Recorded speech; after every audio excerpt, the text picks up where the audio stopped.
Karen, just to be clear, you didn't do it. We know who did it, Steve. We know. And we know who spearheaded this cover-up. You all know. Yes, we do. If John was beaten up and attacked in that house, who did it? We don't know. We don't know. We don't know. And it's not for us to know. Somebody other than Karen is responsible for that, for the killing of John.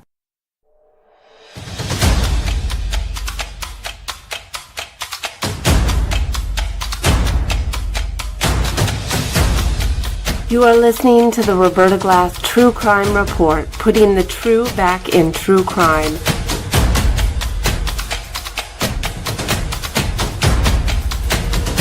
From New York City, Roberta Glass is now on the record.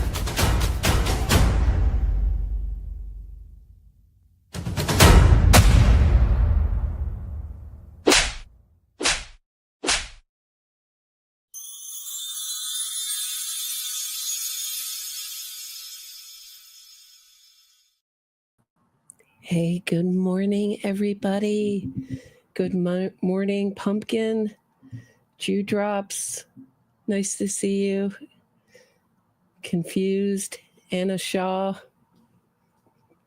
Hey, Maestro. So I wanted to get on here a little bit early and talk about what I think is the bearing of the really important salient information that came out of last hearing, which was that the prosecution got sandbagged by a fraudulent defense team. And instead, the press is going with this federal investigation is over, which I thought we all knew this thing was over. Does anybody remember when the witnesses' lawyers came into the courtroom and said, like, look, my client has been cleared by the federal investigation. If you missed it, it happened. I played it, I thought, pretty recently. So that's what Ted Daniel, Karen Reed's simpy on Boston 25, simp of a journalist, basically a free Karen reader, is running with all of a sudden that the federal investigation is over right ahead of this hearing. So free Karen Reed had tried all sorts of distractions this week, because it hasn't been a great week if you're a free Karen reader. I don't know if you've noticed them in my comment section, like arguing, but here's the Boston 25 piece. Now to a major development in the Karen Reed case that we broke for you on Boston25News.com this afternoon. It involves the federal investigation into her arrest and prosecution. Let's get right to investigative reporter Ted Daniel. Ted. Hi, Carrie. Two sources tell me the federal probe of the Karen Reed case has officially ended and no charges will be filed. Both sources tell me the U.S. Attorney's Office in... What a doofus. What a doofus he looks like, doesn't he? There.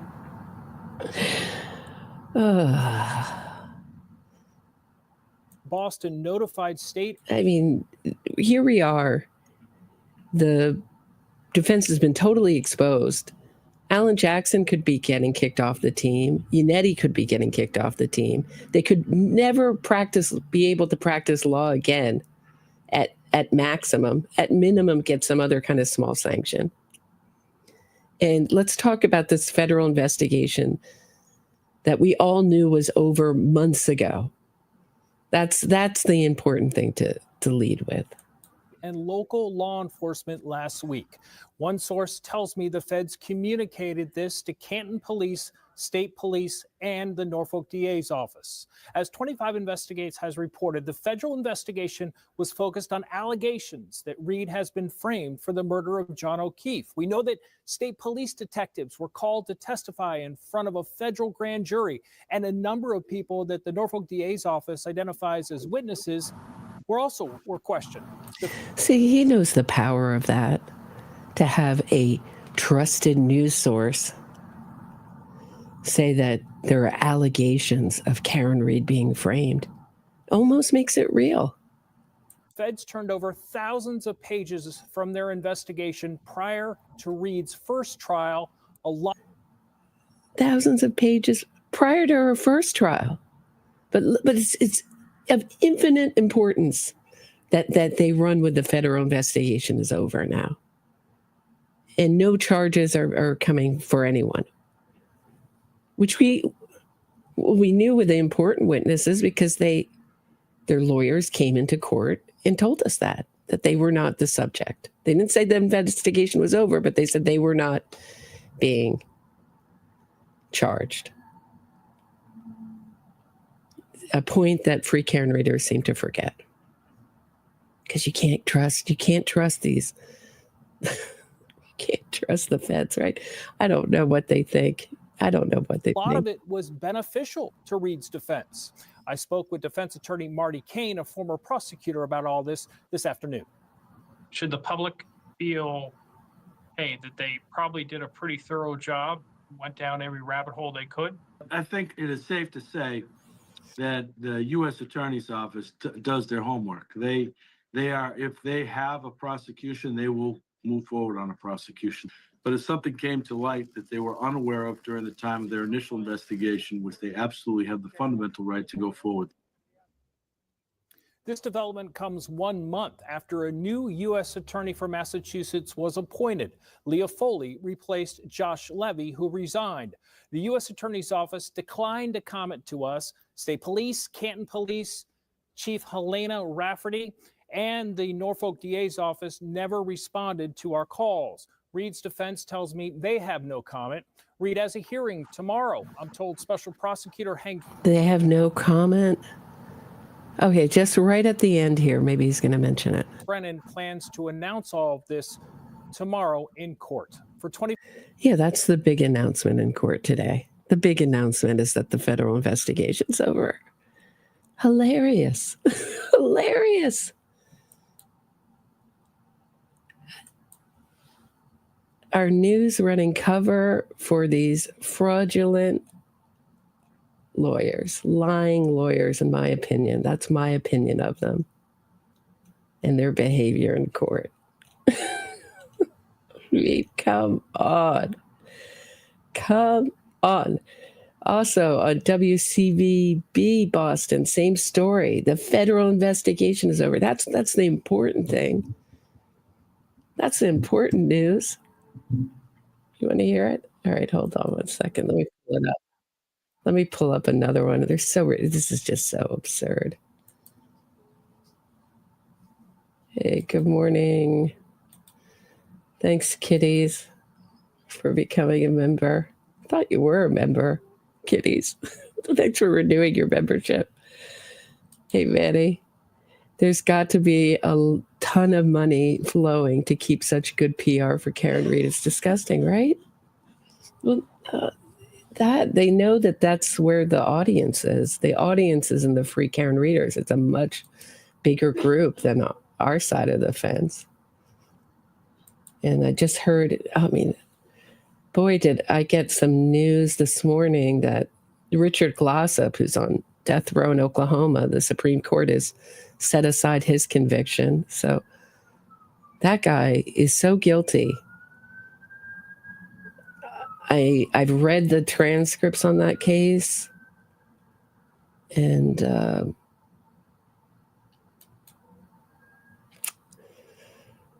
I just can't believe it. That it's a murder by hire, so it's akin to letting the Adelsons go, something like that. You know, it's a much subtler case when it's a murder for hire. But he was working as a manager of a motel, of Barry Van Treese's motel, and he was stealing from it. And he got a sort of handyman, young kid who desperately needed a father figure, groomed him, and got him to kill Barry Ventry's named Justin Sneed for him. And he was caught in a million lies after the murder in Oklahoma, which is going very kind of left. The wrongful conviction movement has been working on that state for a long time. It's now put aside his conviction. I have not read the judgment. I don't know on what grounds. I just got a text message from David McKenzie this morning about it. Very disappointing.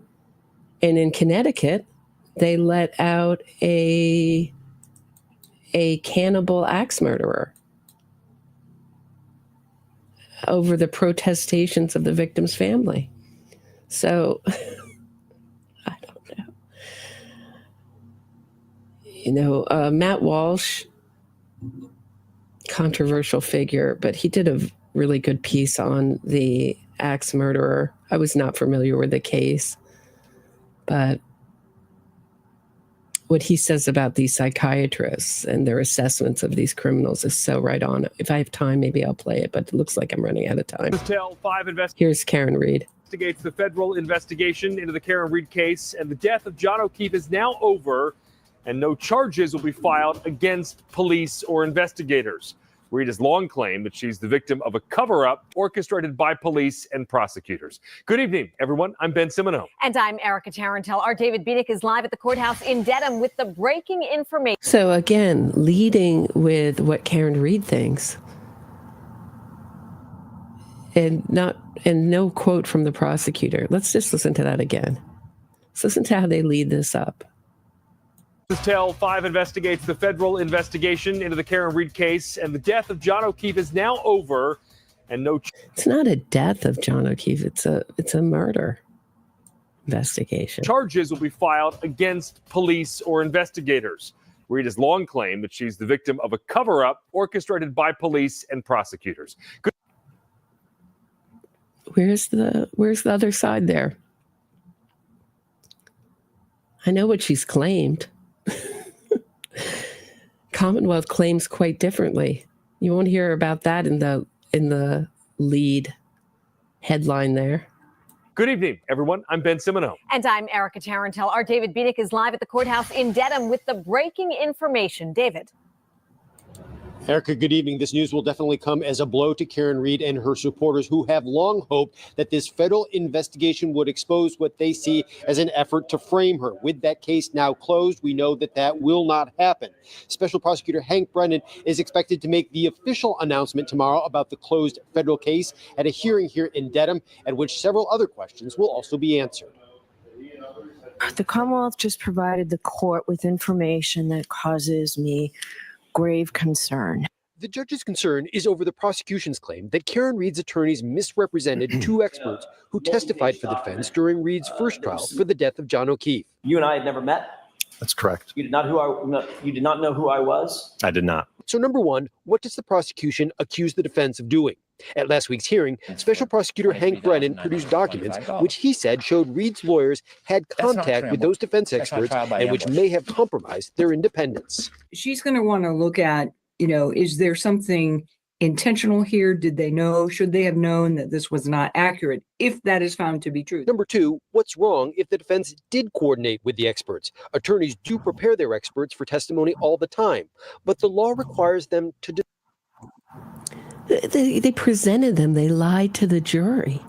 They lied to the jury. That's number one. That's getting lost in this. And they didn't hand over discovery. Instead, we had a voir dire. That's what's wrong with it. Disclose that.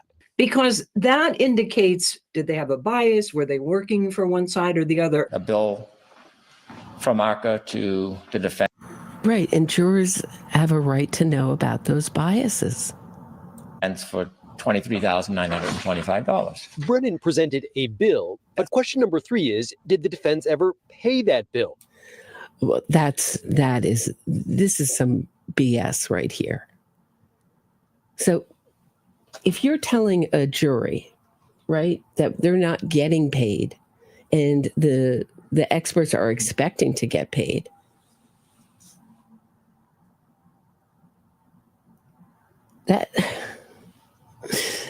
That still shows a bias that they are expecting to get paid by sending you that bill. Whether you pay it or not. It's like, well, my mechanic wasn't paid because I just skipped out on the bill. Hey, I didn't eat at that restaurant because I skipped out on the bill. So I wasn't a patron at that restaurant. What? Come on. I mean, my head is exploding. It's 10:51 in the morning. My head is exploding already. With this line of thinking. Reed's attorneys have said they did not. This is what the judge has to determine tomorrow. Was there compensation for time for this witness to testify? What she has to figure out? No, that's not what she has to figure out. She has to figure out, was there an expectation? And certainly a bill shows an expectation of being paid.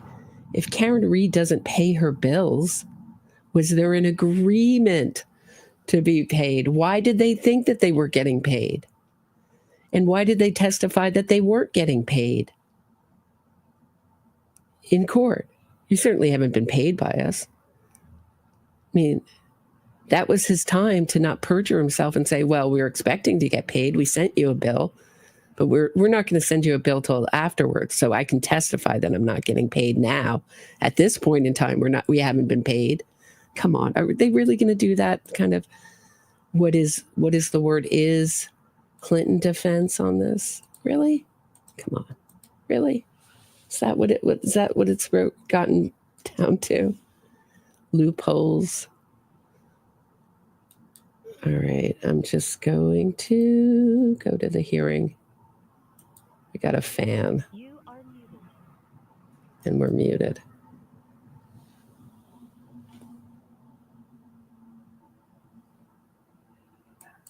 But that's pretty much been the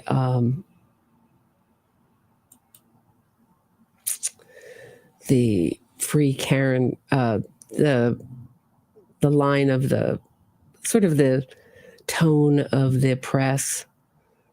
And I understand it's good to be careful. And I appreciate that news story certainly a lot more than Ted Daniel. They tack it in on the end. I think this might be a good time to play my song about, while we're waiting, Alan Jackson. Maybe lighten my mood a little bit. Too much nonsense. Too much nonsense.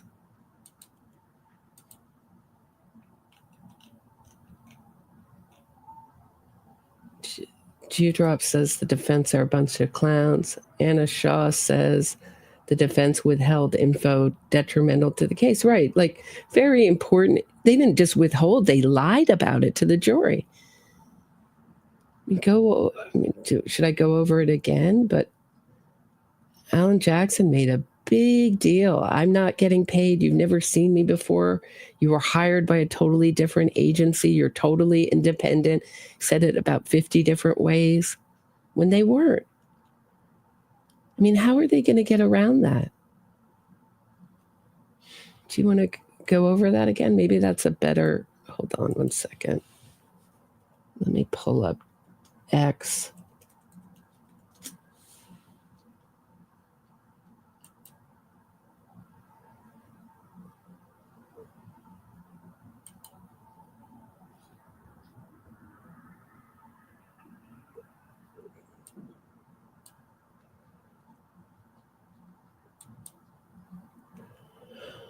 Oh no, they pulled me out of it. Okay.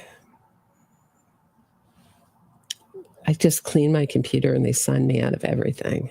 Oh boy.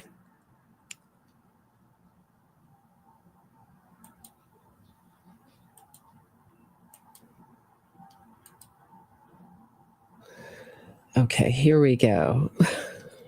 Jeez.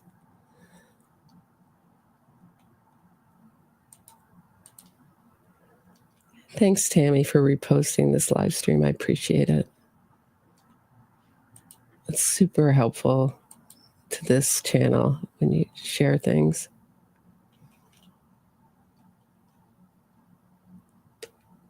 Oh, this was funny. These are some of the free Karen readers on X. Let me just share my screen so you can see. Just keeping an eye on the motions hearing and the other phrase. Okay, hold on.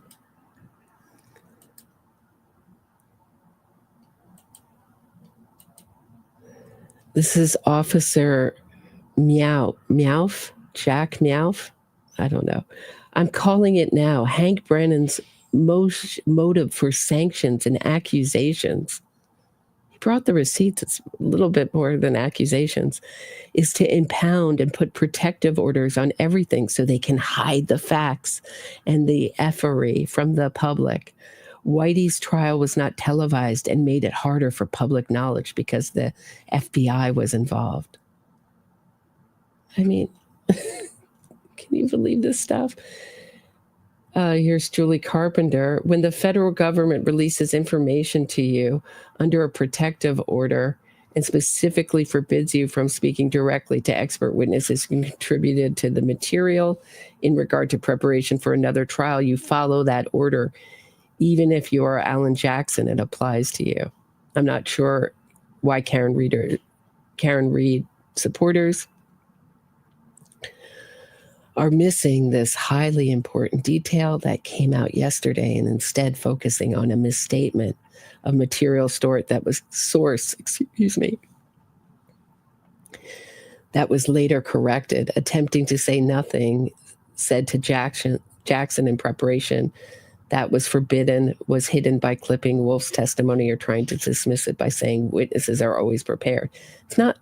They presented them as unbiased, independent witnesses to the court and to the jury.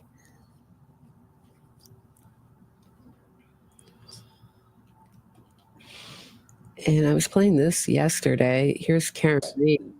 How important? Doubling down that ARCCA were totally independent.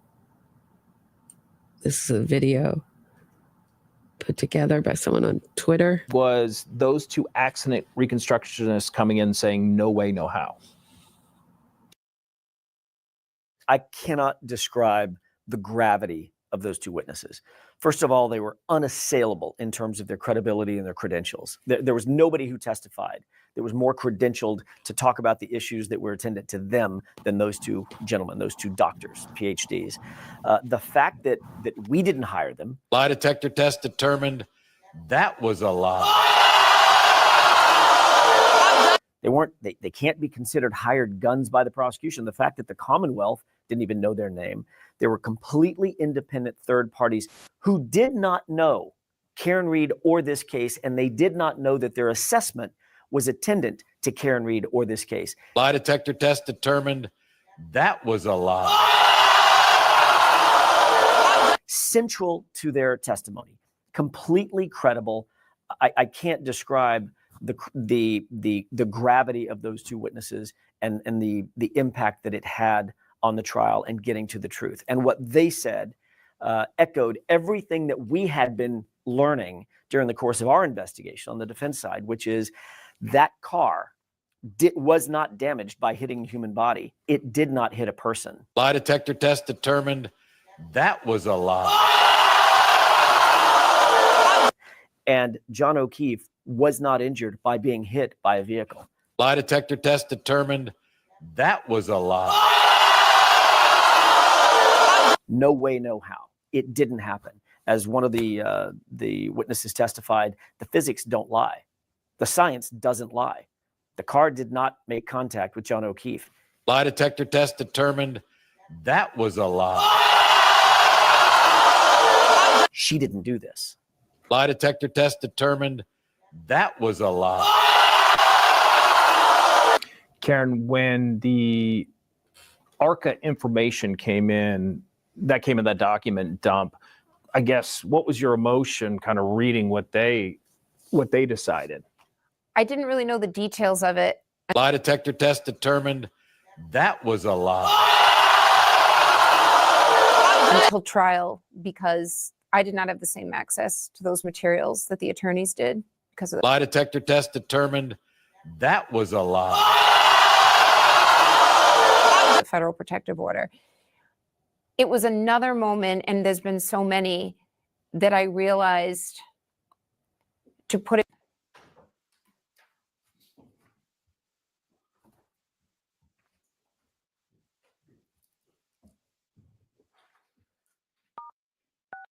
You are unmuted. 22117, the Commonwealth versus Karen Reed. Can I have counsel identify themselves, starting with the Commonwealth? Good morning, Your Honor. Laura McLaughlin for the Commonwealth. Good morning, Ms. McLaughlin. Adam Lally for the Commonwealth. Good morning, Mr. Lally. Good morning, Your Honor. Hank Brennan for the Commonwealth. Good morning, Mr. Brennan. Good morning, Your Honor. Alan Jackson for Ms. Reed. Good morning, Mr. Jackson. Good morning, Your Honor. Elizabeth Little, also on behalf of Ms. Reed. Good morning, Ms. Little. Good morning, Your Honor. Robert Alessi on behalf of Ms. Reed.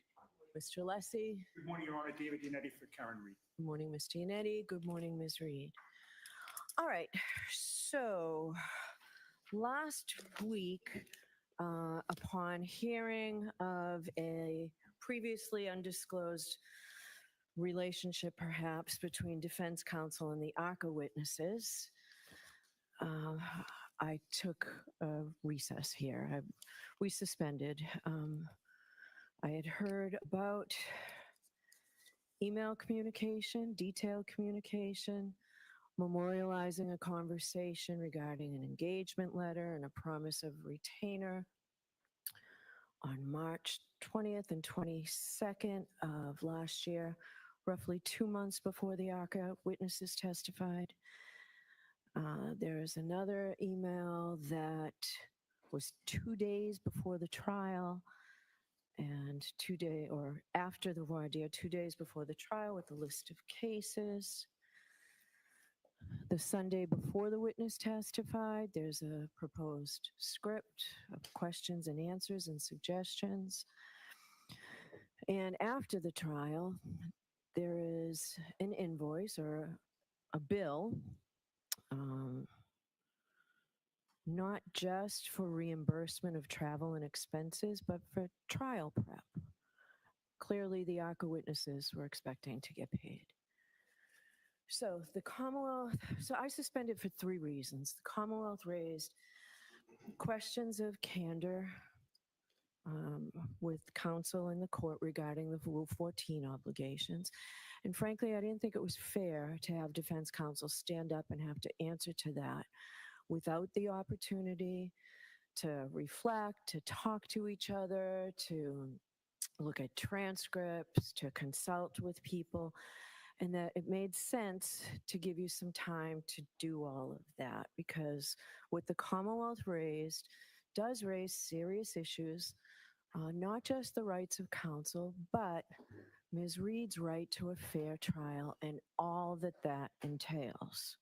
So it made sense to me to suspend first and foremost for that reason, so counsel can be prepared to make any comments if you choose to. Second reason is what the Commonwealth told us is inconsistent with my memory. So I wanted to make sure that my memory was right. So in a way to do that, I went back and reviewed the transcripts again. I started with the June 10th transcript of the discussion with Mr. Yannetti, where I raised my skepticism about defense counsel in a murder case calling not one, but potentially 3 witnesses that you never talked to. I looked back at the June 18th voir dire hearing, the June 24th trial testimony of the ARCCA witnesses, and the June 25th closing arguments of counsel. So after reviewing that, and my memory was pretty good about that. But what concerned me most is the memory that I had of a discussion here at Sidebar on February 6th, so 3 weeks ago, not last June, outside the hearing of everybody in this courtroom. And at the time, I was operating under the assumption that counsel was unable to provide the Rule 14 discovery because of a federal protective order. And the discussion at Sidebar clearly revealed that, and counsel did nothing to disabuse me of that. So I asked the trial court to expedite a hearing, a transcript of that hearing. Mr. McDermott's going to mark it as evidence. And at that point, Mr. Jackson, when you didn't answer me at first, but when you did, you said, I can tell you this. The Commonwealth is saying, pursuant to Rule 14, and you know, exclusion and preclusion of a witness is a punitive sanction for Rule 14 violations. Ms. Reed has not violated anything. Why should she be penalized when the Commonwealth has the exact same batch of information that we have about these witnesses? So I don't have any more information. I don't have any additional discovery. I didn't hire them. I didn't ask them to engage in additional protocols. So I've got nothing else to give Mr. Brennan. He's got the same information I got, and he got it at the same time. So that was concerning to me. Jim, do you have a copy of that there that you can? And I made sure, so the transcript is of the entire hearing because I don't want anyone to think anything's out of context. So we will mark that as an exhibit. And the third reason I paused is because, frankly, I needed time to reflect. I don't know what may flow from this. Obviously, I have to make findings, whatever they may be. But I wanted to explain why we recessed. I sent that one-page notification out last week about what we would be discussing. So I will hear from defense counsel if you want me to hear from you. If you don't want to say anything, that's fine too. But if you want to be heard, I will hear from defense counsel. Your Honor, thank you for the opportunity to be heard. I am going to be responding on behalf of defense counsel to all of your concerns. I have a notebook that I've given, albeit just now, to Mr. Brennan. It's got exhibits, but it's everything that everybody's already had. It's similar to what you're doing, transcripts, documents, probative issues. And if, with Your Honor's permission, I'd like to provide you with the notebook so that you can follow. That'd be great. And should I hand it to someone here to have it handed you, bring it up? A court officer will take it for you. Okay. I appreciate that, Mr. Lessie. You're welcome. Thank you. There's another notebook to follow along. And with that, Your Honor, I'm going to go to the podium and make my presentation. Okay.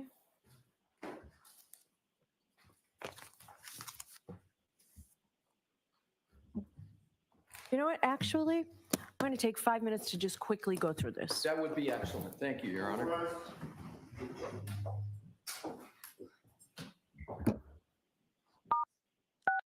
You are muted. Oh, so they give it to the nerdy student.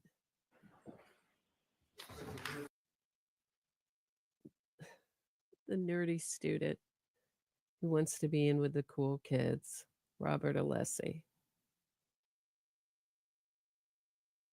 Unreal.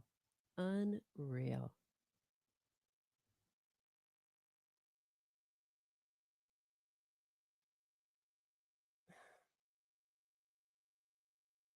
I think it's time for a musical interlude. I mean, Robert Alessi, it's just like the lawyers in this case aren't doing any work. They're just feeding it all to Robert Alessi. Why doesn't Robert Alessi wasn't there when this happened? Why doesn't Alan Jackson defend himself? Why doesn't Yannetti defend himself? They're all going to stay quiet because they're all worried about their law license. So they're going to have Alessi say it. Well, I didn't say it. Alessi said it.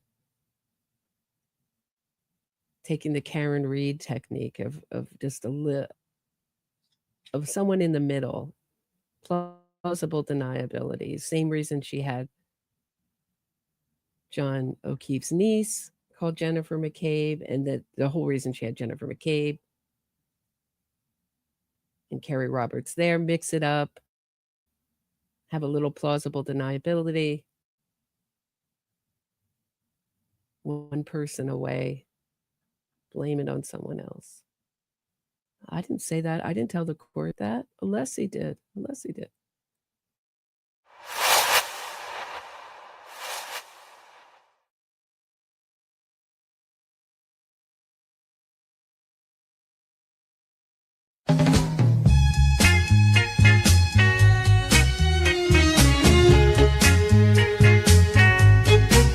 I'm a tiny man, bark as bad as my bite. Got hundreds of ways to fool you. Hold my killer client tight. Cheat to win only increases my popularity. Stalk and shout around the courtroom like a Matlock parody. I'm a lawyer, a criminal lawyer. Think like a criminal, spout legalese. Lying by profession. When in doubt, blame the police. When my con gets exposed, I act deaf and dumb. Blame sudden onset amnesia. Got the press under my thumb. Drinks with my killer client at Smith and Walensky. Check paid for by fans. My elbow on the killer's knee. I'm a lawyer, a criminal lawyer. Think like a criminal, spout legalese. Lying by profession. When in doubt, blame the police. When my con gets exposed, I act deaf and dumb. Blame sudden onset amnesia. Got the press under my thumb. Drinks with my killer client at Smith and Walensky. Check paid for by fans. My elbow on the killer's knee.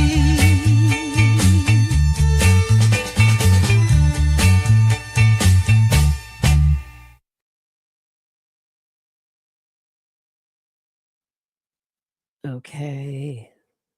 We're back.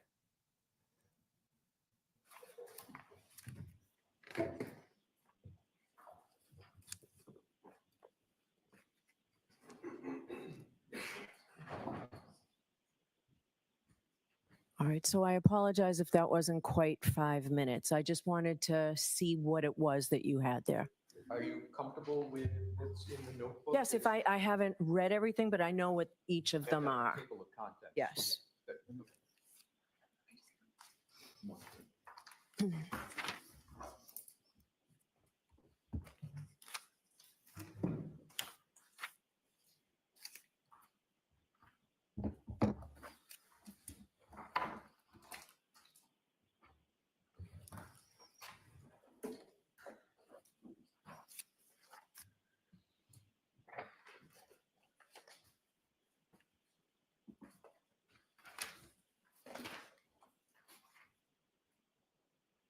May I proceed, Your Honor? Sure. Thank you. May it please the court. I understand the moment. The moment has categories and components. And in my presentation today, Your Honor, I am going to go through those categories in this order. I am going to start with the notebook that I handed to Your Honor and to Mr. Brennan this morning. The notebook is purposefully in chronological order. The notebook is in chronological order because I believe the best explication of the facts and what those facts mean come from a proper chronological presentation of the facts. I also believe that the chronology is going to address many, if not all of the concerns as I understand from Your Honor. Your Honor, of course, will be the ultimate arbiter if they successfully address those concerns. But my intention, Your Honor, is not to obfuscate, not to conflate issues. To the contrary, my intention is going to be to elucidate and to illuminate so that Your Honor can make the proper determination. That is my genuine goal for my presentation. As I go through, and I know I don't have to say this to Your Honor, you can feel free to interrupt, pressure test me on anything I'm going to say. I would welcome it, but I believe if I can get through the chronology, my hope is that the facts will speak for themselves. But that brings me to my second component of understanding the moment, which is going to be to also add to the fact is what happened at the last hearing, on February 18th. And I have the transcript for that, and I have that in the notebook, because I believe that is also critical to the proper elucidation of the facts. So that's the only thing I have not previously seen. The February 18th transcript. Yes. There are 9 pages that I'm going to go through, Your Honor. And because of the stakes here, I am going to go through it hopefully efficaciously and efficiently, but it's going to have to be methodically. All right, so you were addressing this in chronological order as well, right? So if you can tell me those pages now, I'll likely recess because I do want to see them before you talk about them, but I'll hear you going up to that point. So what pages are those? And you're referring, Your Honor, to the February 18th transcript? Yes, Yes, your number. I will tell you exact 8 pages that I'm going to refer to. And Your Honor, get to this is tab 8, right, the notebook. Mm-hmm. And specific pages that I'm going to reference start on page 53. Okay. And those are 9 pages that proceed all the way to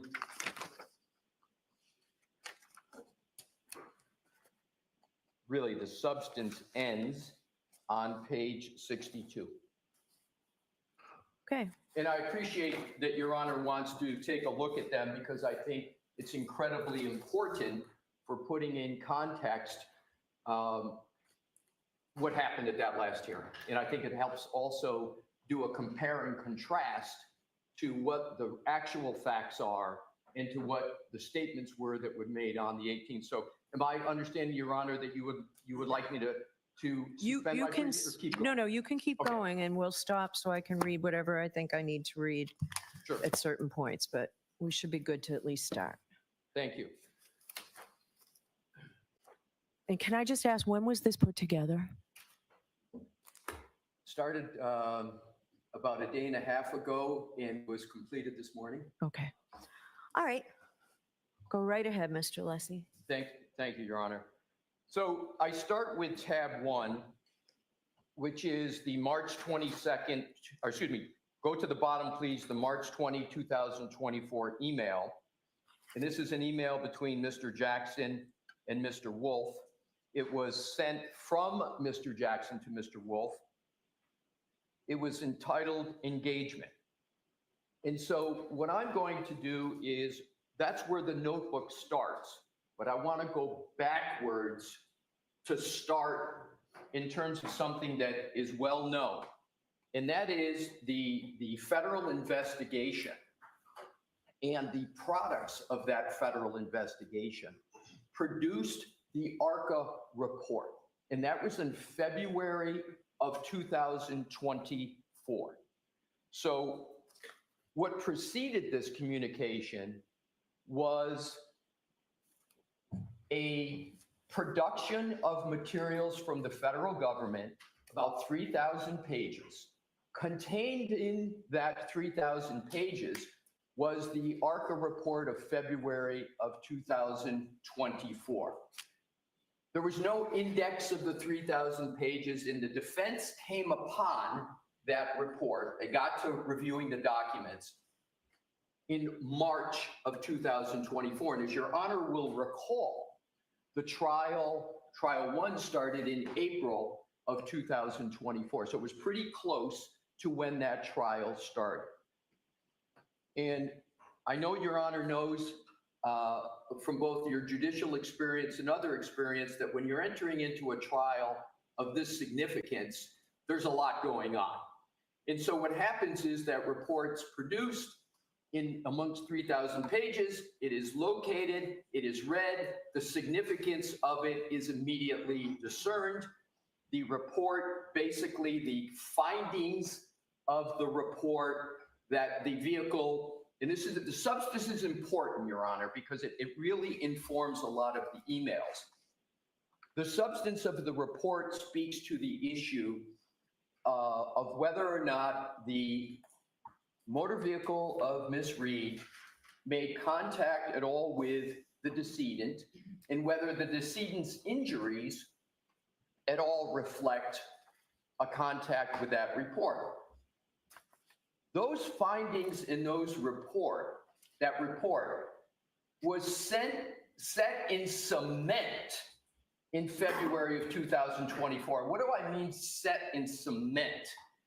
It means they were never changed, nor could they be changed. So that report was provided to the Commonwealth and to the defense. Next step, important also. Any party, the Commonwealth or defense, had access to ARCCA. They had the opportunity to contact ARCCA. There were restrictions that I'm going to get to on that contact. But either party had the opportunity to contact them. Now, only the Commonwealth knows why they didn't take that opportunity. It may be because of the findings. It may be for other reasons. I don't know, but I understand the facts to be that the Commonwealth didn't make contact with the ARCCA experts. The defense surely did. So that is the background, that is the information that we have. And so what happens? The defense sees the report, sees that the information in it is completely exculpatory to Ms. Reed. Of course, any attorney, lest they want to risk malpractice, is going to make a communication with that expert, which was perfectly legal and perfectly contemplated by the rules of the road, if you will. Now, as Your Honor also knows, the rules of the road with regard to the ARCCA expert were not set by this court. They were set by the U.S. Attorney's Office.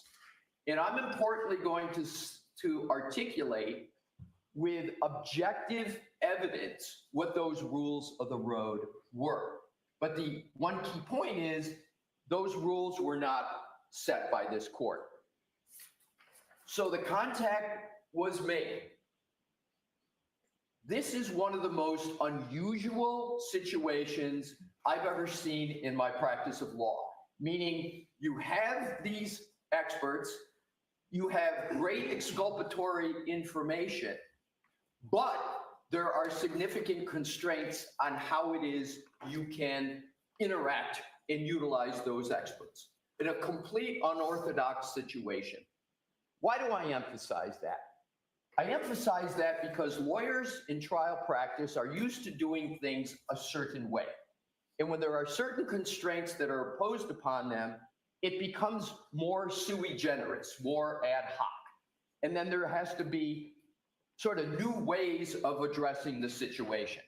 That now brings me with that important background to tab 1.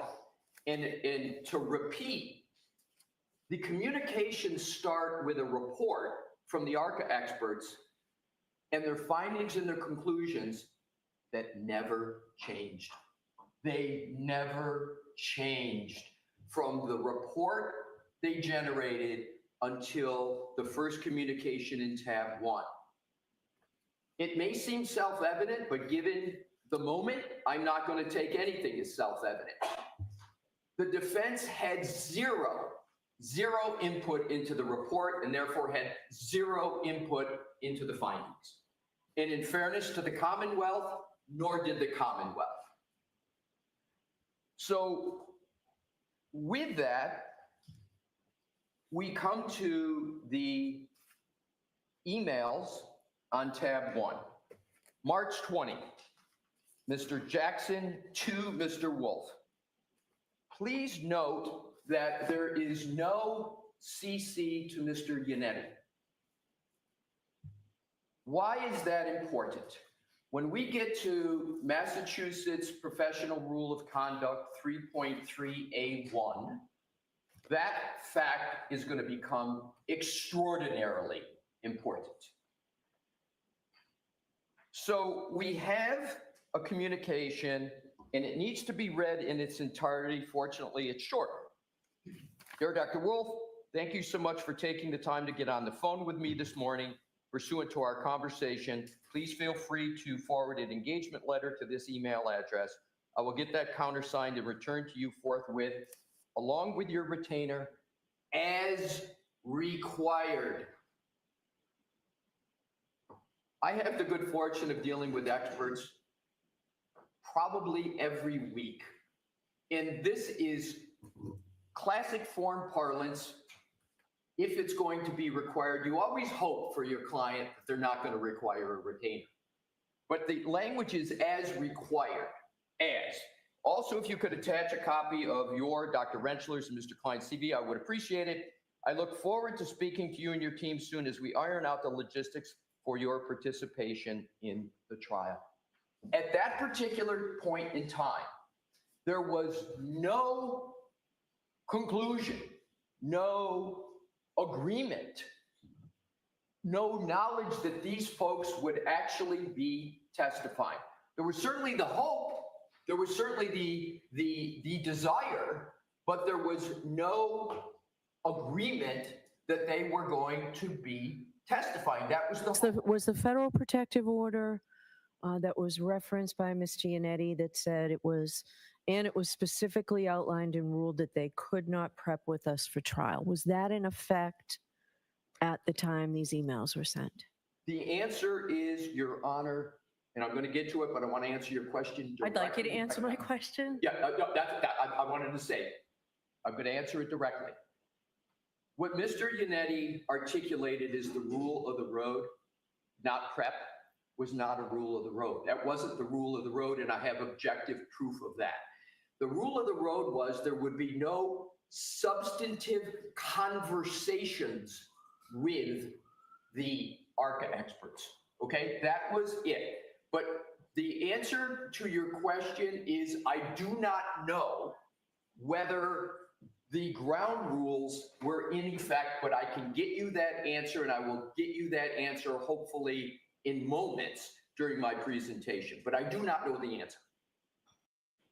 All right, go ahead. And it's an important question, important answer, I understand. But I'm going to give you information that's going to indirectly answer that question, but I'm going to get you a direct answer as well. So you see that there's an attempt to iron out the logistics for your preparation in the trial. Then we get to the email up above, and that is merely 2 days later. Again, Mr. Yannetti is not copied on the email. And my understanding is Mr. Yannetti is not knowledgeable about these communications. So the email reads, "Hi, Alan, subsequent to our conversation on Wednesday, the U.S. District Attorney's Office has asked that we pause on any further conversation until we receive additional information from their office regarding our involvement moving forward. I will provide you an update when we have it."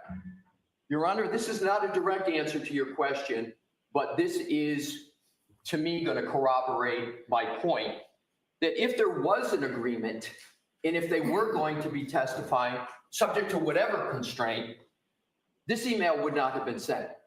There would not be a pause until we receive additional regarding our involvement moving forward.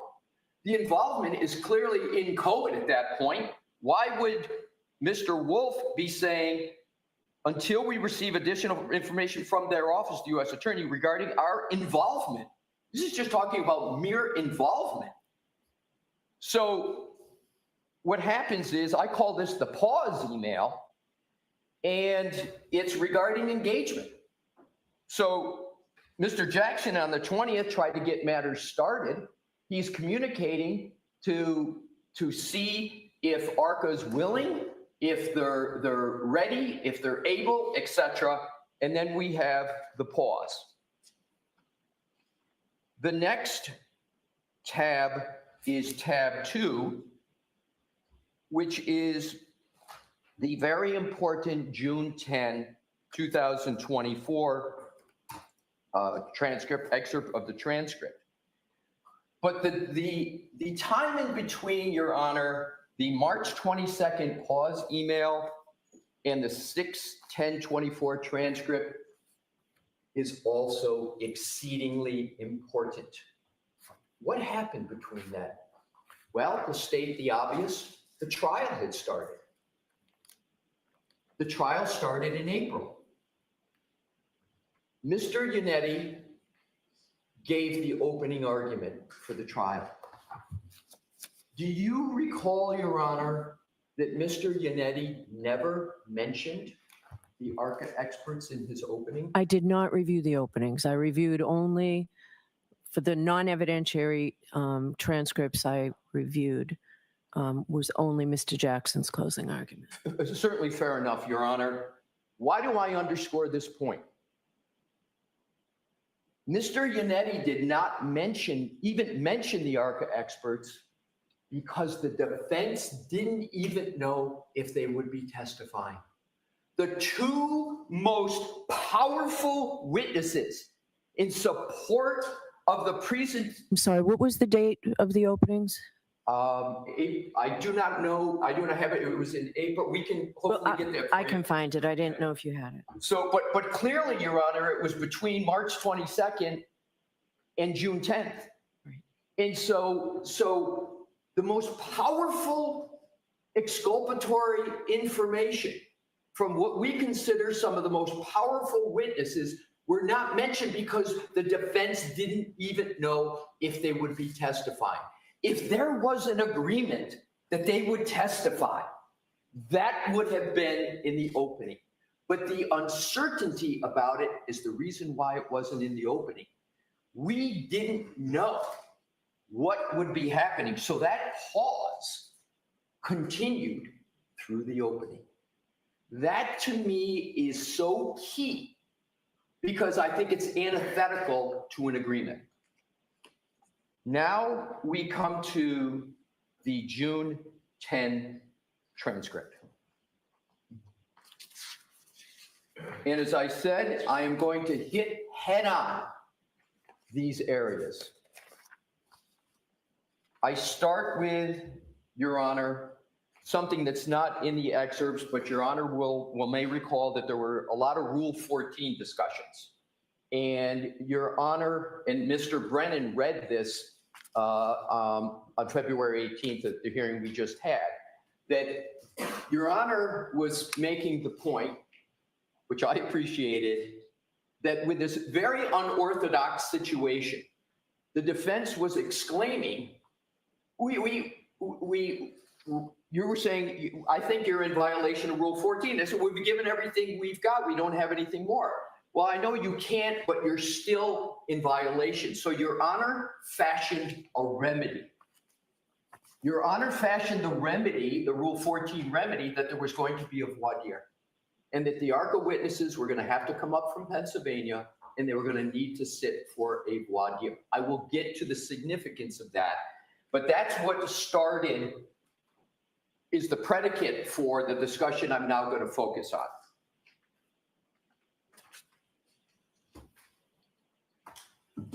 It starts on, this is tab 2, page 2812.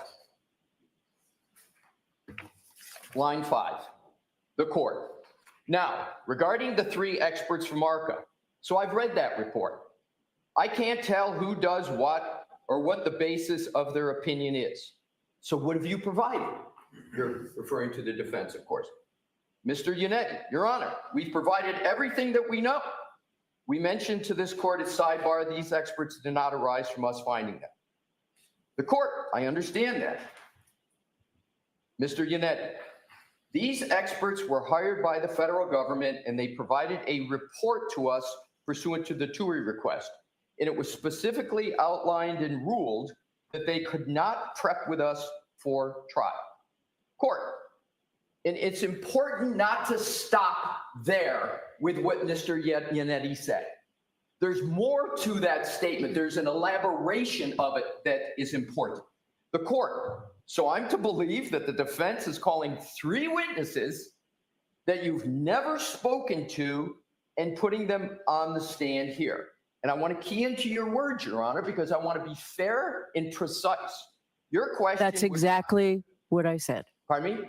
That's exactly what I said. Yes, and I want to key in on you've never spoken, right, to and putting them on the stand. Now, no one ever said from the defense they never spoke to them,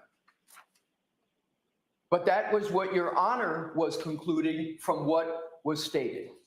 So what did Mr. Yannetti do in elaborating on his answer? I didn't go back to the video to see if there was sometimes 2 people speak at the same time. I don't know. I'm going to assume it wasn't, and this was just a natural flow. So Mr. Yannetti says that's essentially it. But what follows is really probative. We've spoken to them only for the purposes of coordination of their testimony and their background. And I've got definitions of coordination and background that I won't provide, but those in Merriam-Webster's dictionary have specific meanings. But I don't have to parse that at this point. So I want to continue. We have not been able to interview them regarding their findings, which are outlined in detail in the reports that both sides had. And I know the immediate response might be there. It might be at this point, wait a minute. You haven't had time to interview, et cetera, et cetera. But what has been the communication up to that point? It's been the first communication from Mr. Jackson, mentioned in the March 20 email, and then the pause email. That statement of Mr. Yannetti, as best as I can gather, is 100% accurate. It is not merely a response that stops with line 14 to 18. He goes on and explains exactly what the interaction had been up to that point. The statement of Mr. Yannetti is 100% accurate. Now we get to the court. See, I don't see that as being the report. I don't see that as being detailed. It leaves a lot of questions as the gatekeeper as to what they can testify, and you have not complied with your Rule 14 obligations. We can't, Your Honor, and this was what I was pointing to before. So you can't, but you haven't. So I'm left with you haven't complied. So we need to get everybody here for a voir dire that can testify, yes. Well, we need to do that in advance of their testimony. Okay, that's fine, Your Honor. So the defense is now fighting with bringing them in for a voir dire. That's, Mr. Yannetti says that is fine. So I said I'm not going to conflate issues, but there's overlap of issues. So here you have a Rule 14 issue. Your Honor has concluded there's a violation. Your Honor has fashioned a remedy. The remedy is they're going to be subject to voir dire. The defense doesn't fight it. That is the Rule 14 remedy. But I'm going to get to how that interacts with the Model Code 3.3A1 in a moment. So we have then the voir dire. And what I'd like to, if I could, Your Honor, have you turn to tab 3, which is excerpts of the voir dire. Page? It's tab 3, and it's the June 18, 2024 voir dire examination of Dr. Wolf. And before I get to the specific parts of it, I know this is well known by Your Honor, but it's important to set the predicate for the elucidation of the points I am making.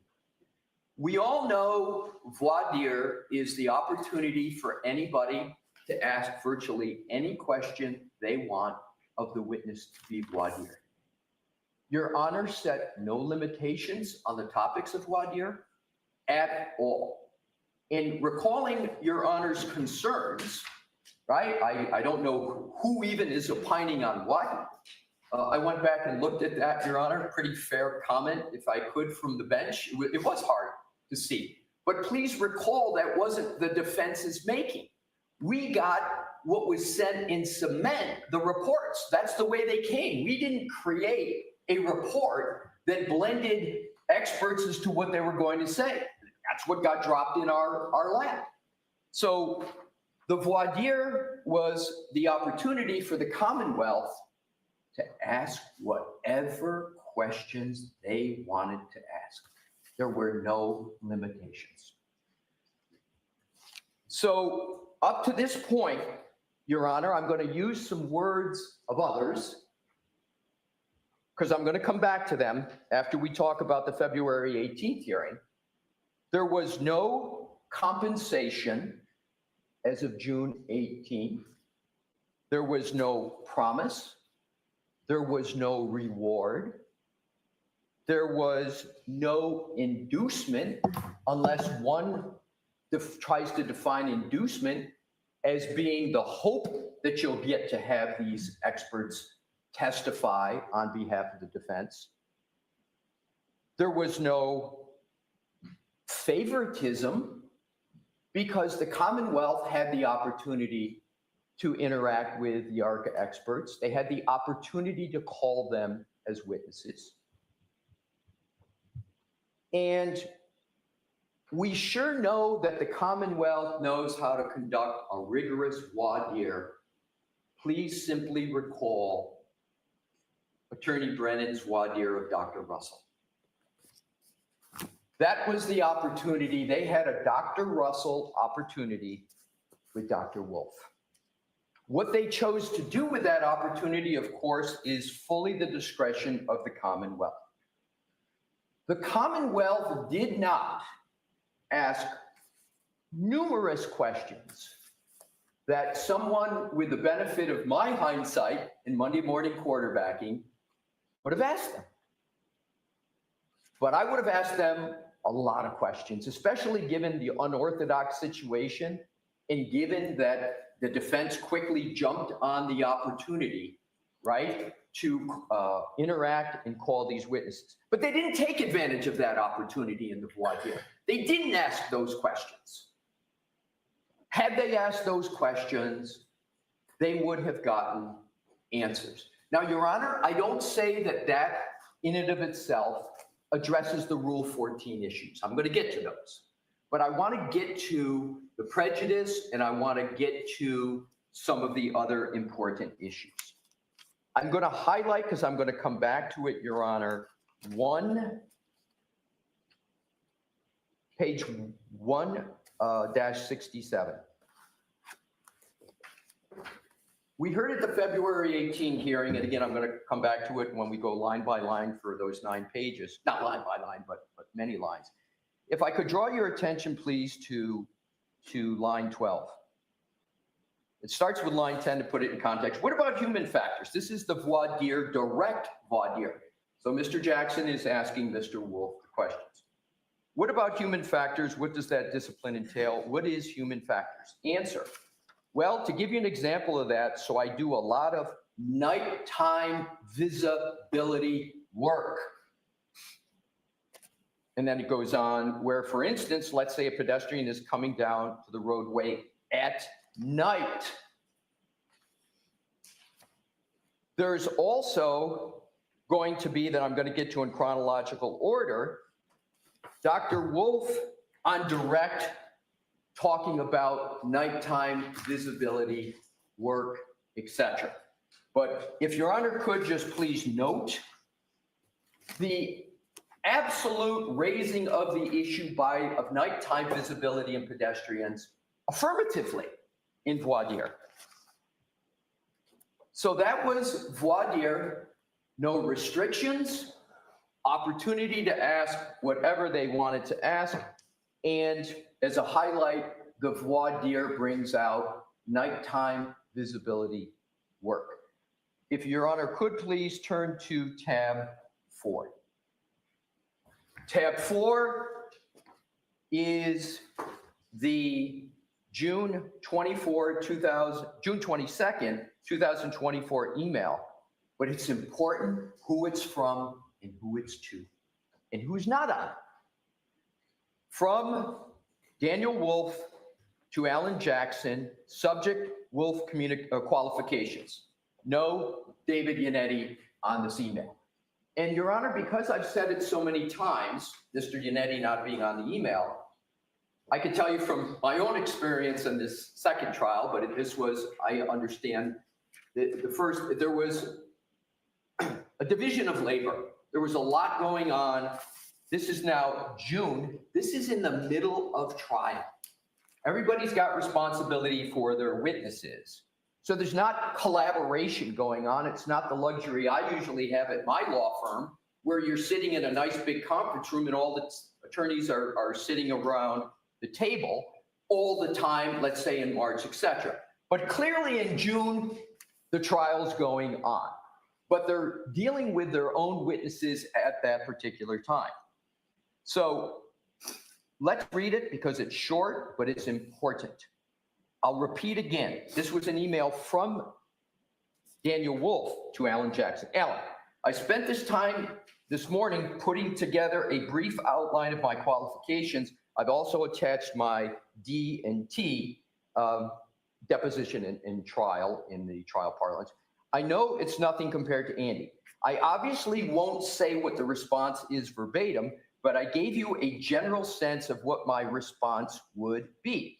Again, I thought your questioning during the voir dire was fantastic, so please feel free to make whatever changes you feel necessary. I will try to work on some direct examination questions tonight. So I want to start with, without getting tech geeky about it, some basics, because these basics were not brought up and I believe led to confusion on February 18th. If you look at the attachments, every email, as we know, has a lot of information on its face. And one of it is you can always tell what goes along with the email. So this is attachment Wolf Qual's document. But what's the most important points, I think, to be gleaned from this objectively, Your Honor? Mr. Wolf prepared the document, not Mr. Jackson. No, I was well aware of that. Okay, so he prepares it. He sends it along to Mr. Jackson. And it's on qualifications. The next is, if you would just please turn to the attachment, which are the qualifications, etc. There's a comment, and these pages aren't numbered, but the questions are. If you look at 19, nighttime visibility work. And there was a comment, and this was referenced on the 18, but I'm going to come back to this. If you don't want me to say that, that's fine.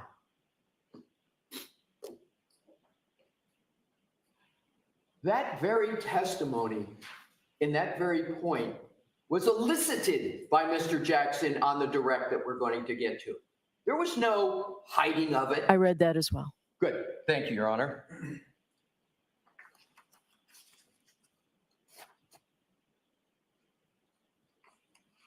The next tab, and of course, it has the D&T of Dr. Wolf's experience in testifying in court, et cetera, et cetera.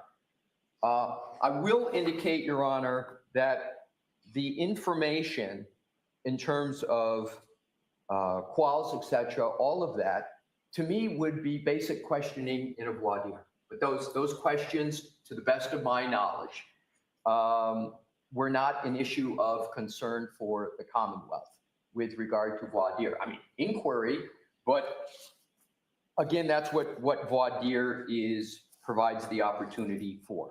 So next we have tab 5.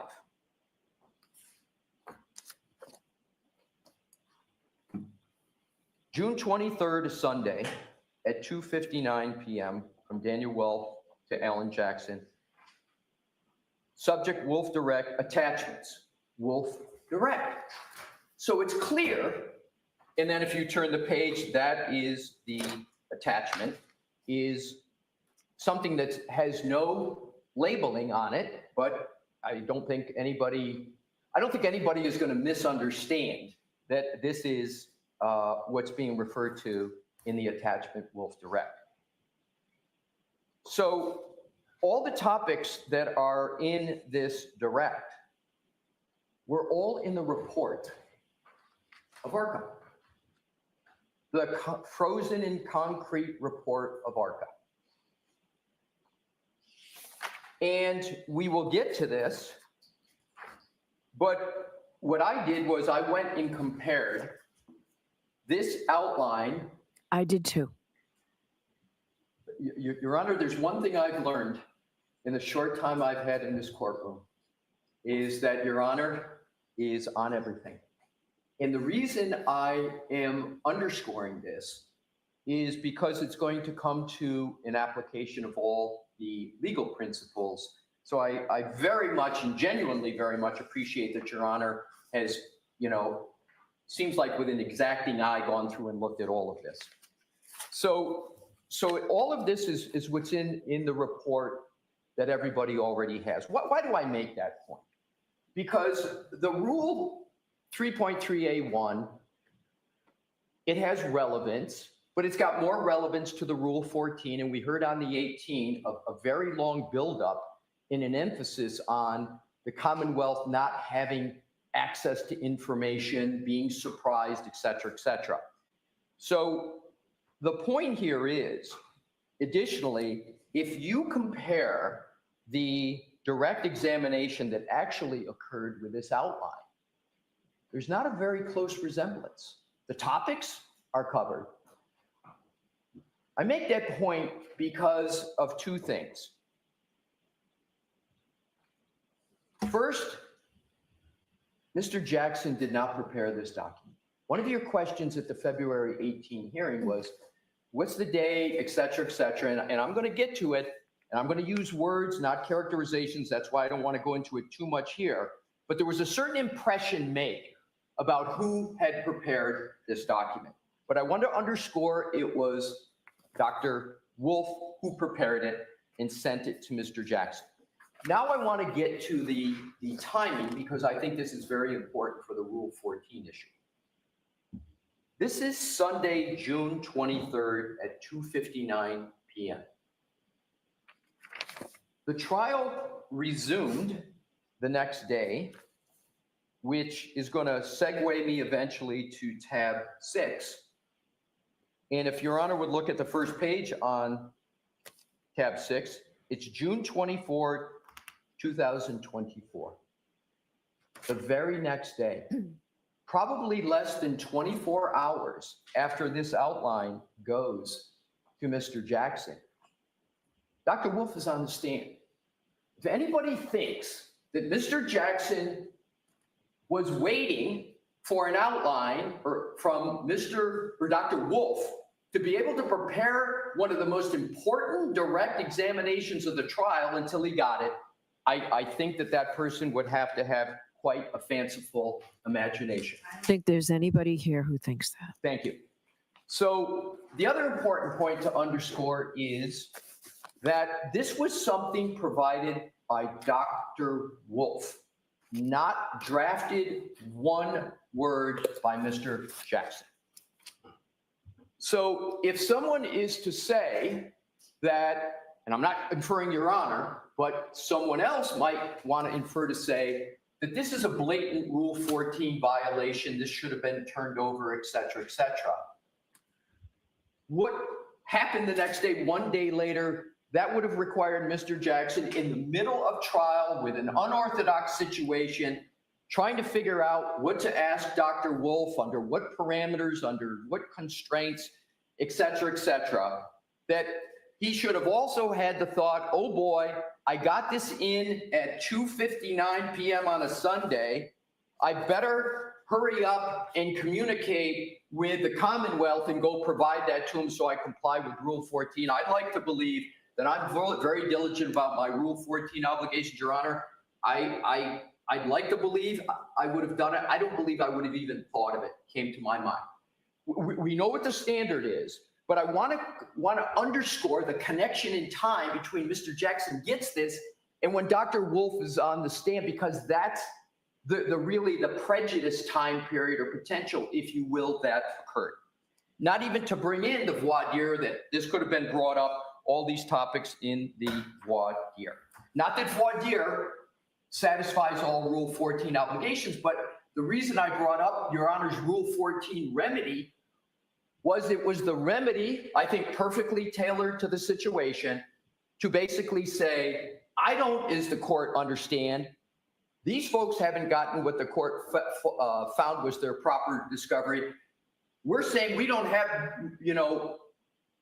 the information to turn over in terms of it. We got the report, and all we had is emails in March, right? That are, in my view, non-substantive. They're communications. They're Rule 14 material, no doubt, Your Honor. But the question is, what's the prejudice from not getting those emails in light of the voir dire that Your Honor ordered? We'll get to those under 3.3A1, but under Rule 14, they clearly are of no prejudice to the Commonwealth.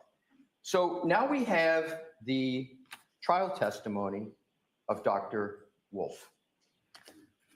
I mentioned, Your Honor, about the nighttime visibility issue, because much was made of that in the hearing 1 week ago. If Your Honor could please turn to page 3665, starting at line 22 at the bottom. Question. Mr. Jackson, this is direct. Mr. Jackson is eliciting this testimony. Remember the comment, I don't know if you want to bring this up. Mr. Jackson now is eliciting this topic. And how many of those 1,000, I know you don't have a number specifically, but how many of those 1,000 would you say involve pedestrians as well? Answer, several hundred.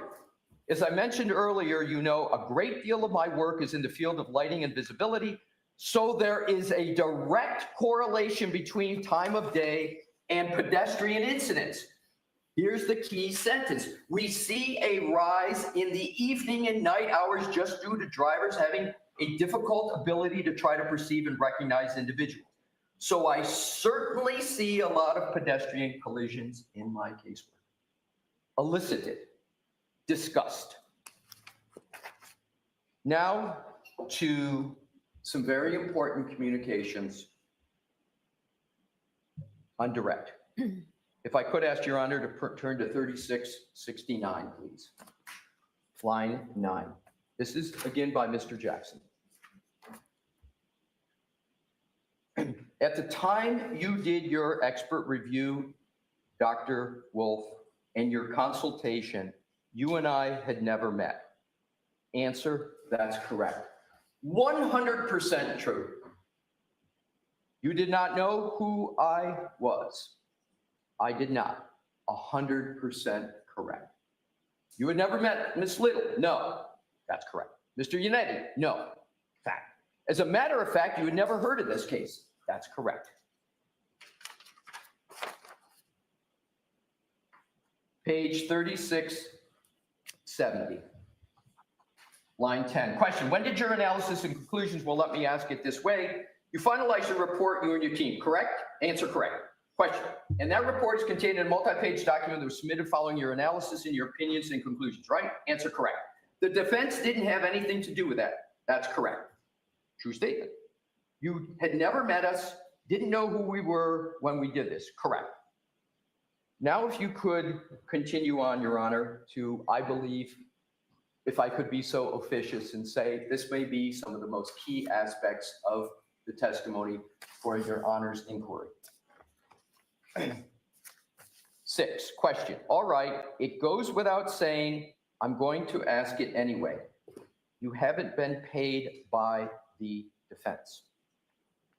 Answer, you have not paid us anything. No. 100% correct. And you don't work for us. That's correct. There was no engagement. There was no engagement letter signed. There was no retainer. Those discussions that were started on March 20th were paused with a March 22nd email, and they never were re-engaged. They were never re-engaged. They got to eventually get them on the stand, but there was no retainer. There was no terms of the engagement. To the best of my knowledge and my review of all these facts and discussions with counsel. So then the next, that's correct, question. As a matter of fact, I've never asked you specific questions about your testing before today. That's correct. Mr. Wolf sent in questions that he proposed Mr. Jackson asked, but that's why I underscored so many times the fact it came from Dr. Wolf to Mr. Jackson. It's not Mr. Jackson asking questions in that document. It's Dr. Wolf sending them in. And Your Honor, I'm going to speculate if I could, and I'm not going to do this often in my presentation, but I do know a fact, and I do know, and a fact I know secondhand. If we put ourselves in Dr. Wolf's position, we think it's odd for attorneys. Imagine him. He's about to sit on the stand in one of the most visible cases in the country. He is an experienced expert. He's used to interacting with attorneys. He is not having the level of interaction and preparation anywhere near what he's used to having. But he's got to go on the stand with his professional reputation, and he's nervous. He's nervous. So my speculation, he sends in the direct to try to get some degree of comfort. So with all due respect, please don't speculate. Let's move on to the merits, okay? I will not. You can use this maybe at argument at some point, but let's just focus on what we have. I will do that, Your Honor. And I If said you know for certain that's the case, that's fine. I will tell you, and first of all, I appreciate what you said, and I won't speculate anymore. I said I was going to make an exception for this, but here's the fact that I do. No more, because you said you might do it more than once. So no more speculating. But if you know for a fact that that's true, I'll hear it. Your Honor, first of all, completely understood, no more speculation. There will be no more speculation until we get to February 18th, what I think is really important. Okay. Because the Commonwealth on the 18th speculated a lot. And I think the only way to fairly... So let's go back to this, okay? You'll get to February 18th. Do you know for certain that that's what Dr. Wolf was thinking? I will tell you the basis of it, in fact. I've spoken with Mr. Jackson, and Mr. Jackson said that Dr. Wolf was anxious about the fact that he had to get on the stand without having the typical level of preparation and knowing. That is Mr. Jackson's sense of Dr. Wolf's situation at the time the direct was sent. So can I say for certain? No. Can even Mr. Jackson say for certain? No. That's the sense, though, that was extant at that particular time. Okay. So we then go down to the next question. But I want to come back to that question on 12. As a matter of fact, I've never asked you specific questions you're testing before. That is correct. That's an accurate statement, Your Honor. That's an accurate statement. 15, your work product, the report that you provided was provided both to the defense as well as the Commonwealth. Is that right? That's my understanding. Yes. And you were equally available to both sides in terms of them reaching out. Correct.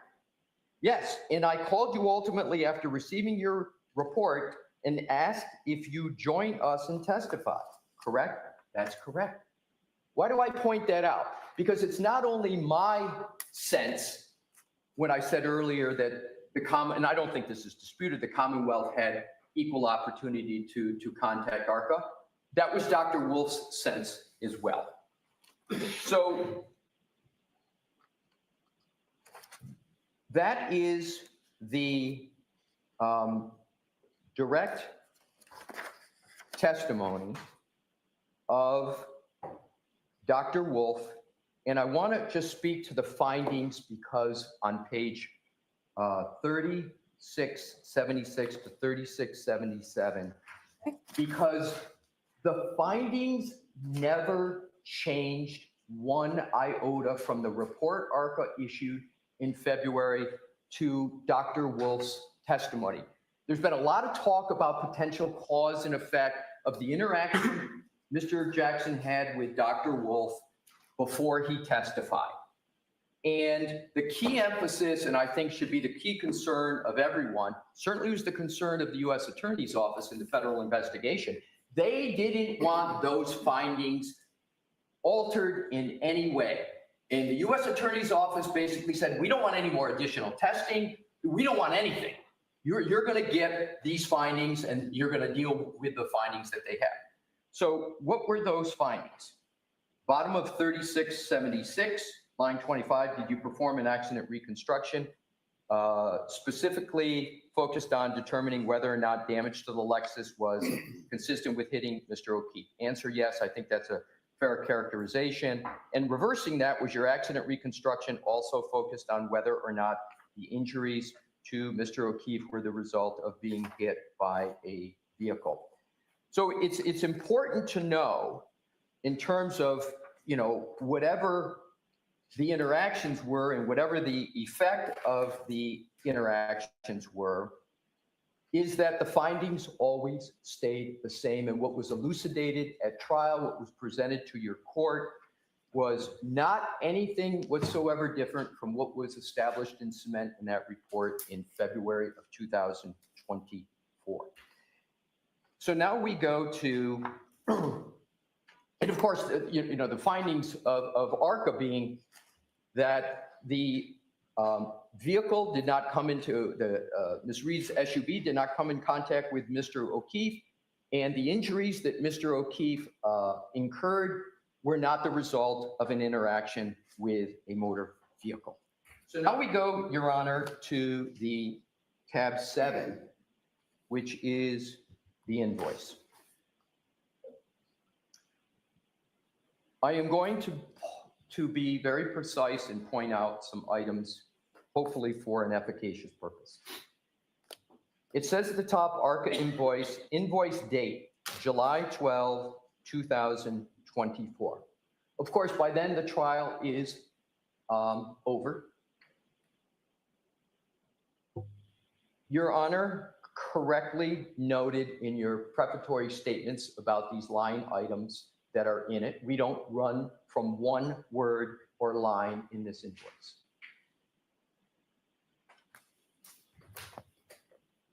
But it's important to understand the facts behind this. The last discussion that any member of the defense team recalls having about any compensation at all was back in March, and it wasn't even any discussion about particulars, etc. It was just the defense feeling that they were going to be calling these witnesses. And there was the question of, is there going to be, and I had that as required in there for a reason, because they didn't know. It was just trying to understand this very unorthodox relationship because of the U.S. Attorney's Office, their constraints. The defense position is that there was absolutely no meeting of the minds that ARCCA was going to be compensated by the defense. It wouldn't have been a surprise if that would have been demanded of the defense, but those were paused. Those discussions were paused. And again, that's the recollection of the defense. And to be clear, Your Honor, as Your Honor knows, I was not a participant in the first trial. I'm not speaking with firsthand knowledge on any of this, but I have conducted as thorough an investigation of these facts and marshaling of them as I think I can possibly do. So here's the punchline, Your Honor, with the invoice.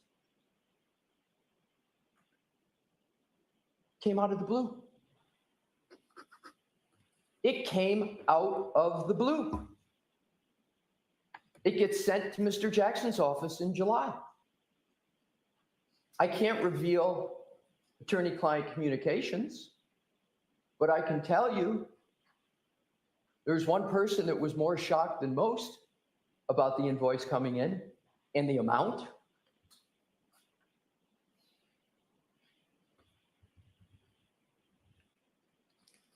So what happened?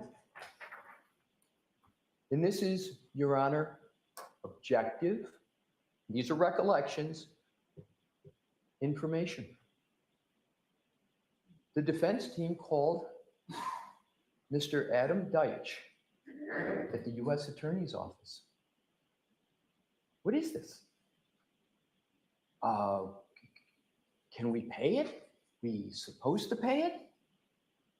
I encourage Your Honor to communicate with the U.S. Attorney's Office about, did this conversation really occur? What was the substance of the conversation? Because as I understand it, one of the questions of Mr. Deitch was, can we pay this? Are we going to be in violation of some expectation of yours? We want to do this the right thing.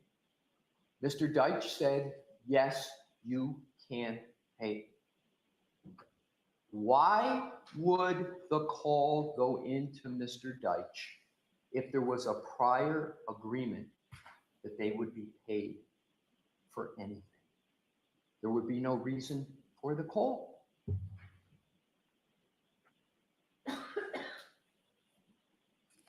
Did they pay it? Yes, that was just the point I was going to get to. And when was that? The best of my understanding was very close in time to when it occurred. So I understand the date of this invoice, the date of the invoice is July 12th. And let me, I think I can get you the exact dates here. Mr. Jackson's firm, not Mr. Jackson, but a staff member, and I want to be careful of attorney-client communication, so I'm not going to talk about the subject, but communicated to Ms. Reed that this invoice had come in. And I believe that communication was toward the end of July, maybe I'm going to roughly estimate the 24th. And then there was a communication, of course, with Mr. Deitch. And after Mr. Deitch said, yes, it's permissible to pay that, I believe the payment was made very shortly thereafter, maybe within a week. When was that? Within a week, within that July 24th date? Get you an exact answer? I would like that. Sure. I'm going to attempt to get an exact. If I can't, I think I can get a good approximation.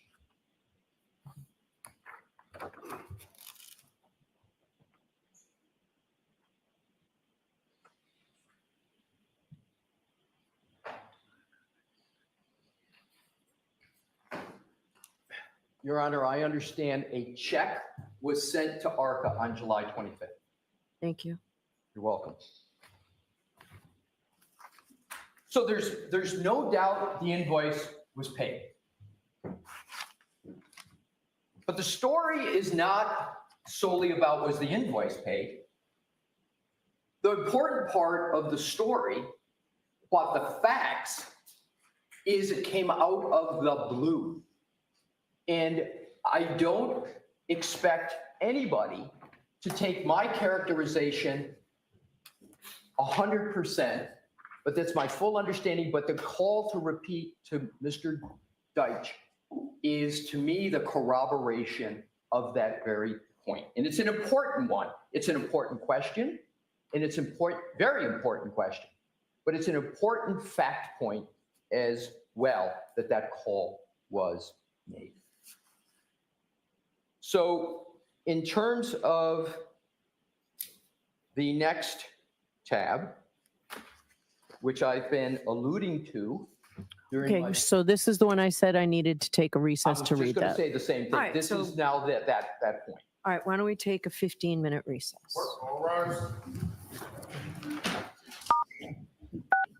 You are muted.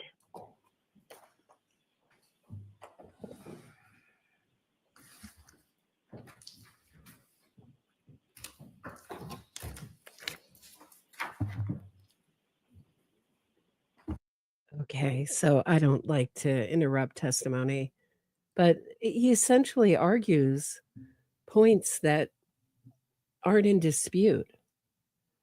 It's not in dispute that there was a federal investigation. It's not in dispute that they couldn't talk to them. The issue here is what they told the court and what they told the jury about these witnesses, that they were independent witnesses, they weren't getting paid. I went over the clip again. I mean, should I pull up the clip again? I guess I should. Let me see if I can find it on my own show, which is always so weird. It's like watching, yourself commenting on yourself, but I just want to play the clip where Jackson says what he tells, how he does what he tells the jury. So this is the pretrial hearing.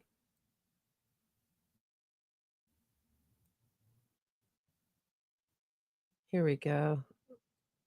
And thank you, Watching the Whack Jobs, for, I think this is where it is,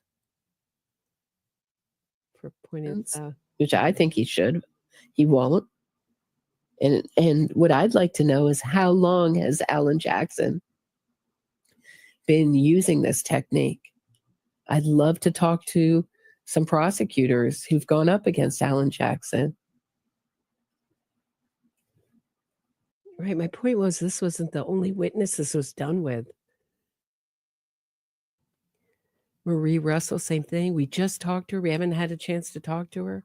So Rentschler and Wolf were two witnesses they said they never talked to before in their life. And the other one was Rentschler and Wolf, and the other one was Marie Russell. And they all had to be voir dired. But he misspoke, i.e. lied or misspoke, you take your pick, Alessi, when he said that the prosecution could have cross-examined them at voir dire. Alan Jackson made a big stink that the Commonwealth doesn't get two bites of the apple, and they weren't allowed to cross-examine Dr. Wolf at voir dire, and had discovery issues with Alan Jackson, so he could sandbag the prosecution as surprise witnesses. And I'm vaguely recalling also some interview with Alan Jackson where he says we don't want to give up or maybe it was a comment he made because that is just, you're not playing as well. As a defense lawyer herself. All right, I'm going to try to actually find the actual Karen Reed trial. I know what day it is. It's day 30.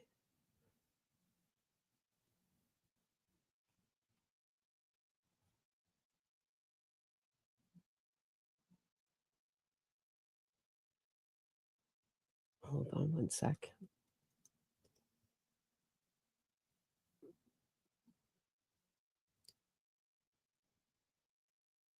Here it is. It's right. Should be right here. Yeah. Okay. Here we go. Let's take a listen to it together.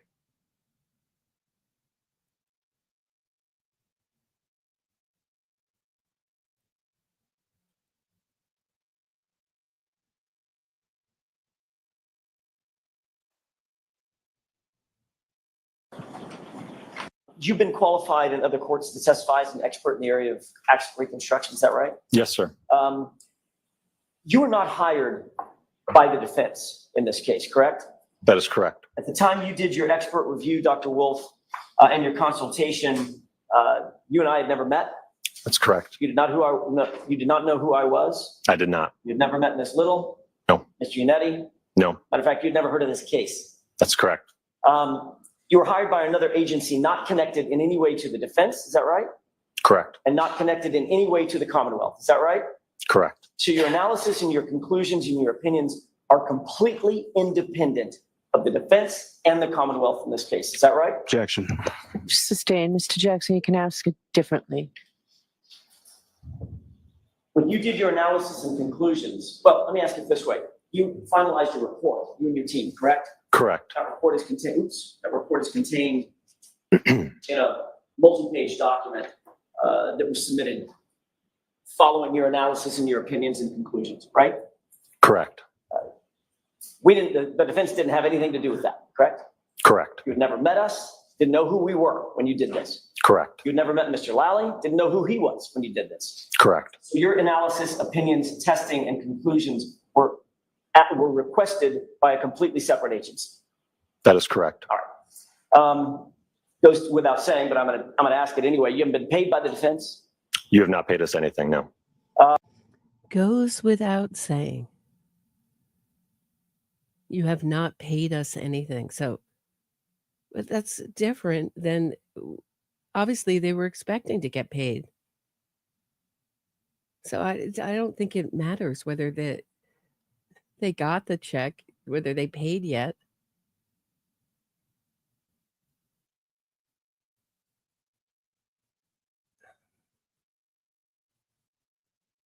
They're going to mince words over that. Doesn't seem like they would, because they know they've gotten caught. They're going different way. I mean, unless he's arguing there was a federal investigation. Yes, we all know there was a federal investigation. And then he's quoting different parts of this, but he's not quoting the salient parts of this direct. And you don't work for us. That's correct. As a matter of fact, I've never asked you specific questions about your testing before today. That is correct.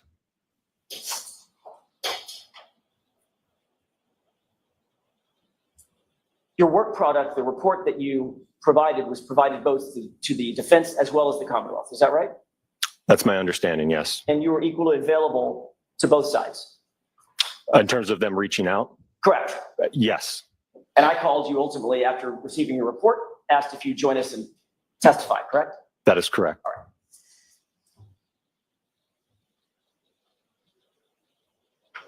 Were you and your team asked to undertake a review for purposes of accident reconstruction of the case that's now pending before the court? Yes, sir. Was your team asked to do this by the agency that ultimately retained you, not us? That's correct. Who at ARCCA was assigned to the team who would ultimately undertake this job of accident reconstruction? It was myself, Dr. Andrew Rentschler, and Scott Klein. What was Dr. Rentschler's role in this case, as it's distinguished from your role in the case? Certainly. So Dr. Rentschler is a biomechanical engineer, and ultimately he assessed whether or not there was a mechanism for the injuries of Mr. John O'Keefe. And what? So these are the kind of things that fool juries, although some people on the jury weren't fooled, but that'll give you an idea of how it went. I think he returns to this theme of independence later. I've seen clips of it pulled out. So I'm just really nervous about this judge. She seems to accept a lot of nonsense. But it sounds like, just to me, that they're trying to sacrifice Jackson to keep Yannetti.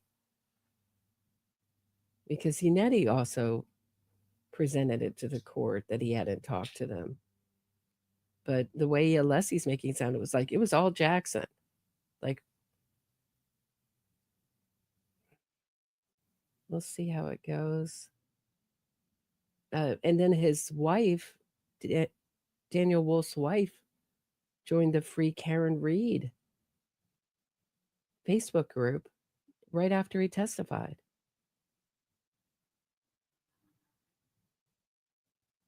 We can look up here, but he makes a big stink about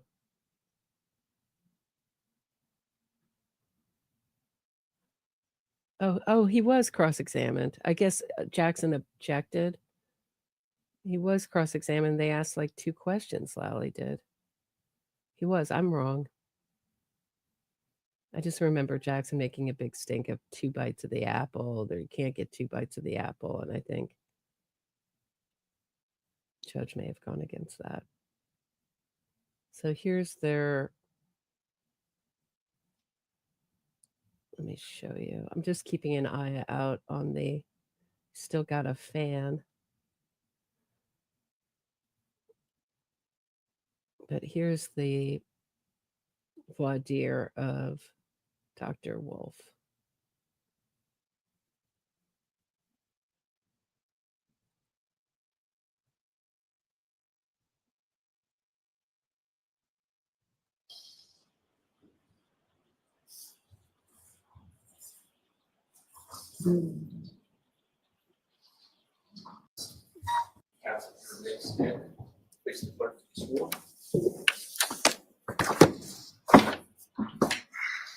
So we're going to be able to see the court in the case now and here and the truth, the whole truth, and nothing but the truth, so help you God. Yes.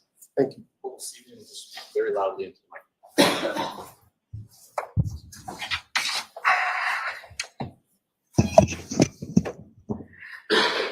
Whenever you're ready, Mr. Jackson. Thank you, Your Honor. Sir, could you please state your name and spell your last name for the record? Daniel Wolf, last name spelled W-O-L-F-E. Sir, what do you do for a living? I am the director of accident reconstruction at a company known as ARCCA, A-R-C-C-A. And tell us a little bit about ARCCA. If you could explain to the court what ARCCA is and what its primary mission is. So ARCCA is a forensic consulting engineering company. We have a variety of disciplines that include biomechanics, failure analysis, human factors, premise liability, crashworthiness, and accident reconstruction. You said that you were the current director of accident reconstruction, correct? That is correct. Is that a specialty of ARCCA specifically? Yes, sir. And what sort of contracts does ARCCA routinely engage in? We typically work for law firms, insurance carriers. What about other clientele? For instance, maybe it's an insurance carrier or a law firm, but what about the ultimate client? The military, Department of Defense. Have you contracted with other entities or agencies, sporting agencies? Certainly, yes. We've done research for the military. We do player safety for the NHL. So yes, we are involved in a number of research projects as well. And in terms of ARCCA and its commissions and consultation, is it known both nationally and internationally? Is it recognized as a leader in the area of accident reconstruction? Yes. As the director of accident reconstruction, do you specialize in not only accident reconstruction, but human factors as well? Yes, sir. Can you give me a synopsis of the professional discipline of accident reconstruction? What is accident reconstruction? Well, I think that's a very broad topic. I look at the cases that come across my desk. You know, I've been involved with pedestrian impacts, and that could be pedestrians hitting the side of vehicles, fronts, backs, getting run over by vehicles, being struck by a vehicle, then projected into another vehicle. I've dealt with your simple fender bender collisions. I've dealt with collisions that involve 60-car pileups on a highway. So again, accident reconstruction in terms of the scope for a case, it can really vary case to case depending on the facts and circumstances of that case. And when you say dealt with, are you talking about literally going into, from an engineering and a scientific standpoint, trying to reconstruct what happened, what the causal effects were of that accident, and what the results were, the resultant damage or injuries were? Absolutely. What about human factors? What does that discipline entail? What is human factors? You know, I had to laugh when Alessi said, well, it was mentioned in his voir dire that most of the accidents he does at night, most of the things he reviews are accidents that happen at night, but it's different than saying most accidents happen at night. And that was an argument that was in my comment section from Free Karen readers. The shush part was said out loud. That most of the accidents he reviews, you know, he reviews a lot of accidents at night. That's different than saying most vehicle pedestrian vehicle accidents happen at night. Does everybody get the difference in saying that most of the accidents I review happen at night? Then statistically, that is, they're more likely to happen at night. And as Hank Brennan says, that would have been nice to have. I don't see, Judge Cannoni, I think Alan Jackson's going to be thrown off and she's going to save the rest of the defense. But I think Yannetti's going to get away with it. I just don't think for her own, because she's been exposed for letting the defense do this nonsense. She knows the whole world is watching her ruling on this. Well, to give you an example of that, so I do a lot of nighttime visibility work where, for instance, let's say a pedestrian's coming out. Right. That is different than saying most of the pedestrian vehicles accidents happen at night. Statistically, he does. It may be what's handed to him. Right. I mean, it's like saying a police officer deals with more robberies. Oh, does it have to do with the neighborhood you're in? Does it have to do with the workload that you're getting thrown? That's not handing over information to the Commonwealth. To the roadway at night. Maybe it's not a lit roadway and you're relying on your vehicle headlights to illuminate that pedestrian. So it's determining when would a driver recognize that individual on the roadway based upon the headlights, if there is any artificial lighting, their clothing. And then we look at how do drivers respond based upon that scenario that they're presented with. So we know that response times are different depending on the hazard that's presented to them. So if it's a pedestrian coming to the roadway, it's a vehicle stopping in front of you. So that's the application of human factors. And that might include everything from passenger vehicles, commercial vehicles, bicycle issues, motorcycle issues, things of that nature. Yes, sir. Okay. What education, training, and background qualifies you to perform the duties that you just described as Director of Accident Reconstruction at ARCCA? In terms of my educational background, I received a Bachelor of Science in Engineering from James Madison University back in 2012, along with a minor in mathematics. Some of my coursework while at James Madison included courses in physics, statics, dynamics, kinematics, material science, and your typical engineering sciences. Subsequent to my undergraduate degree, I then went on to the University of Delaware to pursue my PhD in electrical and computer engineering with a concentration in electromagnetics and photonics. Did your research area also include physics, in addition to electromagnetics? Yes, sir. Optics? Yes, sir. Photonics? Yes, sir. And lighting? Correct. Are you accredited as a traffic accident reconstructionist? Yes, sir. By whom? By an organization known as ACTAR, which is the Accreditation Commission for Traffic Accident Reconstructionists. Are you trained in photogrammetry to determine vehicle crash and map scene evidence from photographs? Yes, sir. In other words, looking at a photograph rather than being at the scene, that is a specialty or a specific area of training that you've engaged, correct? Yes, sir. Are you trained in Bosch crash data retrieval analysis? Yes, sir. Otherwise known as CDR analysis, right? Correct. In terms of professional associations and accreditations, are you certified by the Society of Automotive Engineers? Yes, I'm a member of that organization. What about being a member of Optical Society of America? Yes, sir. Illuminating Engineering Society? Yes, sir. And finally, the National Association of Professional Accident Reconstruction Specialists? Yes, sir. You're accredited by all of those organizations, is that right? I'm a member of all of those. Yes, sir. Have you authored peer-reviewed articles in the... Wow. Wow. Wasn't he lucky to pick out all those organizations he just happened to belong to?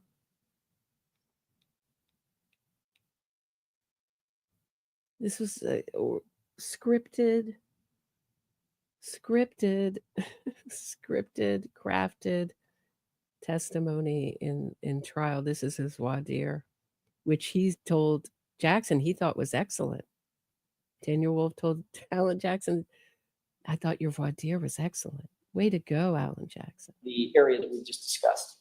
I've authored a number of papers in the field of physics, and one of my most recent publications was that dealing with Toyota and Lexus vehicle control history records. In 2021, did you author or co-author a peer-reviewed article known as Collision, the International Compendium for Crash Research Dealing with Vehicle Control History and Braking Issues? Yes, sir. Have you qualified in other courts to testify as an expert in the area of accident reconstruction? Yes, sir. Importantly, were you hired by the defense in this case? No, sir. Before this morning, you walked into court. Have you and I ever met face to face? No, sir. In terms of your Doubling down again. Were you hired by the defense, but you sure were paid? or the commission that you were asked to undertake in this case, that have anything to do with the defense? No, sir. That have anything to do with the Commonwealth? No, sir. So a third-party agency hired you and commissioned you, or ARCCA, with the responsibility of doing an accident reconstruction in this case, correct? Correct. Person to my left, this the female to my left sitting here, you ever seen her before? Nope. Do you know who she is? Yes. How many times have you been qualified in other courts to testify as an expert? Yes, because my wife is going to join the Free Karen Read Facebook as soon as I'm done testifying in this case. We're watching, if you're tuning in late, we're watching the voir dire. Court is on a break of Daniel Wolf, the ARCCA specialist. This is the voir dire that was done in place of the defense handing over proper discovery to the Commonwealth in this matter. You would have to think that Lally and Laura McLaughlin knew that ARCCA was not an independent, unbiased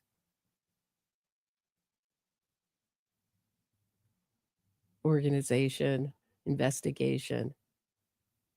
And if you read Lally's motions, I mean, he was talking about frauds upon the court that the defense were doing, and she turned a blind eye to all this. So this is why I say that the judge is part of the problem. It's not just the defense perpetrating a fraud on the court, it's the judge letting it happen. And by letting it happen, you're making it happen. Expert in the area of accident reconstruction. I think that's around 20 times to date. In both federal and state court? Just state court. Multiple states? Yes, sir. Your analysis, conclusions, and opinions are completely independent, whatever they are. Those analysis, conclusions, and opinions in this case are completely independent of the defense and of the Commonwealth. Have I got that right? It's based on the evidence. That's correct. And you're not paid by either side here in this courtroom? Correct. You and your team were asked to undertake a review for purposes of accident reconstruction of the case that's now pending before the court. Is that right? That's correct. Who at ARCCA was assigned to the team who ultimately would undertake that analysis? So it was myself, Dr. Andrew Rentschler, and Scott Klein. Scott Klein has a Master of Science, is that right? I believe he's got a Bachelor of Science in Mechanical Engineering, yes. In engineering? Correct. All right. And Dr. Rentschler is a PhD in what area? Biomechanical engineering. Were you provided and did you review certain materials in furtherance of your consultation in this matter? Yes, sir. I can have just a moment, Your Honor. Yes.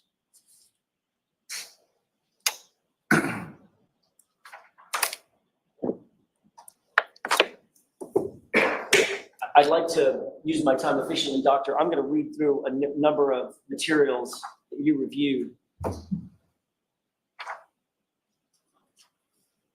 Before I do that, may I approach, Your Honor? Yes.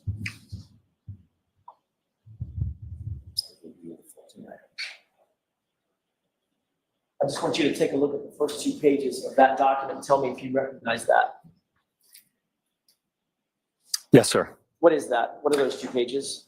These are the first 2 pages from the report that ARCCA issued in regards to this matter. Do you see a list of 14 items on those 2 pages? Yes, sir. Is that an accurate reflection of the items that you were provided by this other agency to review in terms of coming to your opinions and conclusions concerning this case? Yes, sir. May I approach, Your Honor? Yes. I'm getting bored. I don't know about you, but I think I've proved my point. Oh, wait, we're back. We're back. We're back. We're back. We're back. So my apologies. My apologies. It's just a lessee, though.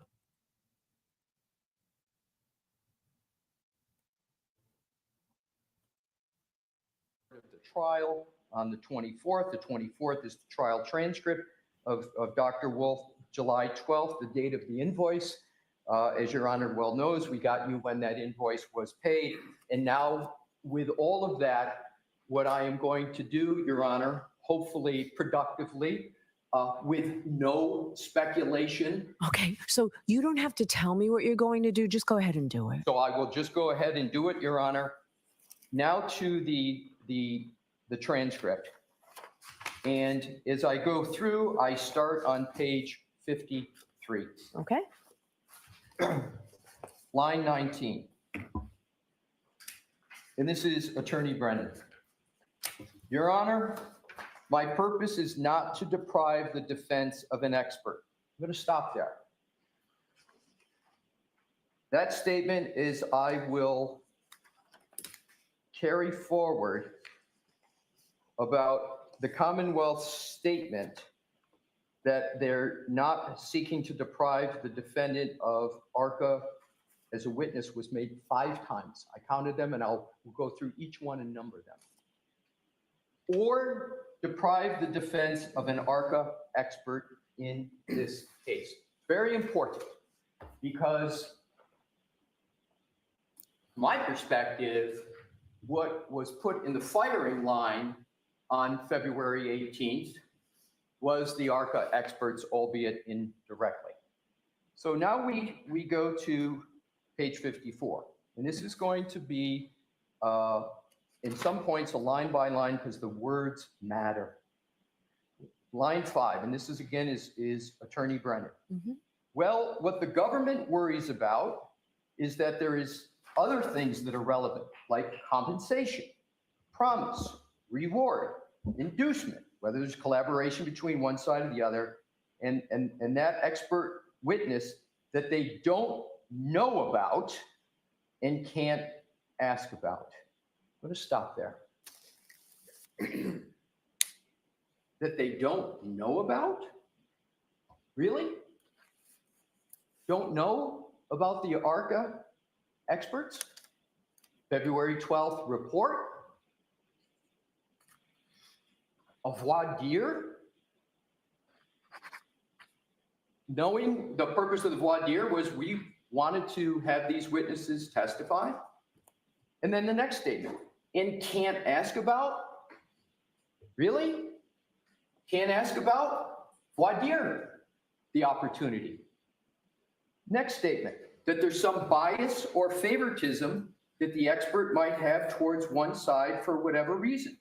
I don't know what's meant by favoritism, but having worked with experts almost every week, you call an expert to testify.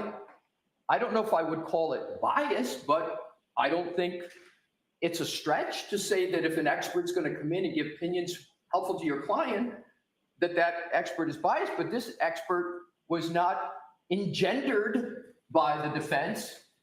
It was engendered by the U.S. Attorney's Office in their federal investigation. Next, on line 12. So that if that information is not disclosed, really? It was on February 12th of 2025. Now I'm going to get to this because, and this is not speculation, this is fact, the entire buildup of February 18th was on the false foundation that the Commonwealth had gotten all the information that they were going to talk about until Your Honor's break from the federal government and not the defense, which was completely false. So this is a buildup, is all in. And what was the date again that the defense provided it? The Friday night before our hearing, was it? It was, I will tell you this, I'm going to have to think out loud here. I'm going to answer it. I think it was February 12th that it was provided of 2025, but it's important to state why that date. Please recall, Your Honor, that the Commonwealth had not yet issued its certificate of compliance with discovery. And I know I don't need to tell Your Honor the rest, you know it better than I do, about counsel's obligation to turn over discovery, et cetera, et cetera. So I don't know if the Commonwealth on the 18th genuinely didn't know that it came from the defense as opposed to the Commonwealth. But what's very, very clear are the statements that I'm going to go through that were all built upon the foundation that they learned about this all from the federal government and that the defense had not turned over anything, which is completely false. Okay. So let's go through each word because it gets really important. When there are claims made that the defense has not turned over something and there are words used like ambush and duping, it's important to understand and get behind those verbs as to what the facts are. So the next. So if the information is not disclosed, then it's not only an impediment, it creates a position where there's an unfair examination. Really? Voir dire occurred? It's not the ARCCA witnesses that I have the issue with. That's number 2 of 5. The Commonwealth is not saying we have an issue with ARCCA. And why do I keep repeating this? Because my conclusion is going to be ARCCA should be unscathed. ARCCA should be available to the defense. And I'm going to get to more of that in a moment. So it says it's not the ARCCA witnesses that I have the issue with. It's the issue, the fact that I don't have adequate discovery. Those words, I don't have. The Commonwealth had for 5 days the very discovery that was being discussed that the Commonwealth didn't have. If the defense is going to be a proponent of those witnesses, they have obligations, Rule 14 obligations for basic discovery. I agree with that.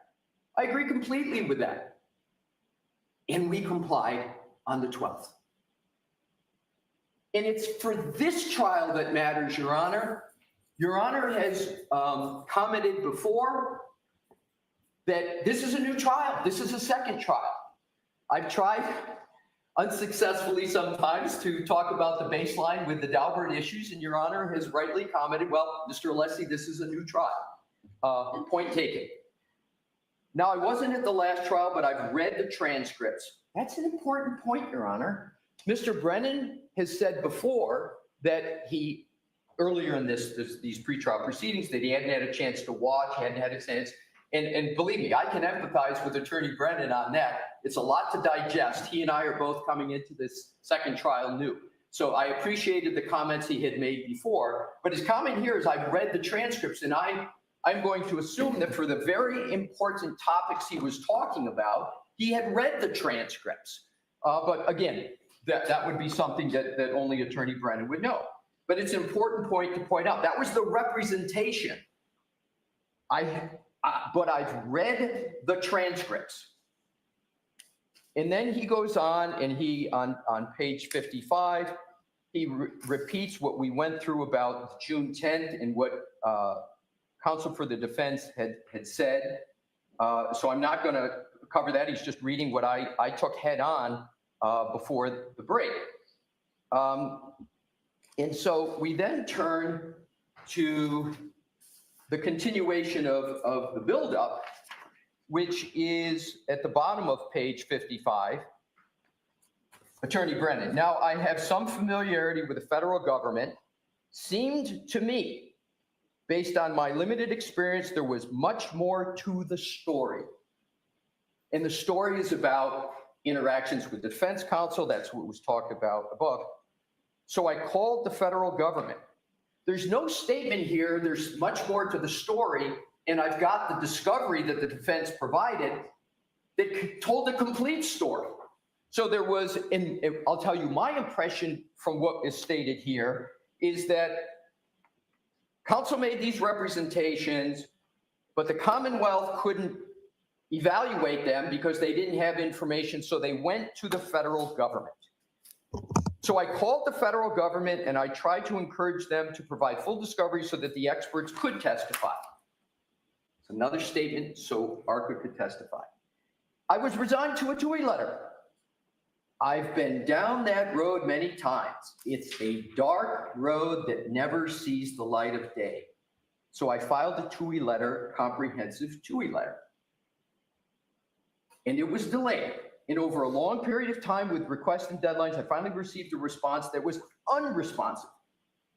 This is talking about discovery and information about ARCCA that was already in the possession of the Commonwealth.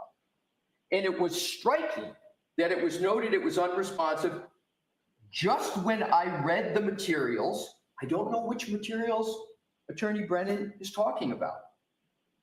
I'm going to give Attorney Brennan on this one the benefit of the doubt that he's not talking about the discovery materials that we had provided, because I think fairly read in context, that's not what he was referring to, but I don't know what's being referred. It's not the point I want to make. And Attorney McLaughlin actually identified them. They didn't respond to our request, so Attorney McLaughlin wrote back, and then we got new materials, just some. Got them from the federal government. It's not a statement that he got them from the defense, which is a fact. And then we got new materials, but a qualifier, just some. But these materials were the very reason why the defense should not be able to call witnesses without giving full discovery. We had given full discovery. We had given it. Having not been at the last trial and reading the transcripts, I only have a flavor for the last trial. So there is email correspondence between the defense, not only the federal government, but some ARCCA, the witnesses themselves, and recent requests for. So he's saying, this is what I got from the feds. And what do I discover when I got this information from the feds, when he really got it from the defense? There's email correspondence between the defense, but not only the defense and the federal government, but the ARCCA witnesses. And then he goes on. But if we look back earlier in the relationship, what we see back in March 22nd, 2024 is that there are conversations between the defense, Attorney Jackson and Daniel Wolf, who's one of these ARCCA witnesses. And then he goes on and he reads the email. But the clear import of the point here is that the Commonwealth is saying right here that this is when I discovered these emails. This is how I got them, not from the defense, but the federal government. And we know now that that's incorrect. Then we proceed down to page 57. The Commonwealth, as I understand it, was not aware of any promise, rewards, or inducements or payment. They relied on a reciprocal discovery order of this court for that information. That's a misdirection. That's a misdirection. There was no promise, rewards, or inducements or payments before all of those documents that the Commonwealth is referring to here. That didn't come until the invoice came in July. And it wasn't even a promise. It was pursuant to the conversation of Assistant U.S. Attorney Deutsch that, yeah, you guys got to pay it, and it's okay to pay it. So next on page 57, line 11, he reads,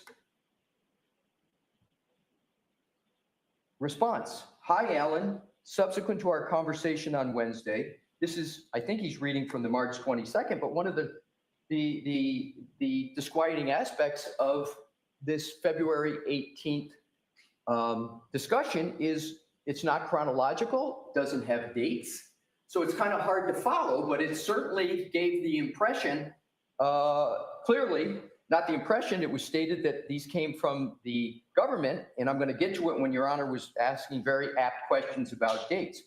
But this is a very interesting paragraph. Hi, Alan. Subsequent to our conversation on Wednesday, the U.S. Attorney's Office asked me, are there any further conversations? Did we receive additional information from their office regarding how our involvement will move forward?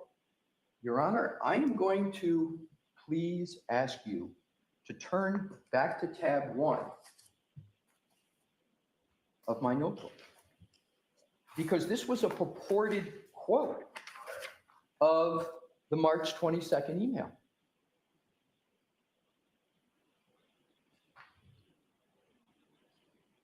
That's really not close to what the email says.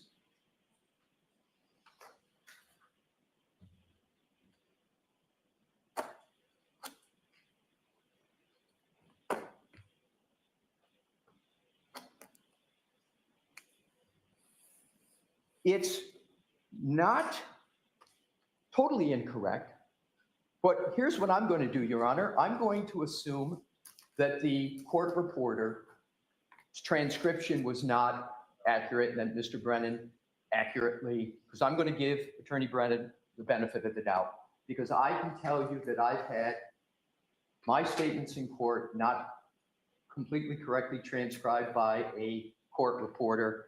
And unfortunately, sometimes it's been on some key things.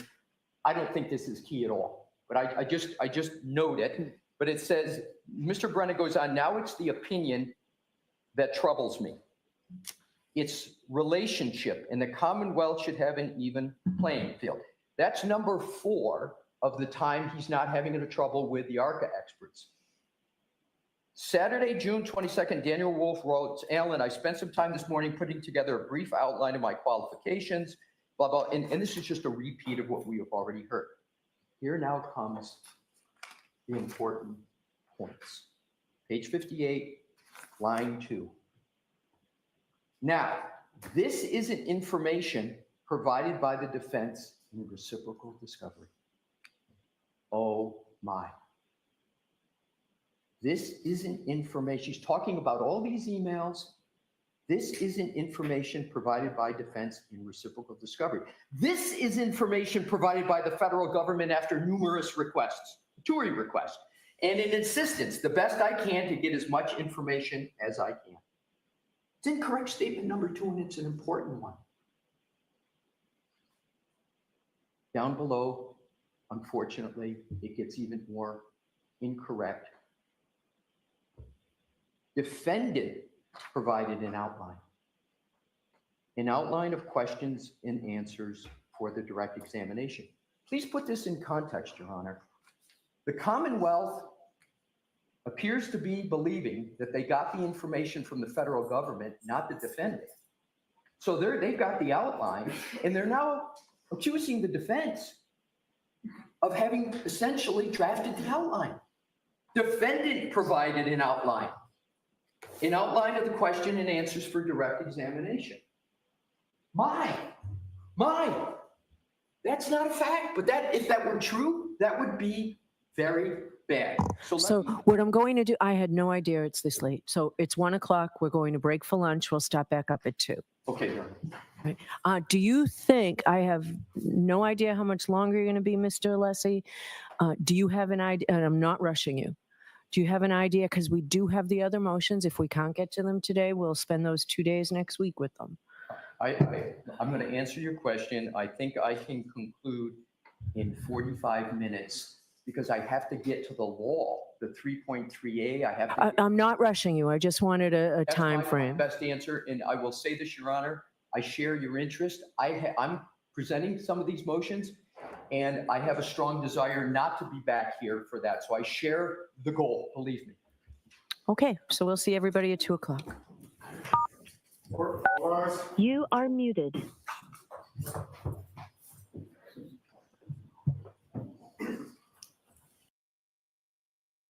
Oh.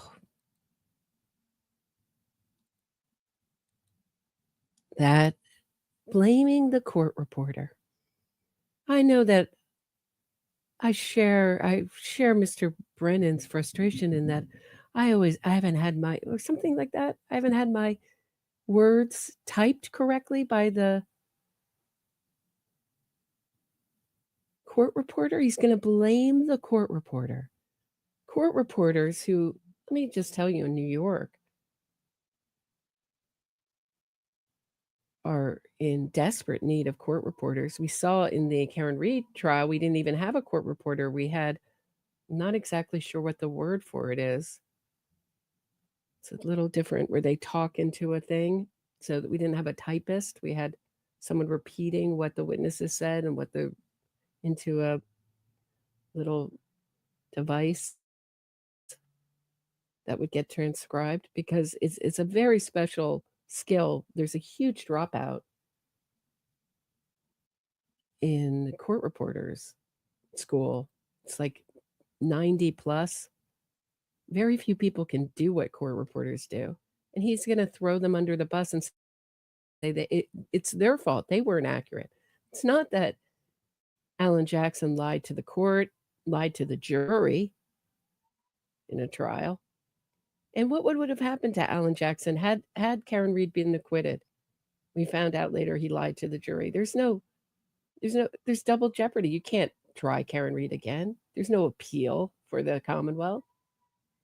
And all this happened under Judge Cannoni's nose. And so we're getting just a very, thank you, Tammie, for this super sticker. I appreciate it when you support these live streams.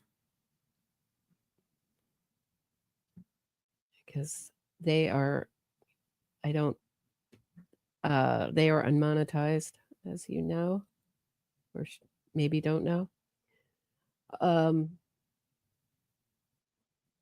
How dare you blame the court reporter? How dare you blame the court reporter? We all heard. It was televised, Alessi. It was televised. We all heard what the court reporter, what Alan Jackson said. It wasn't the court reporter's fault. How dare you blame the court reporter? How dare you? So he picked up on the fact that Hank Brennan said that he read the transcripts.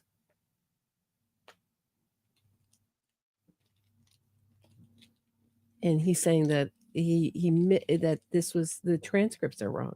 That's what they're blaming.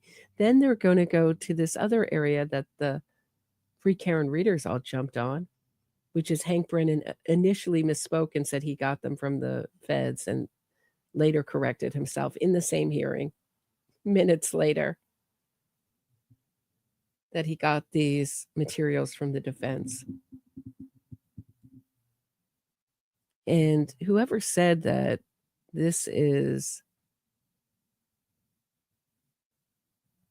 Alan Jackson's cowardice on display here, that Alessi has to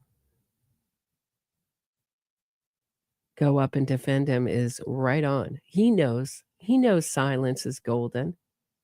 He doesn't want to get in any more trouble. I mean, that will tell you, the fact that Alan Jackson isn't defending himself should tell you something. And I just loathe Alessi. I mean, you know, as I said in the comments, this is Alan Jackson's job, but Alessi jumped on this case pro bono. Didn't care about re-victimizing the O'Keefe family. He wanted to get a killer off and be part of the fraud, and that's my take on it. Fraudulent defense team. That's how I see them. Bunch of innocence fraudsters, because he's bored at his own civil work, doing civil work. He wants to be in with the big boys. And he's treated as the A student by a bunch of hip, cool kids, C- students, and they just hand over their work time after time to Alessi. And we'll tell you the enthusiasm by the Yannetti and Jackson. They seem over it. So what could we watch? What could we watch? I don't know. Maybe we could just go to break and come back in an hour, or any suggestions what to put on? You see them that way too? It's ridiculous, right? Jude drops, same thing. It's ridiculous. Speaking of ridiculous,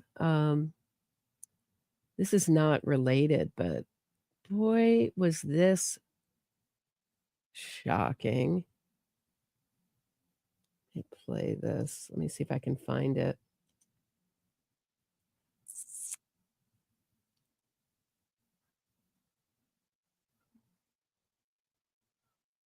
I just thought what he had to say about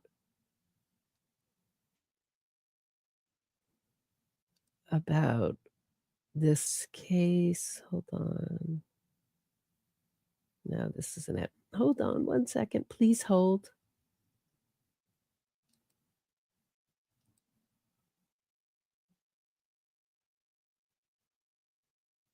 Here it is.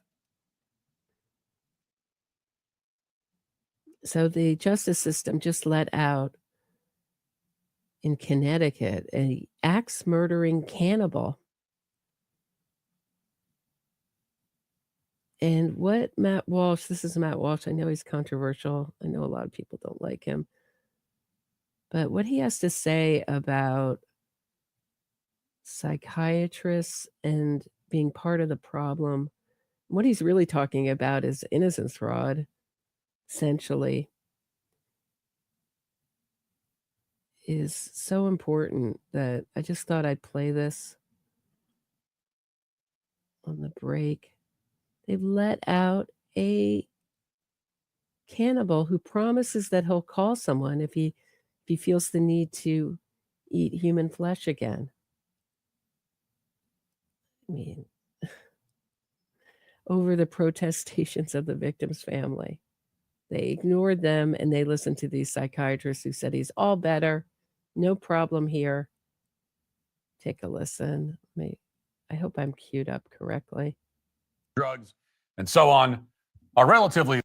Wait, hold on. Let me go back to I think this is. We've talked a good deal about the damage that the field of modern psychiatry has done to mankind across a variety of contexts. Most of the harms, the invention of gender ideology, the mass overprescribing of psychotropic drugs, and so on, are relatively widely known. What's less well known, because not a lot of people talk about it, is the sinister influence of modern psychiatry on our criminal justice system. For all the criticism to be made of Soros DAs and Democrats' refusal to prosecute criminals, all of it justified, the role of modern psychiatry in freeing violent offenders is often ignored. Right, and they're getting rid of the term psychopaths. First, they softened it to sociopaths.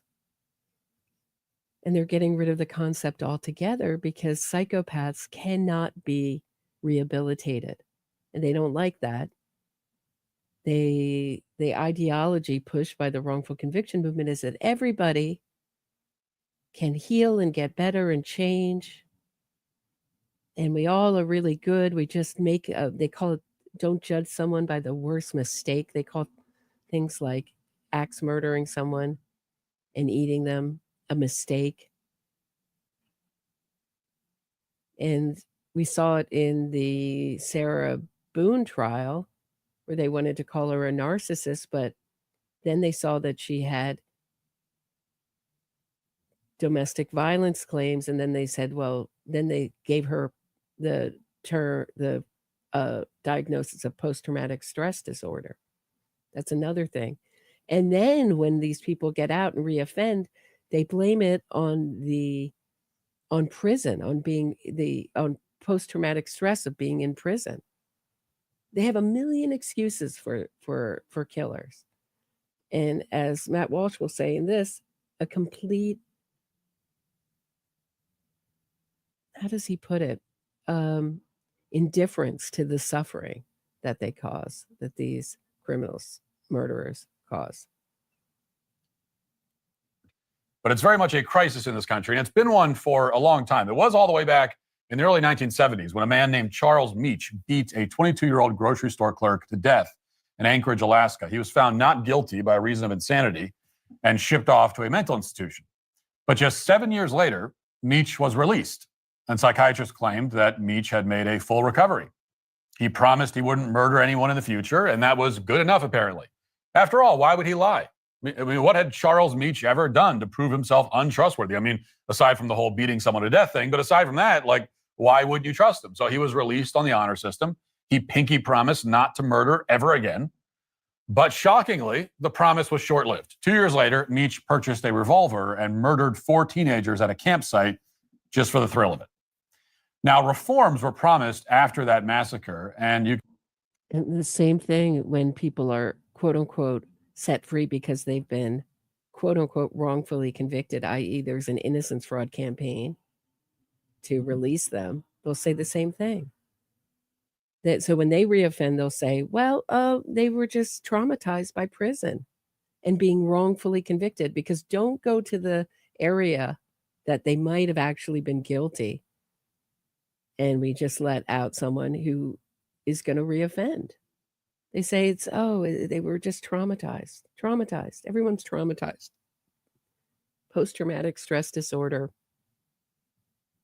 Most overused diagnosis. You can see why. It was pretty clear sign that mental health professionals should stop pretending that murderers can somehow be cured of their murderous tendencies, because murder is not, in fact, a symptom of an illness. It is a manifestation of human evil. And people who commit those kinds of evil acts should be locked in prison forever.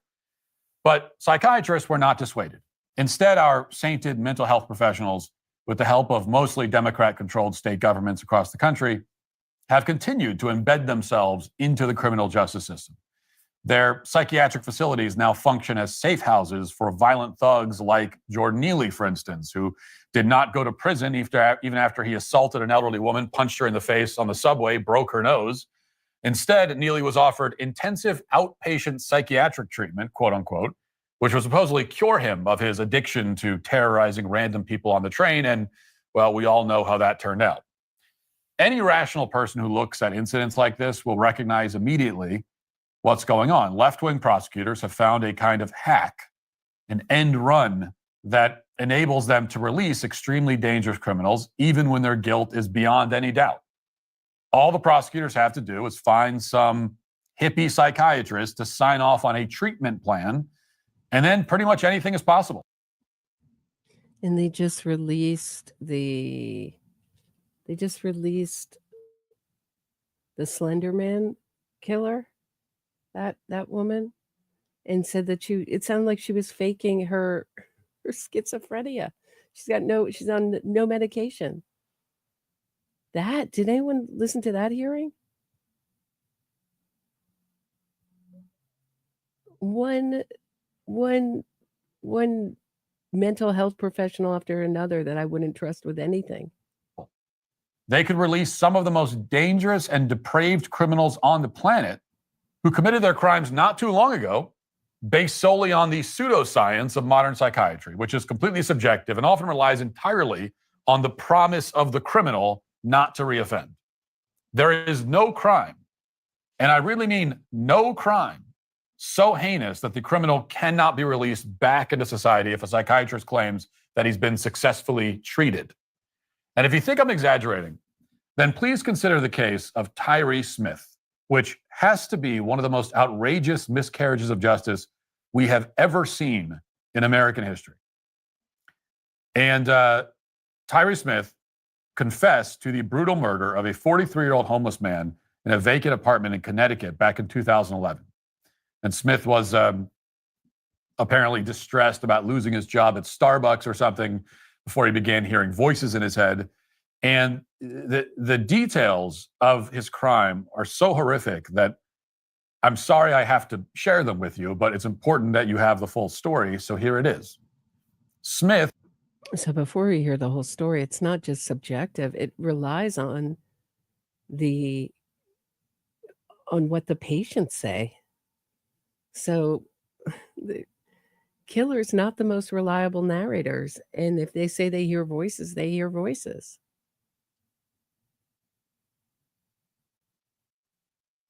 Used an axe to kill this man inside an abandoned home in Bridgeport.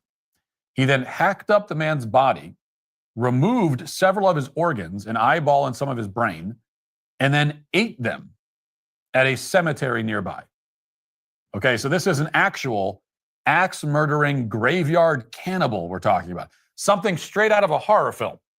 And the man's body, or what was left of it anyway, wasn't found for nearly 40 days. At trial, Smith was found not guilty by reason of insanity. And in 2013, a panel of judges committed Smith to a mental institution for 60 years. But Smith will not spend anywhere near 60 years in a mental institution. Instead, something called the Psychiatric Security Review Board in Connecticut has just granted Smith, the axe-murdering cannibal, a... So this is akin to what we have is these conviction integrity review units. And sometimes, like in Queens, New York, they're created after, that one was created after Marty Tankleff, who killed his parents, Arlene and Seymour Tankleff. He was convicted of it. And then he hired a PR specialist, the same PR specialist that the West Memphis 3 had, Lonnie Surrey, and propagandized our media with falsehoods and got himself out. When he got out on a technicality, Andrew Cuomo reviewed his conviction, determined that in his report, when he said we're not going to retry him for the killing of Arlene and Seymour Tankleff, he said he should no way be considered innocent, and he deserves no money for what he might argue would be his wrongful conviction. He got $13.3 million, something like that. And People magazine just last year had an article about his wrongful conviction.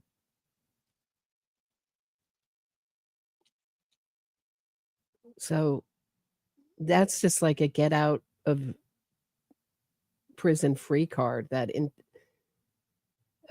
conviction integrity unit. And we have them in all cities all over, and towns all over the country. And so this, I guess, is for people who have been given psychiatric sentences. They have their own review unit. Conditional release. And that means he'll receive day passes to wander around on the hospital grounds as he pleases. And very soon he'll be able to make off-site visits into the community. Watch. A man accused of killing and eating another person in Bridgeport being granted a conditional release. Tyree Smith killed Angel Gonzalez with an axe in 2011 and ate part of the victim's body. Smith was found not guilty by reason of insanity and sentenced to 60 years in a psychiatric hospital. Now, if you had told me a few years ago that woke justice reform would soon lead to the release of an axe murderer cannibal, it would have seemed too outlandish even to me. Even if you have a black murderer and a white victim, as you do in this case, even given everything we've seen during the moral panic of the BLM era, it still seems unthinkable. And it only gets more unthinkable when you look into the specifics of Tyree Smith's case and why he was released. So it's already as bad as you could possibly think it could ever be. But when you look into the details, it gets worse somehow. Now, first of all, it's perhaps worth noting that this decision was made. He was just in 2011, he committed this. I mean, doesn't 2011 seem like yesterday? It's a tiny sentence in a cushy psychiatric unit. Made during a hearing in which Tyree Smith wasn't even present. He teleconferenced in, and he didn't appear on the video screens in the hearing room. So right away, it may seem like a minor detail, but that should already be disqualifying. I mean, you won't find very many employers in this country that are willing to hire a job applicant after a phone call without seeing the person in any way, which means it is, at least in some ways, apparently, more difficult for a normal person to get a job at Walmart than it is for a homicidal cannibal to get released from an asylum. So why is Connecticut releasing Tyree Smith? Well, as the hearing went on, a psychiatrist testified that Smith has recovered. He's a reformed cannibal. His axe murdering days are behind him. And her evidence for this statement is that Smith has denied experiencing any hallucinations or having any desire to harm other people. He's better now. And we know that he's better now. This is just like the Slenderman killer. She's all better. She's off her meds. Sounds like she was malingering the whole time. Because he says he's better now. I'm going to play that clip from the hearing, and then at the end you'll see a question from the prosecutor to the doctor, an important question, but watch. He has maintained clinical stability, adhered to prescribed medications, and continued to engage meaningfully in groups and substance use treatment. He also denied visual hallucinations or a desire to harm others or himself. It's safe to say that if he doesn't take his medication, that his auditory hallucinations that tell him to kill people and kill police officers may come back. Yes. Well, as you just heard, evidence of Tyree Smith's recovery is based entirely on self-reported data. So they know that he hasn't had any hallucinations or cravings to consume human flesh because he told them. Quote, he denied visual hallucinations or a desire to harm others or himself. Oh, he denied it. Well, okay then. I mean, what more do you need to know? Oh, and by the way, if he stops taking his medication, he could totally become a cannibal again. So let's just hope he doesn't skip a few days. He doesn't forget to take the pill. But as long as that doesn't happen, he probably won't murder and eat anybody else. He's pinky promised. He pinky promises that he'll keep taking the medication and he won't murder anybody. And that's it. Now, of course, at the same time, Smith also knows that his only chance of ever seeing the outside world again is to lie about all of this. So either he is an axe murderer cannibal who grew out of it, like a child grows out of a bedwetting phase or something, or he's lying. And there is about, I would say, a 99.9999999% chance of the latter. Now, at the hearing, one of the victim's family members pointed this out. She remarked, quote, how do we really know he's not going to do this again? He had no remorse for killing Angel. She also said that the whole family is terrified because it's quite possible Tyree Smith will reoffend. Watch. Doctors say Smith has been a joy and a support to other patients. But despite that, Talitha Frazier, Gonzalez's sister-in-law and spokesperson for the family, says they constantly live in fear. His grandchildren are scared. His daughter is so scared she couldn't even make it this morning. Her sugar dropped to 52. So the axe murderer cannibal is apparently the life of the party at the insane asylum. You know, he's just a joy to be around. Now, of course, we can probably assume that the man he hacked to death and then consumed would disagree with that assessment. Probably wasn't much of a joy on that particular day, but he's not here because he's dead. So true. And Frazier spoke for the family. He was homeless. Killed a homeless man and ate him. An axe. How do we really know? This is what the victim's family, as Frazier said at the sentencing, how do we really know he's not going to do this again? He had no remorse for killing Angel. His grandkids are scared. His daughter is scared. You heard her say this. She couldn't come today. Her sugar dropped to 52.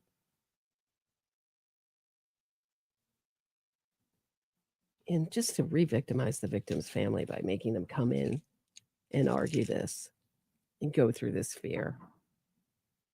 It's just so insensitive. It's just prioritizing the needs of killers and deprioritizing the needs of victims' family members. And the point is that as long as Tyree Smith isn't axe murdering, he's really quite pleasant. But that is small comfort to the family of his victim, who really wants an answer to a pretty basic question, which is, what assurances do we have that he won't kill us exactly? Now, in their report, the Connecticut Psychiatry Board includes this line, which is really an all-time caliber line. I mean, if you're assembling a hall of fame of the most deranged statements that the medical profession has tried to pass off as legitimate, this would have to be very high on the list. And this is directly from the Connecticut Psychiatry Board's report.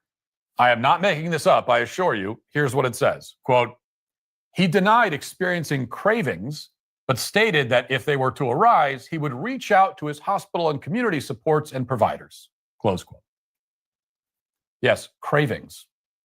So just relax, everybody. There's nothing to worry about. The Connecticut Psychiatric Board is releasing an axe murderer cannibal back into society, but they assure us that if he experiences any cravings for the taste of human flesh, he will immediately reach out for help.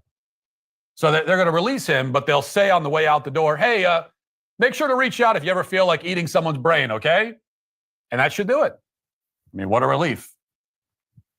In the last decade or so that he's been locked away, Tyree Smith has become totally and completely normal.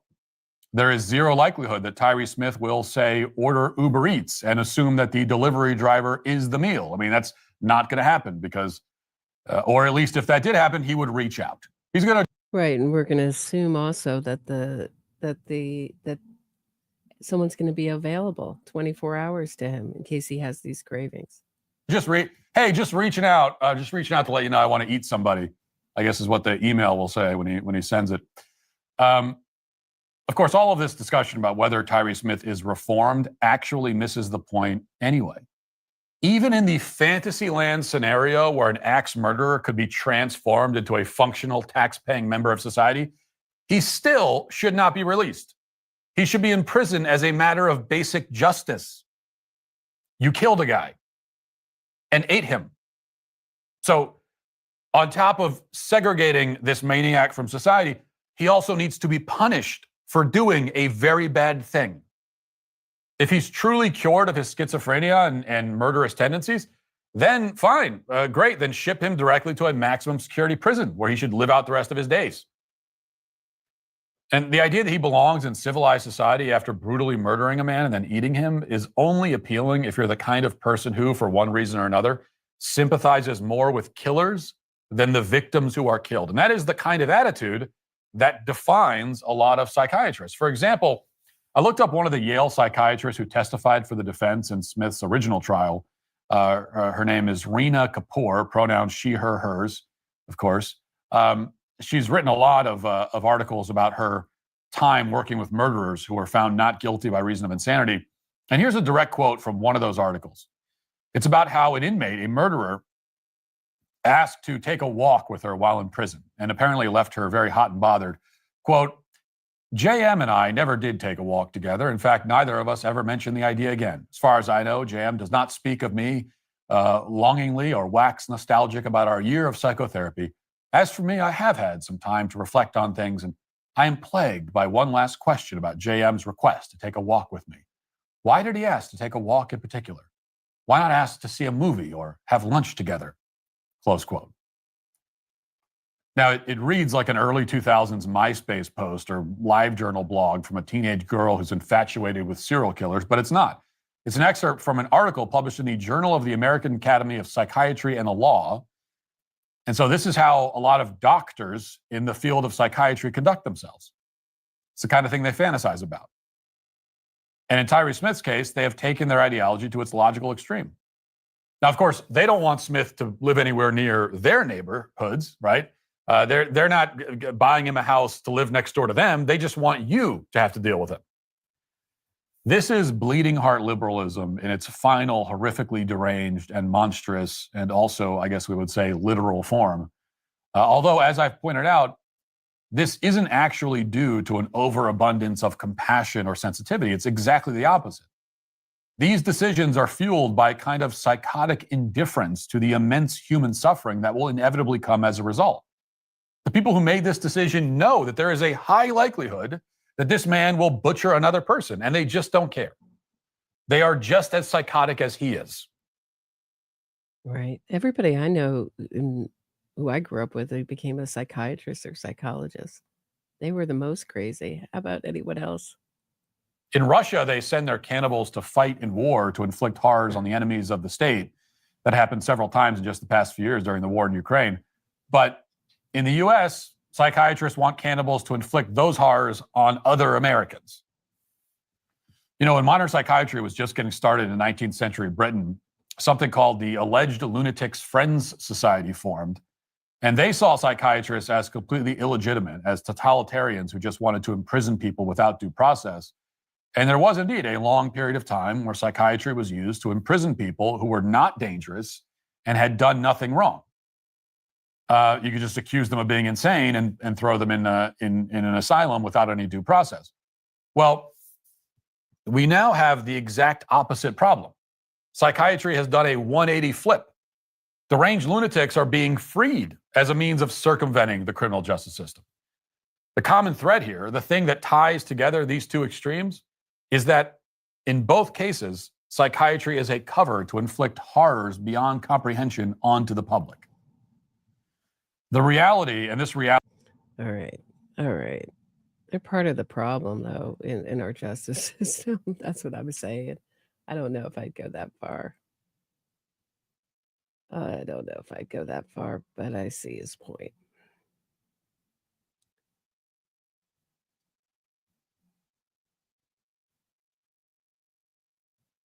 Richard Glossop's getting a new trial with a huge disadvantage years later. The prosecution's not going to do it. Witnesses have died. Memories have faded. And little justice for Barry Van Treese's family. That's welcome to Bad News True Crime Day. Let me just show you the Karen Reed, speaking of innocence fraudsters, ID discovery. The same people who brought you the hugely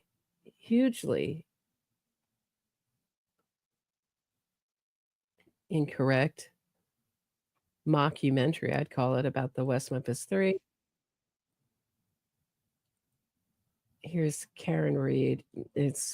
Looks like it's going to be a pro Karen Reed featurette, A Body in the Snow. I mean, could it be a more insensitive title? A Body in the Snow. Who is that body? Body has a name. John O'Keefe. What a freaking insult to the O'Keefe family and to society in general. I mean, this is what we've gotten to. A body in the snow. A body in the snow. A body with no name. Just a minor crime. It was just a body, not a person. Body. It is accused of hitting John O'Keefe with her SUV and leaving him to die in the snow. Their relationship was not a happy one. Not a single witness actually saw this happen. There's a whole other side of the story. This is funny, Ms. Reed. They've got her guilty already. So did you? Not a single witness saw this happen, but Karen Reed did. John O'Keefe did. One's dead and one's lying. You drive your car into John. Doing this film is my testimony. I want to say what happened exactly as it happened. John was a Boston police officer. I want to, but I won't. She's dying to tell. She's dying to brag about what she did. I love when they ask her, did you kill John O'Keefe? Like, if she says no, we should believe her. This is our press. They've always maintained their innocence as if that's something unusual and not the norm for accused killers to lie. It's so special. She's maintained her innocence, guys. We went to the bar with a bunch of cops. Jen McCabe invited us to the Alberts. Last I ever talked to him when he got out of my car at Brian Albert's house. Everybody liked Karen, and everything changed. If you listen to that, they subtitled that, Is He Dead? But if you listen to it, Innocence Fraud Watch points this out. It's No, He's Dead. If you go back, let me go back a little bit. She's saying, no, he's dead. Because they all knew he was dead that morning. Listen again. Everybody liked Karen, and everything changed. He was found dead on the lawn of another police officer. This is one of their own, and that raises the stakes. Miss Reed stated that she hit him 3 times. I hit him. I hit him. I hit him. That statement doesn't appear on any of the tapes. They were shot. I am not on trial. I am a witness. It's impossible to have any sympathy. They're all lying. She'd smile or laugh. She's posing for pictures. Her behavior, in conjunction with the hard evidence, points in one direction. DNA evidence placed parts of John on Karen's car. Feels like I'm in a bad dream. This can't be real. She was angry. She had been drinking. How many calls? There was over 50. What did you text about going through Karen Reed's phone? Trooper Proctor. Why would he say that? You know you're being recorded. And that's why she started this investigation into Trooper Proctor. She knew he called her crazy.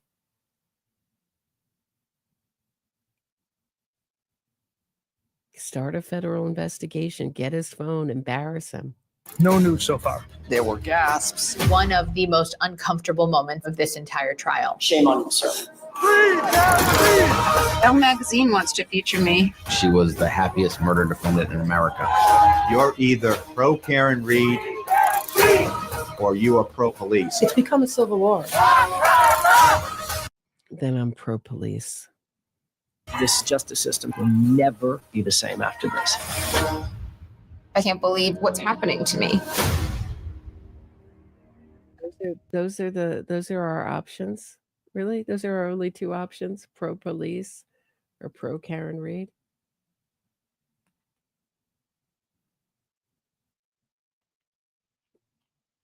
Terrifying, right?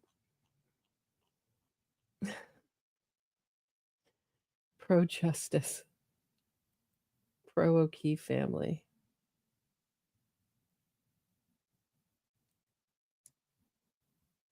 Let's see where we are. Are we still? We have about 20 minutes. I'm going to pull up the hearing. I'm going to take a 20-minute break to just get some food. I will be back, but I'm going to pull up the hearing.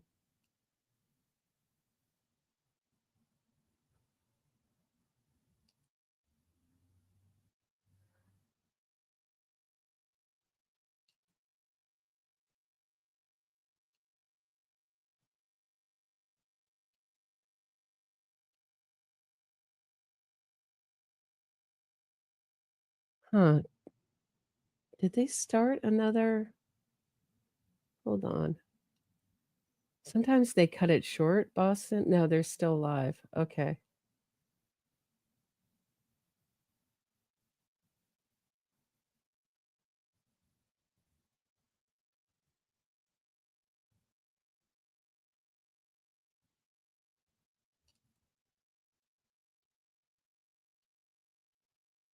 Okay, I just want to make sure. They just have a black screen.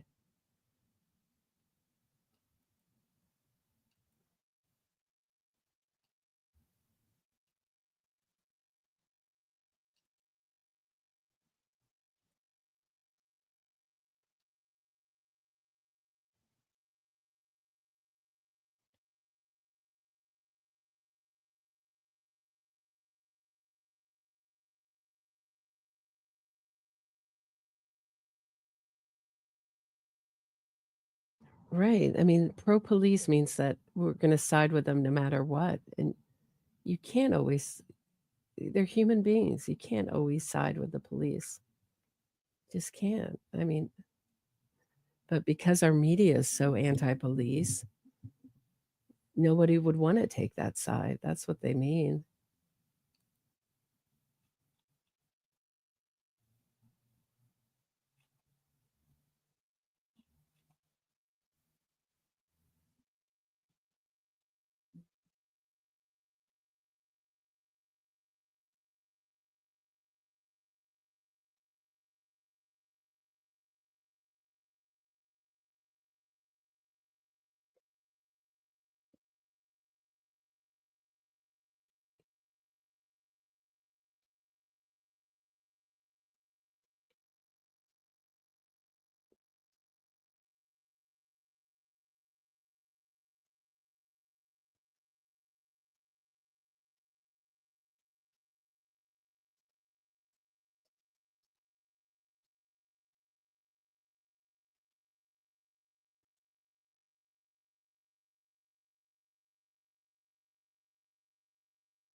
Karen reads as she was headed into court. This is from Steve Cooper.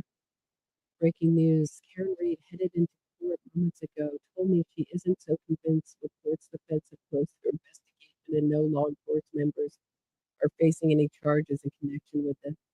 She's not convinced. She needs it to keep her fraud going. So she's not convinced. Take a listen to this. Are you encouraged or discouraged by the decision by the feds that they're not continuing to investigate?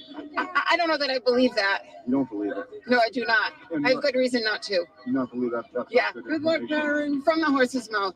Have a good day. Thanks, Scoop. You too. Karen, how are you feeling this morning? I feel great. Are you Hi, encouraged Jason. or discouraged? She believe her. She has good reason to not believe. She has inside information. It's not that she just needs the federal investigation to keep going and going and going.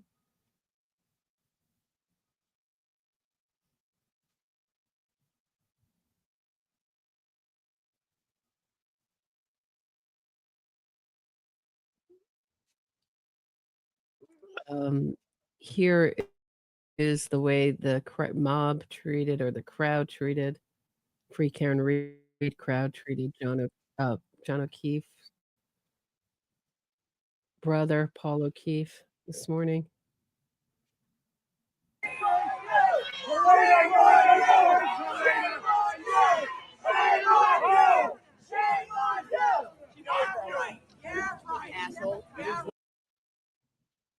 Can you imagine treating a victim's family member like that?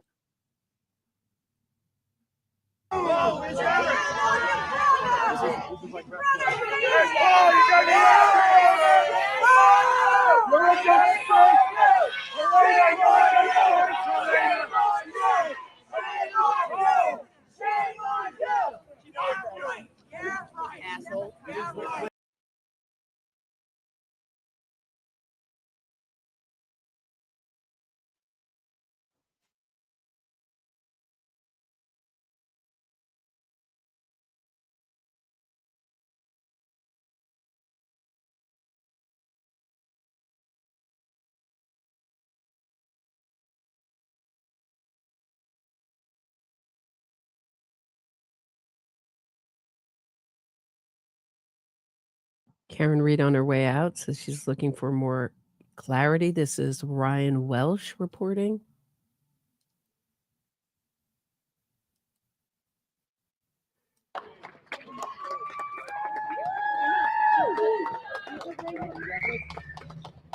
How are you feeling so far this afternoon? Good. There's a lot of documents being read. What are we expecting the next few hours? More clarity, more truth, more sunlight. It's the opposite of clarity. They're obscuring the truth.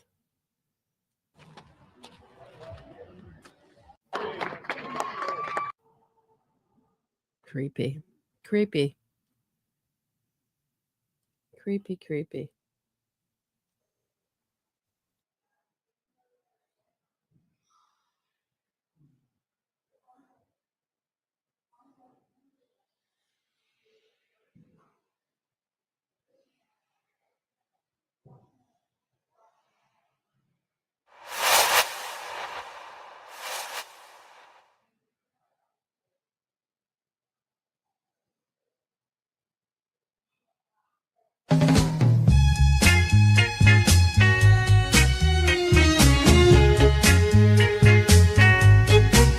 I'm a tiny man, bark as bad as my bite. Got hundreds of ways to fool you. Hold my killer client tight. Cheat to win only increases my popularity. Stalk and shout around the courtroom like a Matlock parody. I'm a lawyer, a criminal lawyer. Think like a criminal, spout legalese. Lying by profession. When in doubt, blame the police.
Karen Reed is taking a drive through Boston. This is the interview that never ends with Ted Daniel.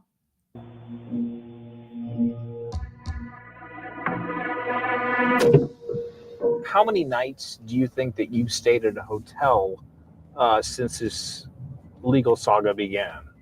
Since the legal saga began, well, trial was every bit of 10 weeks and then a week or so leading up to it. So that's 100 days, 90 plus days. And then every hearing, at least one day. And that's just not having a license and being out in the suburbs. Now I don't have my house. Right. She can't drive. But it doesn't look like she's suffering in that being driven around in style. House anymore. So I'm always in transition of where I'm staying. So, and when Alan and Liza come in and now Bob, and if it's one of our experts, time is of the essence. And I like to be involved in everything. So I certainly don't want my legal team convening and I'm not there. You miss one day of this case on this legal team and you're behind. We just got a discovery dump today. This tends to happen right before hearing. We get discovery. I wonder if part of that is preempting us saying in court in an open forum that we're still waiting on this, this, and this. So then we get it. And then but we haven't had time to really distill it before we're back in court. But we just got a dump today. And it's nice because the lawyers are coming in and we're kind of all combing through it. We'll sit down tonight and go through it. We'll have time again tomorrow to go through it. So staying with them helps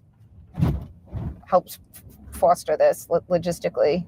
During this time when there is no trial, we see you in court once every, 3 months? But what's going on?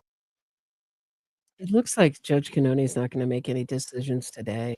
Doesn't it look like that? That's the way we're going.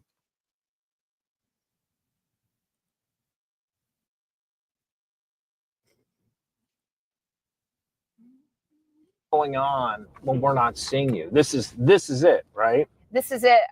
I work on the case every day. When I'm not lying, I'm working on the case. When I'm not lying to reporters, I'm working on the case. Talking about ARCCA witnesses being totally impartial, unpaid witnesses. From when I wake up, I'll take a few breaks. I'll have dinner with friends or with my family or both. But the hearing is, those are easy days. I mean, they're easy for me. I don't have to do anything, but it's all the days in between. We've gotten, now this is the second trial. So for any given witness, there's the initial police reports, or in some cases, no police reports. We've got the state grand jury, then we've had a federal grand jury, and now a trial, and then any interim police reports that involve some of these witnesses. So it's layers of statements, and the inconsistencies are just seemingly endless. So there's yeah, kind of like I hit him, I hit him, I hit him. Is he dead? I hit him. I made a 3-point turn. I didn't make a 3-point turn. I dropped him off I left him at the bar. I watched him walk through one door, the side door, front door. I don't know what happened to him. I left him and he hasn't come home. He got hit by a plow. Those kind of inconsistent statements, Karen? Always work to do. And it's like finding a needle in a haystack, that the report may look at a first glance to read the same, but then you read it 2 or 3 times and it starts to sink in. You know, we were just looking at a police report. My father. Yeah. Well, there she's telling the truth. It is like a needle in a haystack. They're looking for some small inconsistency that they can blow up. Some tiny acorn that will grow into a big oak of a distraction away from her crime. Father and I, a couple mornings ago, early police report from January 29th by Michael Lank with the Canton PD. And I've read this so many times that I don't know if I've become desensitized to it, but he says to Matt McCabe when he goes into 34 Fairview, if John got in a fight the night before. And I always read that as if... And that's if, documented? That's documented in the Canton police report from that day, 3 years ago, nearly to the hour, to right now. But now that I read it, I'm like, of course he's being asked if he knew of John getting into a fisticuffs, because John looks like he was. Right. And those are things that I read in the moment when I was arrested and then arraigned on February 2nd. And I don't quite know the contours of what I'm dealing with. I first think that this is just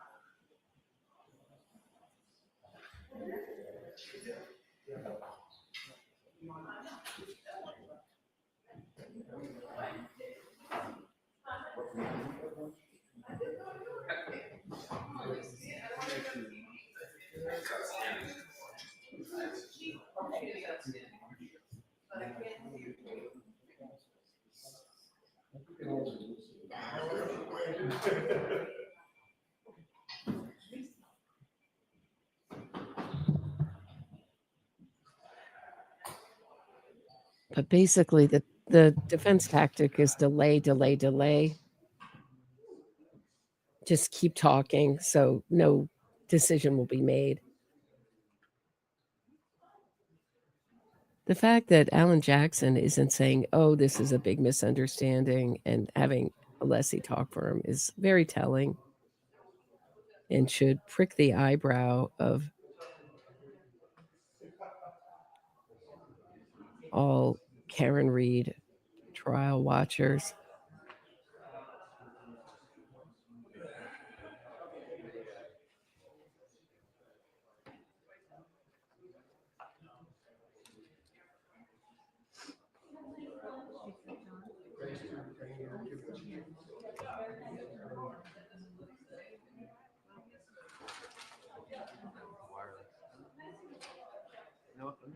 Jackson doesn't want to talk because he could get himself into more trouble too, Maestro. I don't think he wants off the case. I think he's in trouble. He's been exposed, and so is Judge Cannoni for letting this all happen under her nose. So she's happy to have Alessi spout off for hours and hours and bury the lead, bury the really important stuff. That's what defense attorneys do. Blow up the minutia and bury the really salient evidence. Same thing here. Nothing's changed.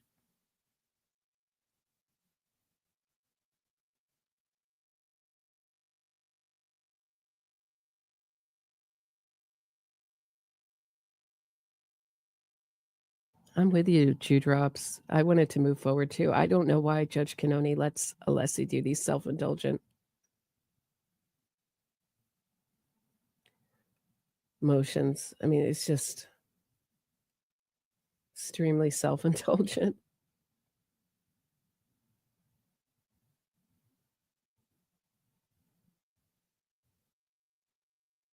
It really is shameful the way Bev treated Lally. He was up against it.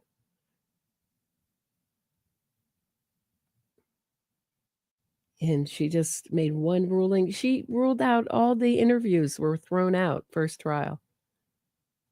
Wonder why they were let in this trial. I don't even understand why she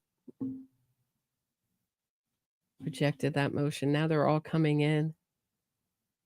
So we have Karen Reed's conflicting statements to the first responders and basically admissions and confessions to the first responders. And then we have her conflicting statements to the press. If that's going to be enough, I mean, it just seems like there's no one but me on this side pushing for the second degree charge. Everyone else is saying, you know, it's manslaughter. She didn't know what she was doing.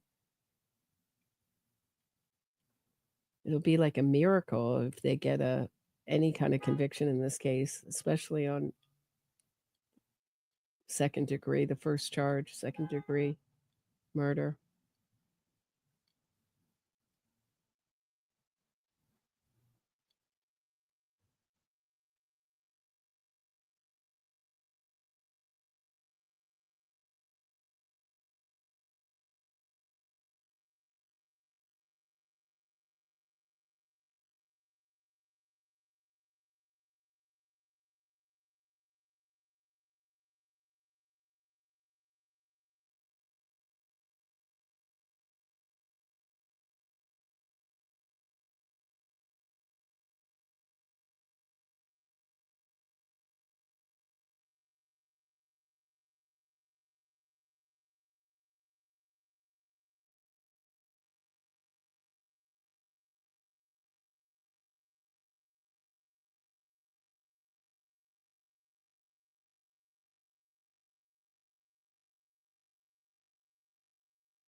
Why couldn't Maestro says Judge Canoni says she wants a full explanation and Alessi is giving it.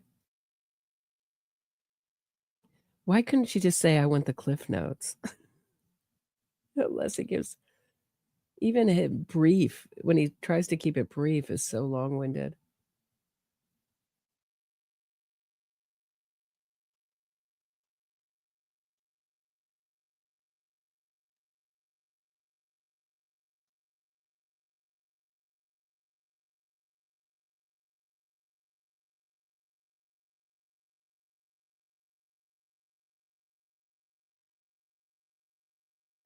You want to do? We should have done that at the break, Sinclair mock trial.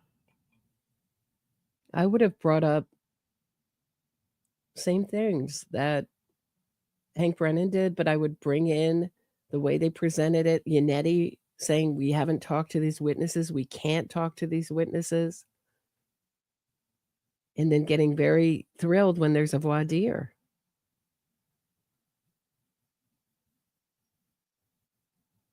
And that was done three different witnesses in this case, all by the judge. Voir dire is the remedy. Oh, we can handle that.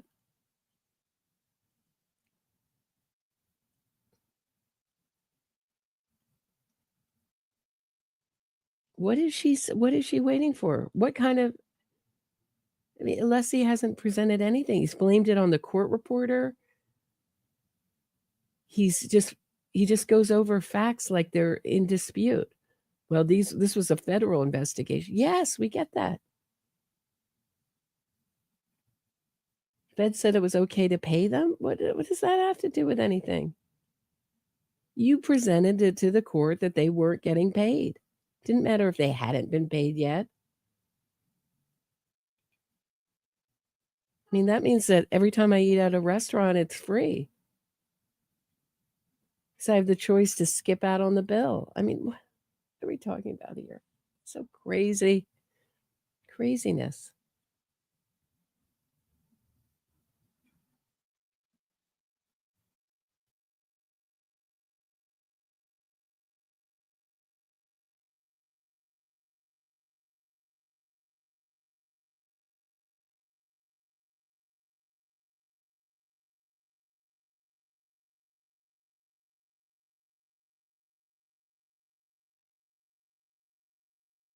Right. They didn't just not disclose payment. They said they hadn't been paid, which the jury could take as we aren't getting paid.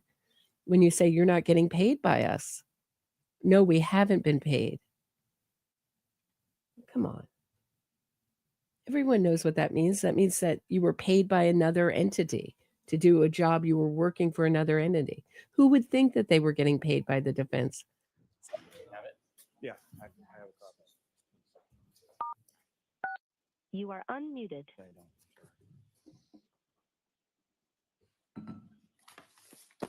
Back in session, may be seated. All right, Mr. Alessi, why don't you go ahead and continue? Thank you, Your Honor.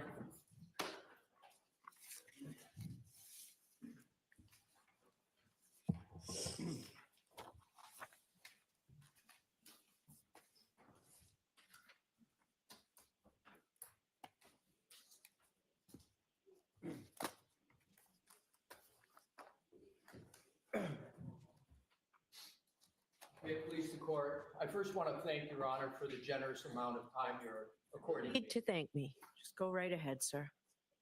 And take your time, Mr. Leslie. I shouldn't have cut you off. I appreciate that, but take your time. This is important. Thank you.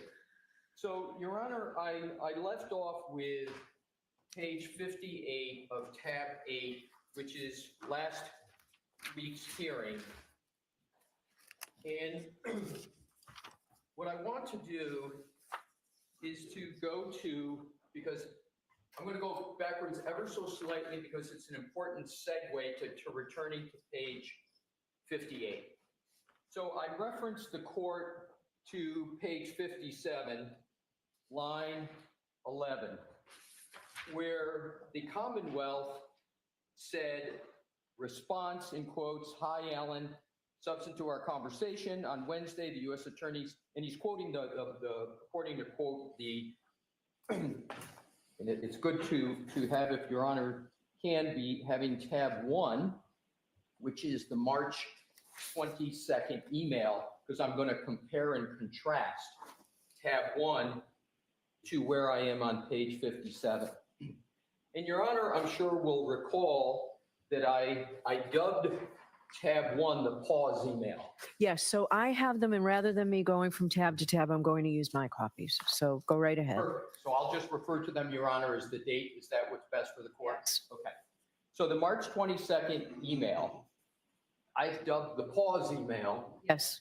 And because of obvious reasons, and it's got the word pause in there. And the pause is a very, very important concept because the pause is the stopping of communications before really things even got underway. It was before there was even an agreement, an engagement, et cetera, et cetera. So compare that, please, to the quote, purported quote on page 57. 11, "Hi, Alan, subsequent to our conversations," he's quoting purportedly this email. "On Wednesday, the U.S. Attorney's Office asked me, are there any further conversations? Did we receive additional information from their office regarding how our involvement will move forward?" Your Honor, there's not one mention of the word pause in that quote. The word pause was left out of that quote. That is the foundation of that email. And it's not merely semantical, it's the cutting off of communications. And it's unfortunate that that pause was not quoted on page 57. Now back to page 60, or excuse me, back to page 58. Yep. And this is where I left off. Line 2, now this is an information provided by the defense in reciprocal discovery. This is information provided by the federal government after numerous requests, TURI requests, and in assistance, the best I can to get as much information as I can. Defendant provided an outline of the questions and answers for direct examination. So this is where I left off. That's not correct. It was Dr. Wolf that provided the outline. It's really important when we're talking about a collaboration, et cetera, communications, that's not accurate. And Your Honor, what is important to note, Your Honor asked about when did the defense provide the discovery? And you told me the 12th, right? And I want to correct that. I was off by a day. It was February 13th. Okay. Because it's important to try, I clearly understand, to be as accurate as we can. I'm the one creating the standard that every word counts, every day counts, so I want to try as my best. I may get some things wrong, but I want to try my best to be accurate. So what I did during the break is I went and asked for the email that sent that request. So it's the email from the defense to the Commonwealth providing the discovery. Okay. And the email is dated February 13, 2015 from, and I've got extra copies if the court wants it, if the Commonwealth wants it, from Evelyn Arellano, and she is an employee of the Worksman Jackson firm. And it's important to who it's addressed to The first name on it is Hank. That's the first name on it. To Hank, Mary Ellen, Adam, and 9 more. Good afternoon. The Dropbox link below contains ARCCA reciprocal discovery. Please let me know if you experience any issues accessing the files. Okay. What time of day? Because if it's California time, it might be different than what we have here. But It probably will be, but I don't know what time of the day. I'm going to ask the team if they can access what time of the day, because I don't know the answer to that as I stand here. okay. And Go right so- ahead. And so, but suffice it to say that the hearing was on the 18th. So it wasn't like it was a Friday and then we're back in court on a Monday. My best recollection, the calendar will be the best evidence, is that this was toward the middle of the week, right? But in any event, let's say worst case scenario was dispatched at 9 o'clock at night, California time, which would be midnight Eastern time. And let's assume worst case, it's therefore in effect the 14th. That's 4 days before the 18th that this is sent. And Do you have a time? Pardon me? Do you have a time, Ms. Little? Yes, one moment. Thank you. And I'm understanding Your Honor would like me to pause until you get Just, the answer. if we can, because I'm looking at a calendar. If you don't, I thought you may have had it. We can move on. I believe it's approximately 6:30 in the evening. It was received by the Commonwealth. Thank you. And is that, may I ask Your Honor if that's Eastern time, 6:30? Eastern Standard Time. Thank you, Ms. McLaughlin. And Your Honor, it was a Thursday. I'm sorry. It was a Thursday. Okay, thank you.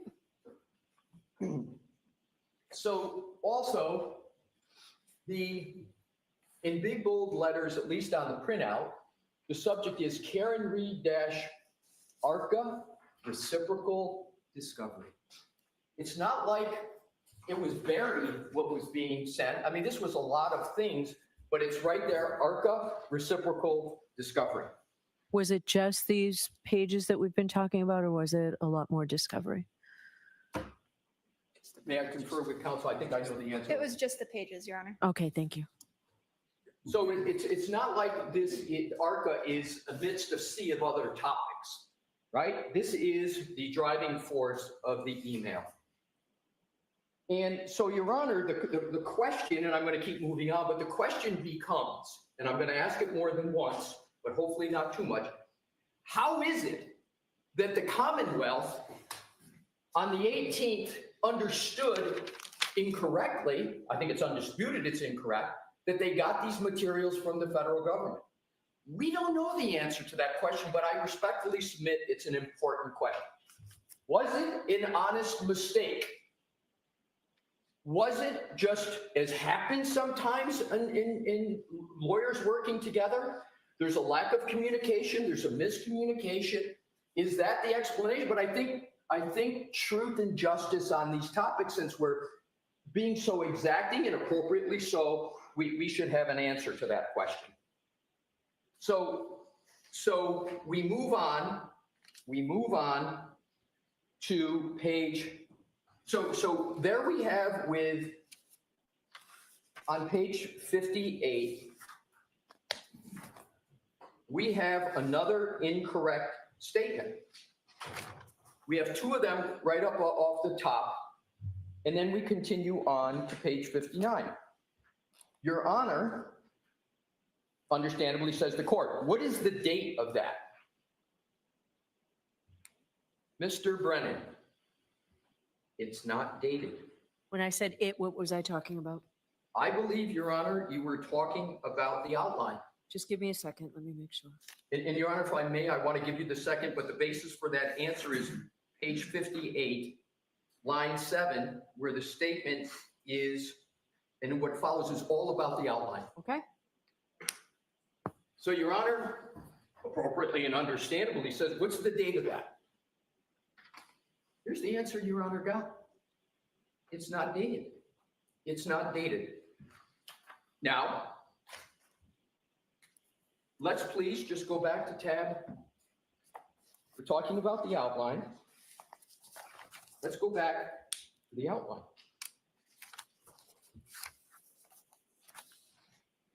And we could pick either one. I'll pick perhaps the most probative one.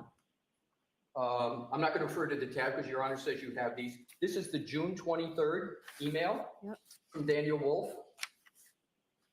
I'm just pausing to make sure you're, thank you. It's what I refer to as a script, right? That's what you're referring to? That's what Your Honor has referred to it as.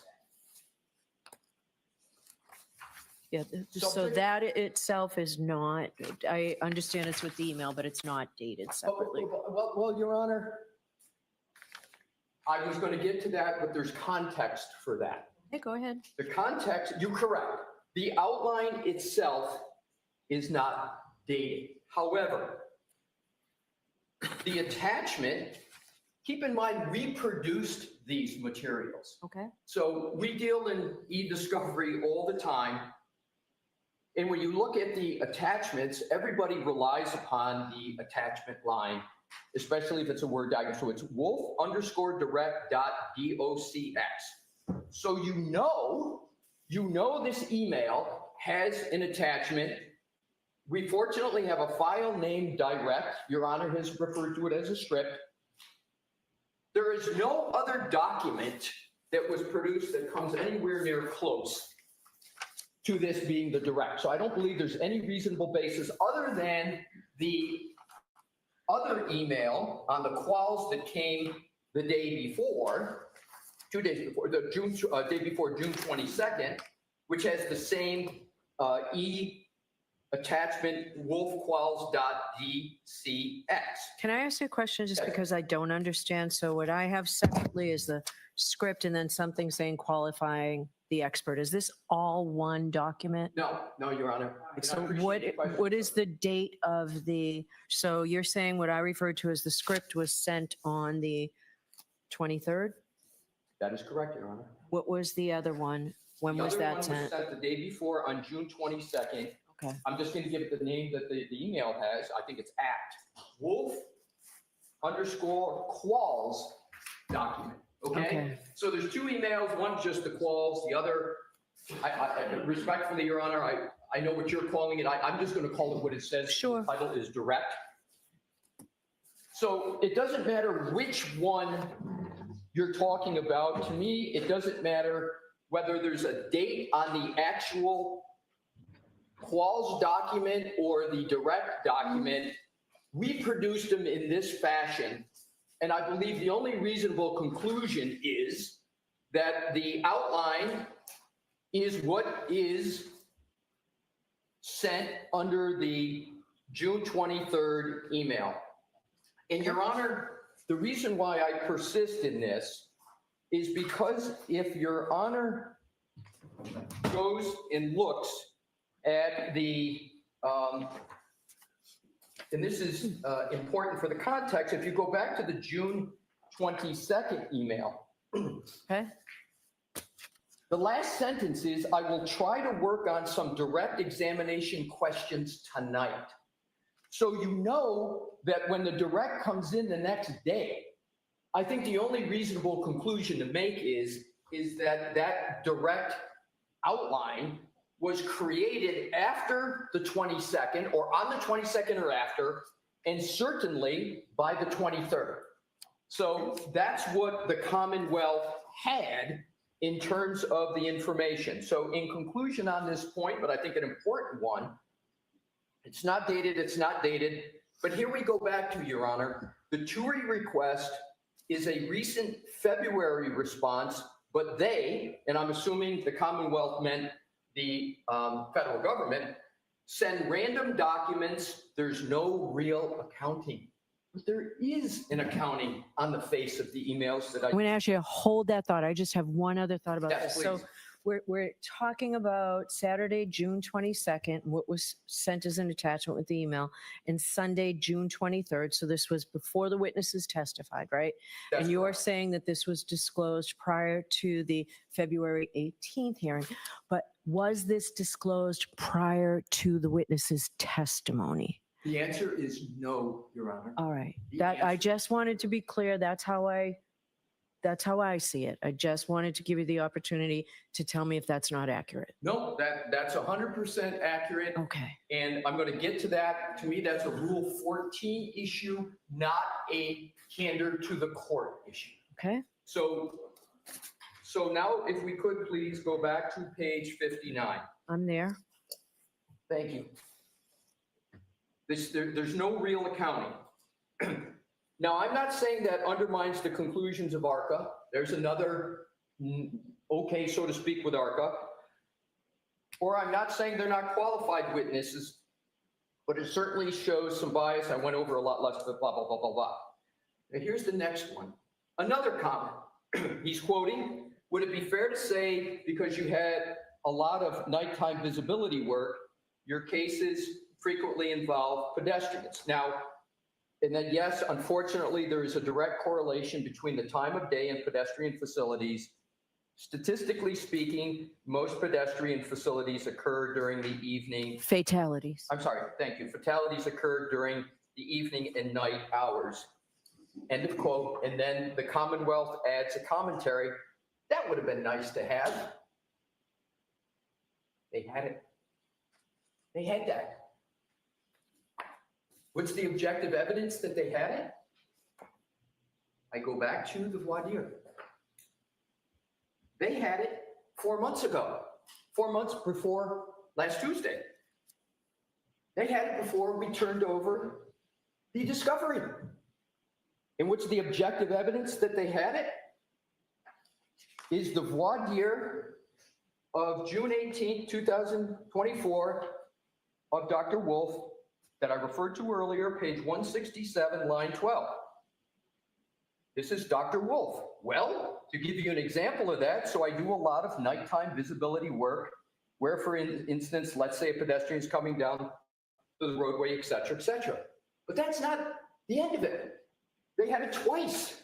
So if we go to the direct testimony of Dr. Wolf that I referenced earlier, this is my tab 6, but I'm going to stick with, it's the date of June 24, 2024 of Dr. Wolf. Page 36-65. Okay. Line 22. This is Dr. Wolf's answer. Several hundred, period. As I mentioned earlier, you know a great deal of my work is in the field of lighting and visibility. Here comes the key points. So there is a direct correlation between time of day and pedestrian incidents. We see a rise in the evening and night hours just due to drivers having a difficult ability to try to perceive and recognize individuals. So I certainly see a lot of pedestrian collisions in my casework. I did see that. So let's go back. That's misstatement number 5. It would have been nice to have, I agree. It would have been, and you did, twice. Next, reading on the same page 16, he's quoting. So, my specialty in the area of lighting and human factors results in a lot of my cases involving pedestrians. That's the end of the quote, and then the Commonwealth takes on with a commentary. Pretty important stuff in this case. I agree, and you had it twice. And then he comments, if you don't want me to say this, that's fine, that's fine. Then the commentary from the Commonwealth. Shh. And I went back and watched the video. Shh. Don't tell them. I'm sorry? What do you mean don't tell them? You were told twice in the voir dire and in the direct. It was just unvarnished. And here's the important part, Your Honor, another important part. Mr. Jackson drew that out on direct. Not only was he not shushing or hiding, it was Mr. Jackson's question that drew that out. So here you have Dr. Wolf trying to figure out, is this something that we should say? We're not. And honorably, Mr. Jackson, nope, we're going to hit it head on. Mr. Jackson draws it out, puts it right on the table. 4 months before February 18th, and the whole world heard it live. Next, if you could, Your Honor, please go to page 60. I'm sorry, there's another point at the no, let's go if we could. I don't want to take the more the lesser significant ones. I want to focus, because there's many of them. I want to get to the more significant ones. So then we have on page 60, line 2. And then a bill from ARCCA to the defense for $23,925. That's not a trial by ambush. That's getting duped. So I, Attorney Brennan, didn't know any of this. But I've tried a few cases. I've been around the federal court a bit. I know how it works. So what is the import of that statement? I didn't know any of this until I got it from the federal government. And we're talking about the invoice. No, you know about it because the defense, after the certificate of completion of discovery, and 6 weeks before the trial is starting, the defense affirmatively turns it over and does it not buried amongst several discovery documents, but essentially a tailored discovery response that's titled Karen Reed ARCCA Reciprocal Discovery. That's not a very good way to try to cover up something. There is no statement about the date of the invoice on February the 18th. So people are left to wonder, when did it occur? When was this bill stated? The date's important for that invoice. Then there's a lot of statements made. Sometimes parties pick sides, agree, blah, blah, blah, blah, blah. And then it allows the ability of one side to use ghosts. They create illusions and shields and say something's there and something's happening, a federal investigation, and this person, and then this happens. Your Honor, I think it's important for the defense to be allowed to speak to the very words that were used against us. Ghosts, illusions, shields. That's what we're accused of. I choose to try to comport myself and practice a certain way and give people a little bit of the benefit of the doubt. But if we're going to be talking about ghosts, illusions, and shields, I don't think it's the defense that's creating ghosts, illusions, and shields here. The illusion, and it's more than illusion, it's a statement of fact, is that all these documents came from the federal government. It's not an illusion, it's a statement of fact. Statement about federal investigations that were these are not ghosts. We're not creating it, but I'm not going to go any further on that topic. But the ghost word was used to, in my view, the way I read it was, these topics we're making up, right? And we're hiding things, shield, right? We're shield, I interpreted as, you're preventing us from getting this information, defense. And this is 5 days after we had provided it. Next line, page 60, line 13. I don't care if the ARCCA witnesses testify at trial. I'm very pleased to hear that. I don't care about their opinions. I'm pleased to hear that too. But I care that it's unfair, imbalanced, and hidden. Hidden. And that is based upon the faulty premise that we didn't turn it over and the Commonwealth got it from the government. There's no other way to read it. And the Commonwealth, like the defense, is entitled to discovery. I agree with that. The Commonwealth is entitled to discovery, and you got it 5 days before February 18th. Now comes to the court. All right, I'm going to take a recess. And I certainly, Your Honor, am not going to be so officious as to even delve into why Your Honor wanted to take a recess.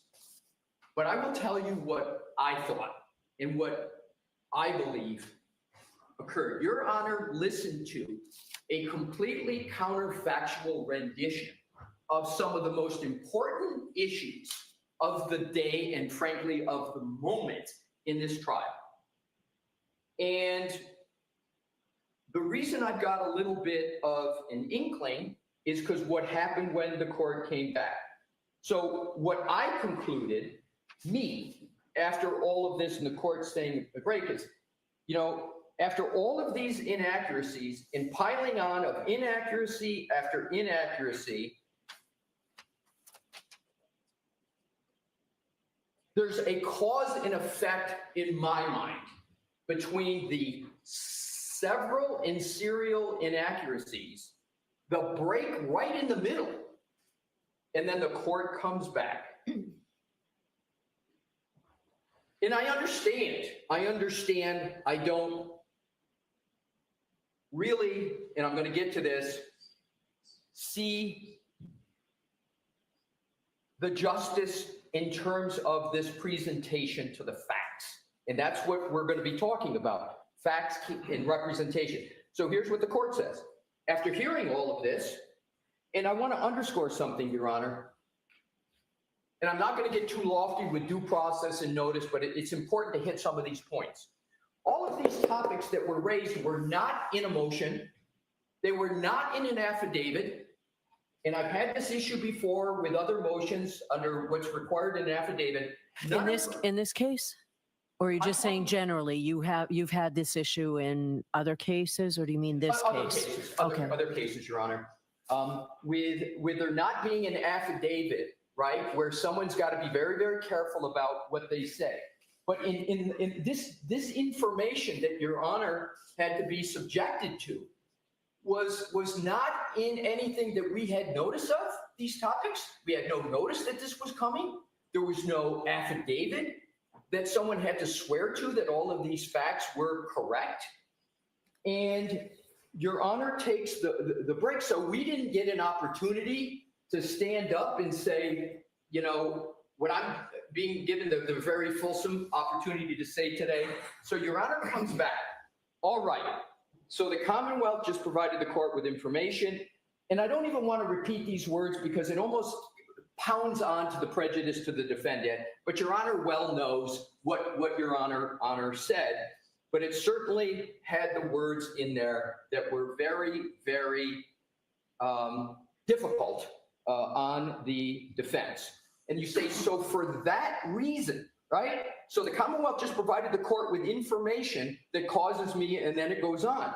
So it's clear that Your Honor was relying upon that information, which was only given verbally, right? And you say, so for that reason, I'm going to suspend today so that we meet again, and then the rest, so be back in here. Unfortunately, that's not the end of the prejudice. So what happens is all of a sudden, and Your Honor basically said, and this is all so key. So you said, I'll see you in a week from today. And then Your Honor continued on page 61, line 12. And Mr. Brennan, where the federal authorities have been kind enough in the past to allow me to have copies of everything, would you be kind enough to call over there, check with whomever you were dealing with, so to see if I can, in fact, get a copy of everything that you just read? It was only then when the the reality hits that you're looking for the backup for what's being said. Up to this point, Your Honor's understanding, all of this came from the feds and the defendant didn't turn it over. So what does the Commonwealth do then? Does the Commonwealth stand up and say, whoa, wait a minute, I've made a mistake. And Lord knows I've made mistakes before. They didn't stand up and say, a very significant mistake, my whole predicate for my whole presentation was, I have to even fight the feds to get this information. Lo and behold, I got it, and I've been duped, and I've been ambushed. Rather than saying that, and you know what, I don't even know if I would have had the courage to say in open court, I might have asked for a sidebar and come up and said, Your Honor, my bad. You know, this is that. But that didn't happen. So what did happen? The Commonwealth says I can, and there's a brief chronology I think Your Honor should be aware of. So the defense is still not able to get up, but the Commonwealth is continuing on. If I could add that right now, it will take me less than a minute. The court, okay. So the Commonwealth goes on, says the chronology is December 4th. We sent another TUI request, 2024. January 6th, we filed our notice of intention to exclude ARCCA experts. January 30, 2025, the United States Attorney's Office sent a response to both ours and the defense request. Without any prompting on February 6, 2025, the defense and the prosecution received an email from the U.S. Attorney's Office saying that the contract had ended with the ARCCA experts and that if either party wanted to engage, the original materials are still protected. This was a change in position about whether the party could be impeached. On February 11, we filed a motion to exclude. February 13, the defense provided us the emails that I read. Buried in a chronology is, in the middle of a sentence is, the defense provided us with the emails. I think I said, I'm going to repeat that. I think I said the federal government, it was the defense. February 13th, they sent us the emails in the direct examination outline. I think I said that was the whole basis for the entire presentation, was that the Commonwealth had to fight even the feds to get them. And then it goes on. We reached out to the federal government, but you know what was not said in lines 9 through 14? What was not corrected? It wasn't corrected that the invoice came from the defense. Just the emails. I thought it meant everything, but.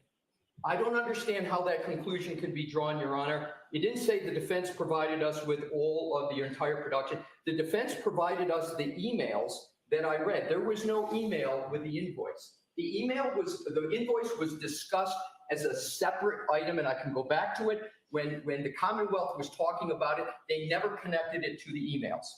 So then we reached out. It was because I received a copy of it. Pardon me? Right. I think it's because I received a copy of everything that had been referenced. Yes, but I'm going to get to the point about the importance of correcting misstatements, because 3.3A1, everybody focuses on the first sentence, which is, thou shalt not make a false statement of fact to a court. The second part of 3.3A1 is you get the opportunity to correct, and you got to correct a material. And I've got it in front of me, but I'm just paraphrasing. I want to get to precisely. But that's why I perseverate this on this, Your Honor, because I trust that the court's going to hold everybody to the same standard. And so I think there is a proper inquiry. I don't intend to be officious as to what the court should do, but if we're going to start looking at comments of defense counsel, I believe we have to look at all comments. And again, I'm going to go back to my own view is this, being a lawyer in cases like this is hard. Being a judge in cases like this is hard. Mistakes are going to be made. So we go on into page 62, line 15. We reached out to the federal government again, because I was curious about the change in position on February 6th, that the contract was ended, but that parties could contact ARCCA. Obviously, the Commonwealth is in no position to contact ARCCA because that would naturally preclude the defense from retaining them. So we refrained and we will not reach out to them. This is really an interesting statement because you read it, because that would naturally preclude the defense from retaining them. Yet at the same time, the Commonwealth, for the fourth time, has moved to strike our ability to use ARCCA. So then the court goes on, all right, so the information that was provided to you, not from the federal government, so Your Honor knew at that point, I don't believe Your Honor had any basis before that to believe that it had come from the defense. I'd like a copy of it before you leave the courthouse. So I hearken back, Your Honor, to what I conclude drove Your Honor to make those impactful statements about, on the top of page 61 was the presentation of the Commonwealth that I counted had 10 misstatements, 10, before Your Honor caused the pause. So coming to what happened then. The Commonwealth, having not giving us notice that this was coming, these topics, not putting any of these statements in an affidavit, we didn't have the ability to stand up. But I will tell you this, Your Honor, I greatly appreciated the week that we got.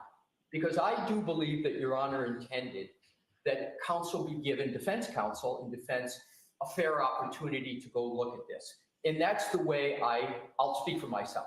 That's the way I took it, and I appreciated that, because that's allowed me to go spend the time that I spent to try to do my level best to give the court an accurate rendition of the fact, because as an officer of the court, I believe that is a sacrosanct duty. And in a matter where the very issue is, what are counsel saying to the court and is inaccurate, I wanted to make sure I could do the best I can. Now, I may have made a mistake here or there, but I just want, and today, but I want to make sure that I recognize Your Honors giving us of that week, and we've tried to take the best opportunity for it. So what happens? What happens after these 10 misdirections? The court's comments go viral. And I'm not saying this for drama's sake. I'm saying this for what has impacted the defense 6 weeks before trial starts, while jury notices are out in the mail. Those words, based upon the misdirections that your court had to endure, have gone through, and I'll just name a few headlines in the Globe, the Herald, every TV outlet, social media exploded. And these are not trivial issues. And more than that, the veracity of counsel has been called into question. There's commentary of everybody about what's going to happen to certain members of the counsel's team, and whether it's intended or collateral damage. We've got the ARCCA experts, which are key parts of our case. Their credibility is being pillared throughout the public domain. And this could have been avoided had there been an accurate recitation of what had occurred.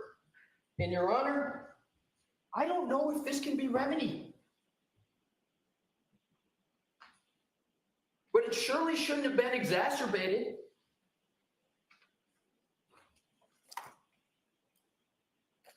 I would now like to move rather, hopefully, efficiently through the next step, which is to point to the Massachusetts rule and give the court my view, and I have to reference, because Again, you don't have to tell me what you're going to do, Mr. Leslie. Just go ahead and do it. Go ahead and do it. My apologies.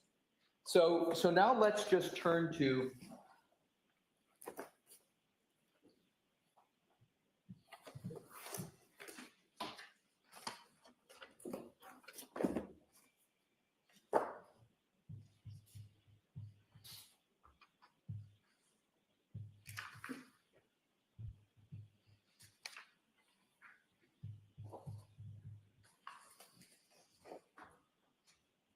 Model Rule 3.3A1. And this applies to every counsel in this room, of course. A lawyer shall not knowingly, so there's the adverb of the mens rea, knowingly, make a false statement of fact or law to a tribunal, or fail to correct a false statement of material fact or law previously made to the tribunal by the lawyer. So we all know the mens rea of knowingly. And this court knows it better than everybody, so I don't have to get into that. But in terms of make a false statement of fact or law to a tribunal, I don't see that on behalf of the defense, and I'm going to get to the new item of February 6th, because we haven't covered that. Your Honor brought that up today. But certainly with regard to the representations that I've gone through and the statements that were made, especially on June 10th, they were 100% true and accurate at that time. They were 100% true and accurate, and that's why I went through the notebook. Or fail to correct a false statement of material fact or law previously made to the tribunal by the lawyer. And there's no real time period that's given for the attorney.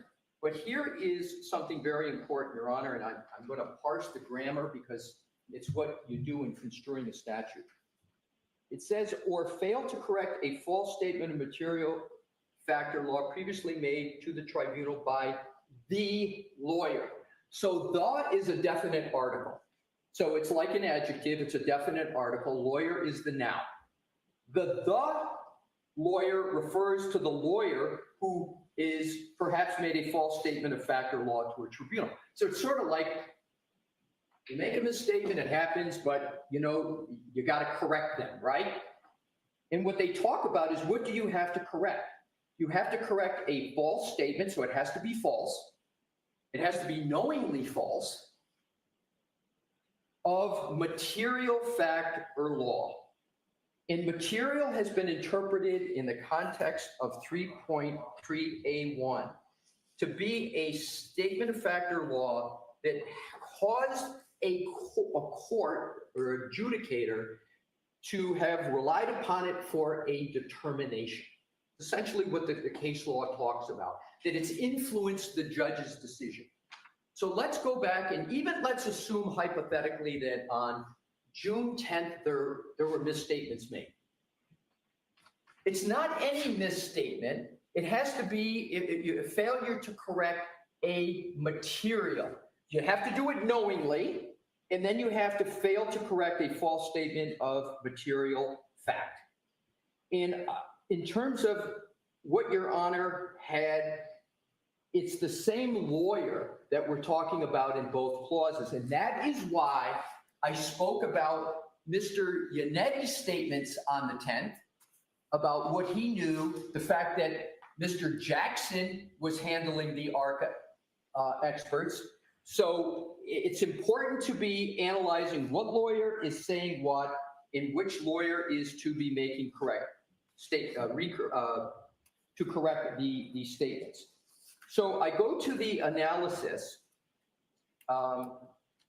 with regard to 3.3A1, and as I said, I'm keeping separate 3.3A1 from Rule 14 because they're different analyses, as the court knows. But I want to hit the one of the most important ones first. So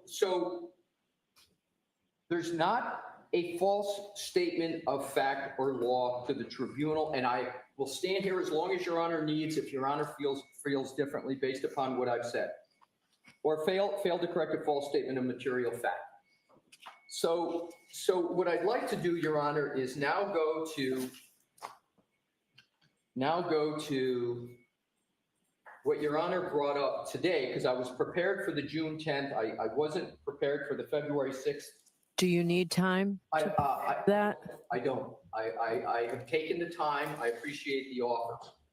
But I would like to draw your attention, Your Honor, because like I provided context on June 10th, I think context for February 6th is important. And so what I'd like to do is to go back earlier than what Your Honor quoted this morning, because I think the context is important. Right, so I have that entire transcript, like I said. What page are you at? I am starting on page 40.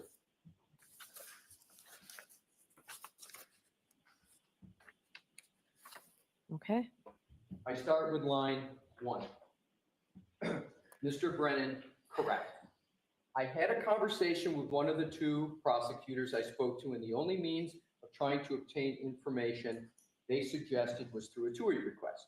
I don't think it's the Commonwealth's obligation to seek discovery, part of Rule 14, but I wanted to assist the best I could, so I made an assented to request, and they responded with a letter. I think you received a copy of it. Do you mind if I share it with, no, okay, I received it. I sent a TUI response, essentially rejecting all of my requests on multiple grounds. So to be fair to the Commonwealth, Your Honor, this is February 6th, and they haven't gotten our discovery, right? They're just still trying to get it from the government. They don't have it from us yet. The court, all right, can I get a copy of this? If not, I just need, and then Ms. Bugalton, you can retain that copy. Thank you. So I'm not going to stay here and read it right now, but all right, Mr. Brennan, of course. And so inevitably, I'm not making any motion right now, but I appreciate that as the proponent of the evidence, defense's obligation to give Rule 14 discovery. I do not think, even despite their testimony, they've complied with Rule 14. And so the reason I forecast this was because I appreciate the April 1st trial date. If the defense, through no fault of their own, is unable to comply with the discovery, I think that we're entitled under Rule 14. I will at that point move to preclude the witnesses. So I think the important in this snapshot in time is all of the discussion that occurred on February 18th, and I'm going to underscore this. That presentation was not about the substance of what was in the email. The Commonwealth never had an issue with that. It was all about they had to get it from the federal government and we didn't turn it over. Your Honor obviously has read the February 18th transcript. You can draw your own conclusions. But on February 18th, they were not on the issue of anything other than they thought that they didn't get the material from us. So now we continue on the court. Move to exclude the witnesses? Mr. Brennan, yes. The court. What do you say, Mr. Jackson? Mr. Jackson, I don't want the witnesses excluded. What do you want me to say? The court. I asked you all to try and work out something. The original protective order permitted that we can do in court anything that would rule. I expect you to say something a little more than that because, and Mr. Jackson, well, I'll wait to get this motion. The court, all right, last time, Mr. Jackson, let me put it this way. The court, hold on a second. Last time we did voir dire of these witnesses, it seemed to me that that was the logical conclusion. I'd be able to get both sides' discovery. We did that. That seems like a logical alternative to the exclusion, right? Your Honor knows what you're doing here. I guess we can wait and see if I exclude it on a motion to exclude. It just makes sense to me to set that up now rather than waiting. I don't know when they do that, when the Commonwealth, based on their witness list, recalls them is that when you want to exclude it. So I sort of expected the defense would have some suggestion. If you don't, you don't. Mr. Jackson, and this is the key context. I can tell you this, the Commonwealth has exactly, this is an interesting and sort of different set of witnesses. The Commonwealth is saying that pursuant to Rule 14 and, exclusion and preclusion of a witness is a punitive sanction for Rule 14 violations. Ms. Reed has not violated anything. Why should she be penalized when the Commonwealth has the exact same batch of information that we have about these witnesses? And there's more context to that. I understand the import of these words so far. So I don't have any more information. I don't have any additional discovery. I didn't hire them. I didn't ask them to engage in additional protocols. So I've got nothing else to give to Mr. Brennan. He's got the same information I got and he got at the same time. What Mr. Jackson is referring to here is the disclosures from the US government, not the disclosures that were going to occur on February 12th and 13th when we would get the certificate. We had the certificate of completion of discovery. We had 30 days technically to turn it over, but it got turned over on the 12th.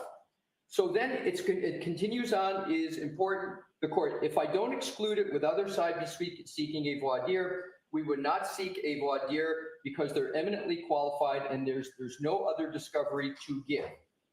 They've provided. The federal authorities provided all the discovery that was attended to their analysis and testimony. So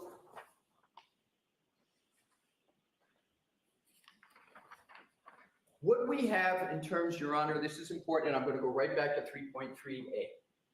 We have Ms. Little handling all the discovery. Mr. Jackson is not sorting through discovery, knowing what we got, not recalling what is in the possession from March 22nd, not recalling all of those items. That was Ms. Little's responsibility. So what happens? What happens is Ms. Little handles the production, goes back and does the diligence that she always does, takes all that material, sends it over to the Commonwealth. On February 18th, the defense did not have the opportunity to address the issues that Mr. Brennan had brought up. But I now want to go to the statute and why it is important. Because the whole issue of discovery, the whole issue of batches of information was provided. And it was provided before, well before the 18, before any of these issues came up. And Your Honor, respectfully, whatever the court may consider to have been an inaccurate statement, there is no knowing misstatement of fact. Mr. Jackson has never, I can tell you this from personal experience, I don't see him ever touch one item of discovery in terms of here's what we're going to collect, here's what we're going to turn over. Never have I seen it happen. I've spoken with him. He can speak for himself. That's not, so there's, even if you take any reading of February 6th, Mr. Jackson is focusing on and thinking the discovery is just what everybody has from the federal government. You've heard this many times. We can't produce more than the feds have, but we certainly, and I want to hit this head on, we certainly had those March 22nd, March 22nd, we had those emails at the time that statement was made. We had those. We had the direct, we had the quals, not running away from that. But the question is, at the time Mr. Jackson made those statements, he's focusing on the government, and he's not knowingly saying in his mind, oh, well, I know we've got these emails from way back when. And so with regard to the shall not knowingly, there's no evidence of knowingly here. And I don't believe, respectfully, there can be an inference stated. When I've looked at every single case where the court can look at the circumstances. So knowingly is not merely a subjective question of what an attorney has. The court is entitled to look at the circumstances, and as the case law says, should make an objective determination on knowingly.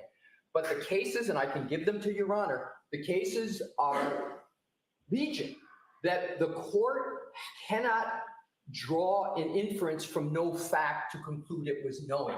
They got to have some basis, and I'll give you some examples. What happens is if, let's say somebody, one of the leading cases is, unfortunately, a woman attorney was in a bad divorce. She had financial statements, and she made misstatements of fact about her financial statements. And then the question became, did she knowingly know it? And what the court did, and she said, no, I didn't know it. I didn't remember it. I was under psychological stress. And what the court did was they went and they looked at the circumstances and saw emails and conversations she had with her accountant, where she clearly knew about those statements, and she told the court she didn't. So there's an example of you've got to have circumstances that the court cannot just jump from a lawyer said this to it's knowingly without some basis. That's why the mens rea is there.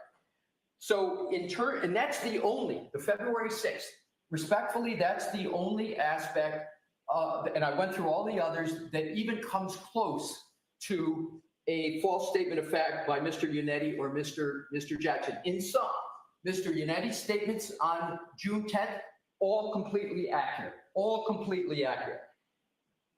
Mr. Jackson's eliciting of the direct testimony at trial when he asked, have I ever asked you specific, questions, etc. That's completely true because it was Dr. Wolf who sent the questions in. So we now are left with February 6th, and I've given you that construction of the statute. My last point, Your Honor, is going to go to the Rule 14, which is, and I'm going to spend a very short amount of time on this. Now that the Commonwealth knows that the discovery came from the defense, I want to go back to, please, the February 18th transcript, because I want to keep separate analytically the ARCCA from defense counsel, because obviously for Ms. Reed is obviously very concerned about her defense counsel and her choice of counsel, which is going to be my last legal point.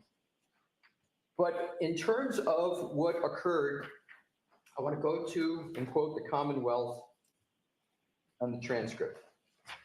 I am on page 62. Line 18. Obviously, and by the way, this is toward the very end of the 18. Obviously, the Commonwealth is in no position to contact, et cetera, et cetera. And what does that relate to? If Your Honor would go back to page 60, line 13. And it's a repeat, but I didn't get to the point here. I don't care if the ARCCA witnesses testify at trial. I don't care about their opinions, but I care that it's unfair, imbalanced, and hidden, and the Commonwealth, like the defense, is entitled to discovery. Key line. So if they can produce the discovery, I'd welcome ARCCA. I want to repeat that. You don't need to repeat it. Okay, so my point is, we produced the discovery. Why is there still an issue with ARCCA? These aren't my words. So I want to cover, before I get to the Sixth Amendment issues, the point that ARCCA should be allowed to testify. We've complied with our Rule 14 obligations. There's no prejudice. They have the discovery. They've obviously had from the government a long time everything about ARCCA. So I want to touch that base to make sure that either intended or collateral damage, that ARCCA still gets to testify, because it's a key part of the defense here. Now to the Sixth Amendment. The United States Supreme Court has held repeatedly that a defendant's Sixth Amendment right to defense counsel of their choice is a root basis of the Sixth Amendment. Is it an absolute right? No, Your Honor. If counsel does something so egregious, doesn't correct it, the Sixth Amendment gives way to the need for the court to have candor, the need for the court to have decorum in the courtroom. So I understand that. My presentation today was as an advocate, of course, foremost, but also to provide all the information. So when Your Honor balances that sacrosanct Sixth Amendment right with whether or not there has been such a level of conduct that can be diluted or trumped. And I give Your Honor United States versus Gonzalez-Lopez, 548 U.S. 140, 2006. And in that case, there was violations of the local rule. And the court, and the court struck their counsel for that. And Is that counsel pro hoc vice, or is that not? I'm gonna get to that. The answer is the counsel. I want to be sure of my answer.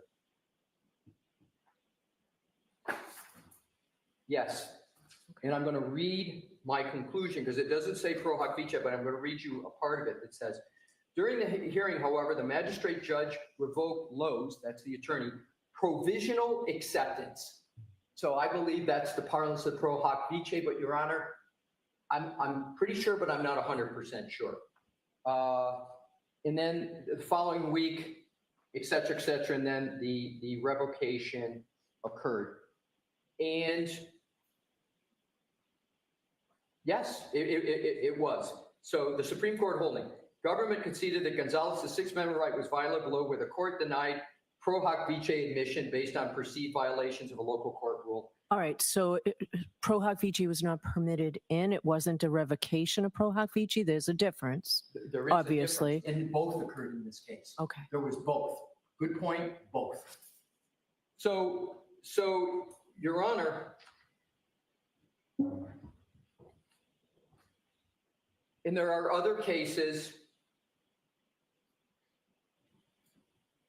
when you have the Sixth Amendment, the fact that someone is pro hoc vice status is not the determining factor. The Sixth Amendment, in terms of legal dignity, is way up here, and then the pro hoc and the local rules are down here. It's only when the violations that undergird the pro hoc vice get repetitive, get more than repetitive, but go to things that are done that aren't corrected.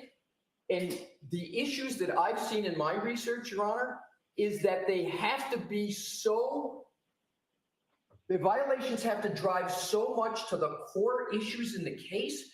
It's like suborning perjury, putting people on the stand when they know they're wrong, literally having objective evidence that counsel had a document in their hands, almost literally at the same time they're telling the court they don't have it. It has to be that severity to trump the Sixth Amendment. And why is that, Your Honor?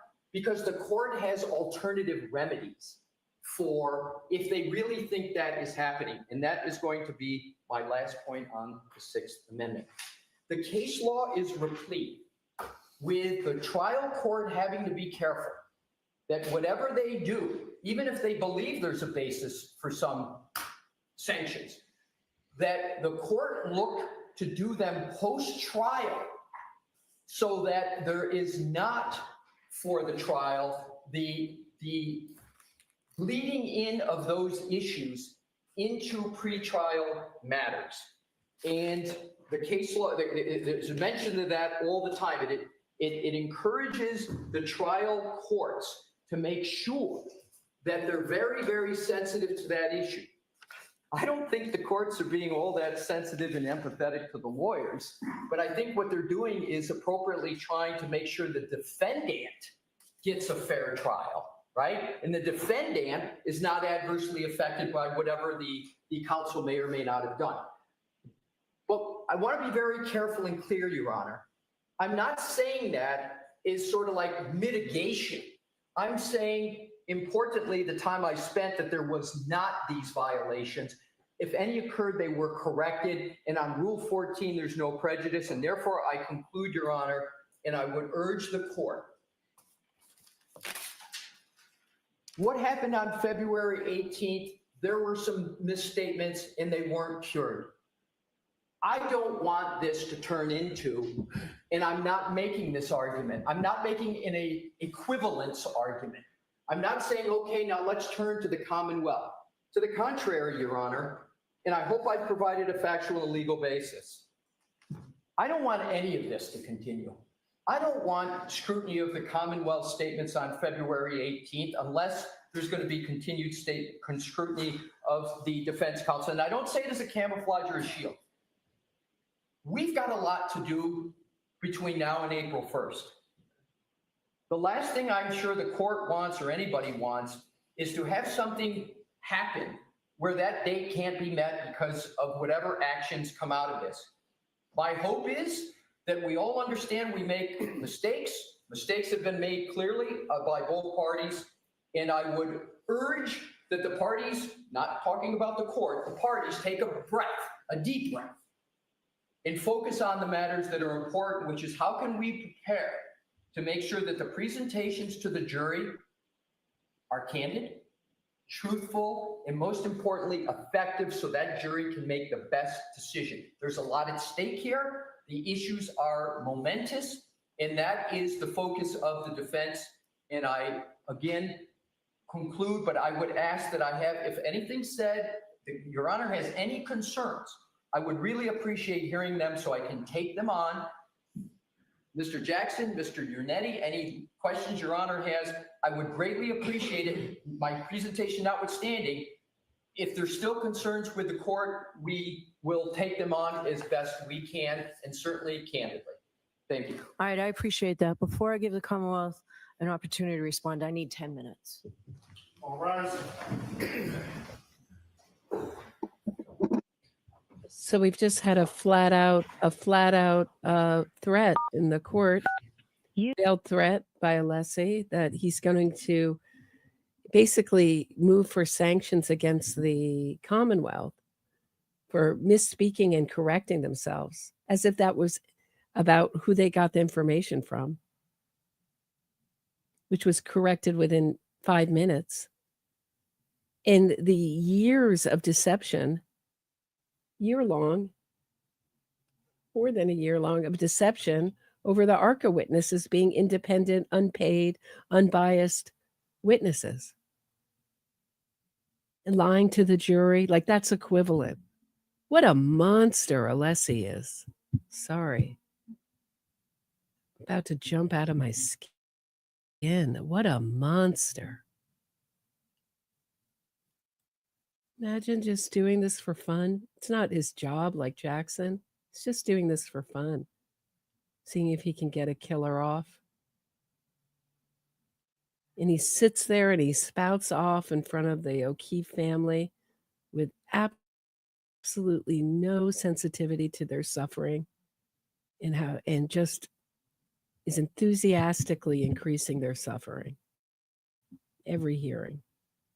What a monster.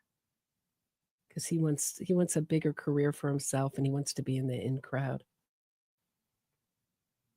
And Judge Cannoni, to let that go on and let him abuse the court with his self-indulgent nonsense. It's really like a kangaroo court. I'm watching a kangaroo court. Just no rules. I mean, if she lets this slide, then, I mean, I couldn't believe she's letting on Richard Green. And there he is putting on a witness that you know is wrong. Would be a gross violation of the court. That's what Alessi's saying at the end there. You already do it. You're already doing that by putting on Richard Green. You know he's wrong. Celebrate had to rewrite the whole program. He was so wrong. But you're putting him on still. You know he's wrong. And Marie Russell, and why he's so indignant about this is because he's doing this. This is my take on it. It's not a fact. It's just my view. This is what he's been doing with Marie Russell and Richard Green, is rewriting their reports. Their opinions have changed drastically from first trial to the next, putting words in their mouth. And they're supposed to be witnesses for the defense with their own opinions that you're hiring them for. You're not hiring a defense lawyer to get up there and testify. You're hiring Marie Russell. And there he is helping her write a report. That should have thrown Marie Russell out alone. But Judge Cannoni just lets it all slide. She's let everything, all this go on, this fraud in her court for months and months and months. And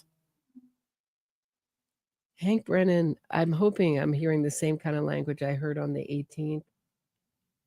Really concise. He picked his words carefully. He meant business. And so how dare Alessi say Hank Brennan isn't careful with his words? When he said getting duped, trial by ambush, he meant it. And he brought the receipts. Unlike you, Alessi.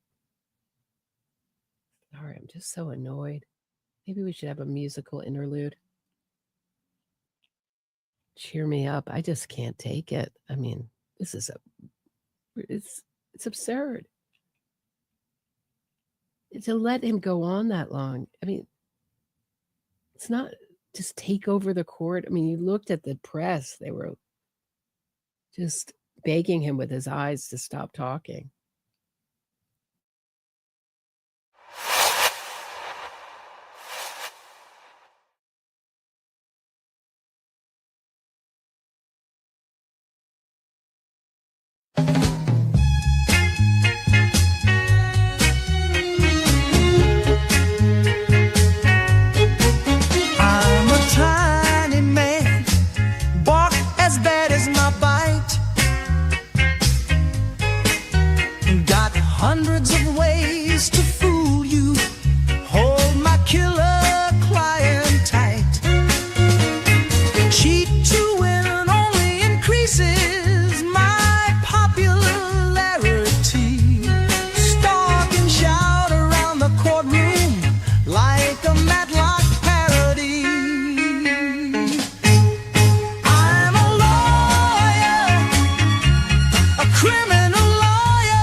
criminal spout, legalese, lying by profession.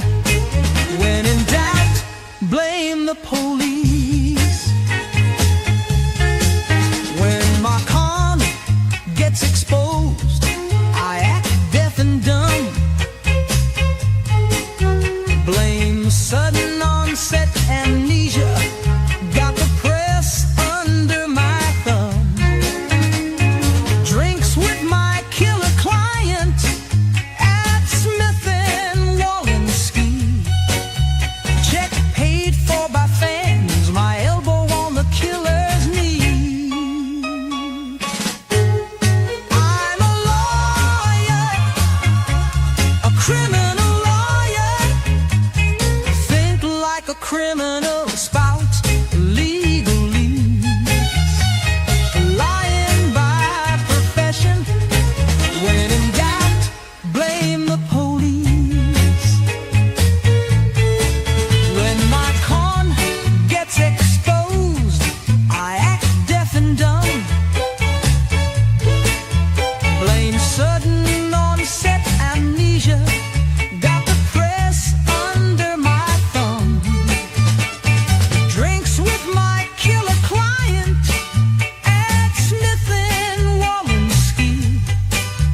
Check paid for by fans, my elbow on the killer's knee.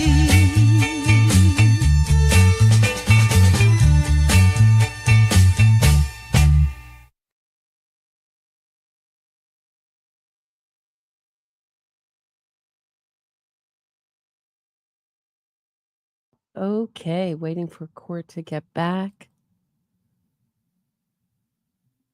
Boston Herald says a letter to Cannoni dated January 28th, authored by Assistant Attorney Adam Deitch for acting U.S. Attorney Josh Levy, states, "We appreciate the opportunity to be heard on this issue. Having reviewed all of the materials referenced above, the Department of Justice and the U.S. Attorney's Office for the District of Massachusetts do not object to public disclosure of the correspondence at issue in the pending motion."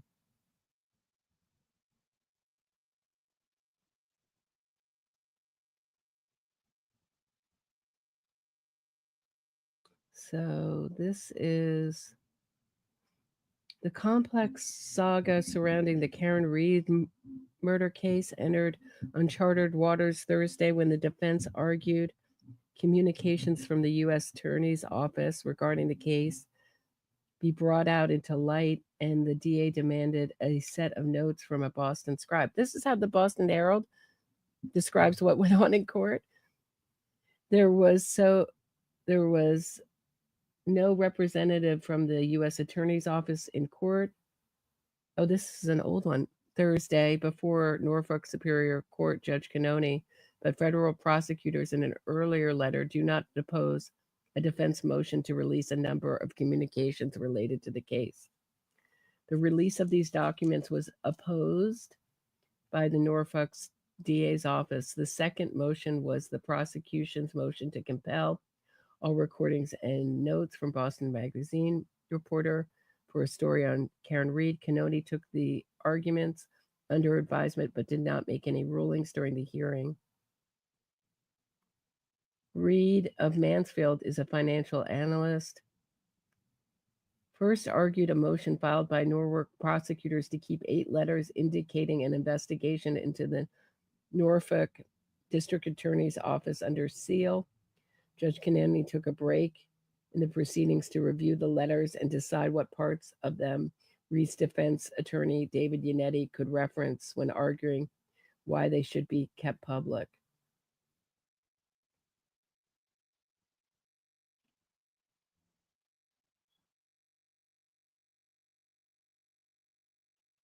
Yeah, just allowing them to make. Hank Brennan got heckled. Let me show you. Hold on one second.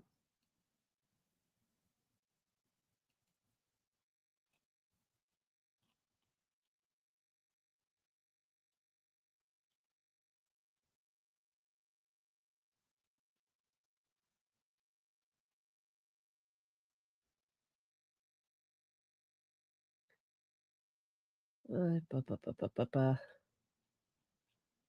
just had it up.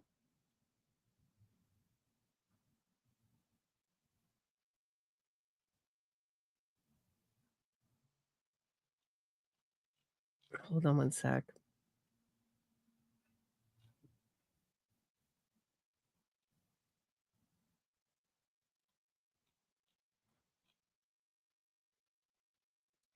Oh, here we go.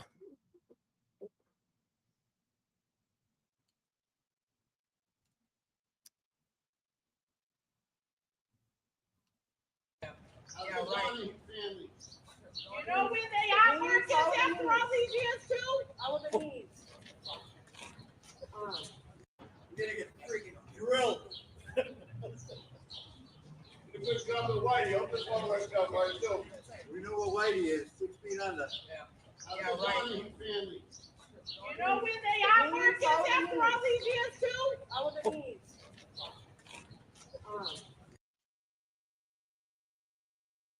That's the most lovely Karen Reed supporters heckling Hank Brennan, looking like a boss coming into court.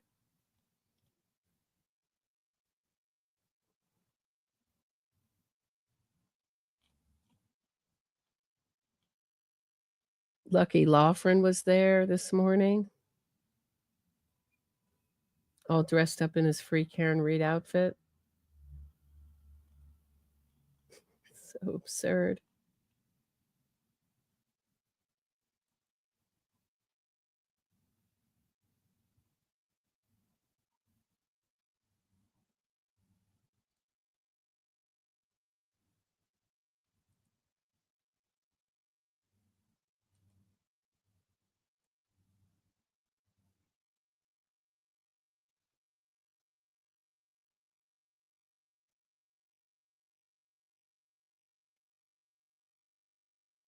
Right. Not too many free Karen readers out there in the cold. It's not that bad, at least in New York today. A little warmer.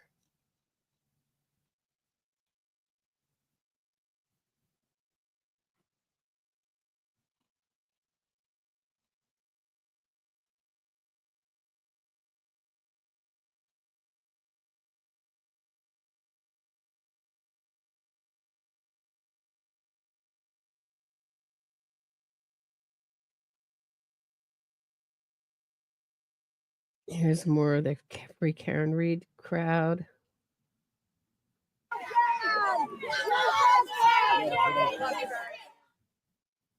Whoop.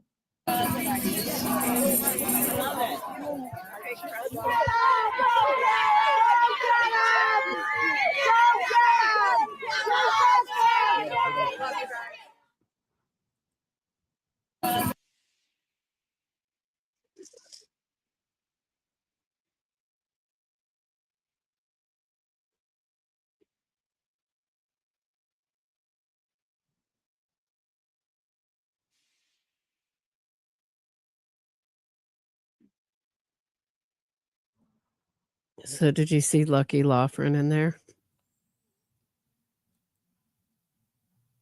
Right there. That'll be interesting to see if that's brought up in trial in Cross.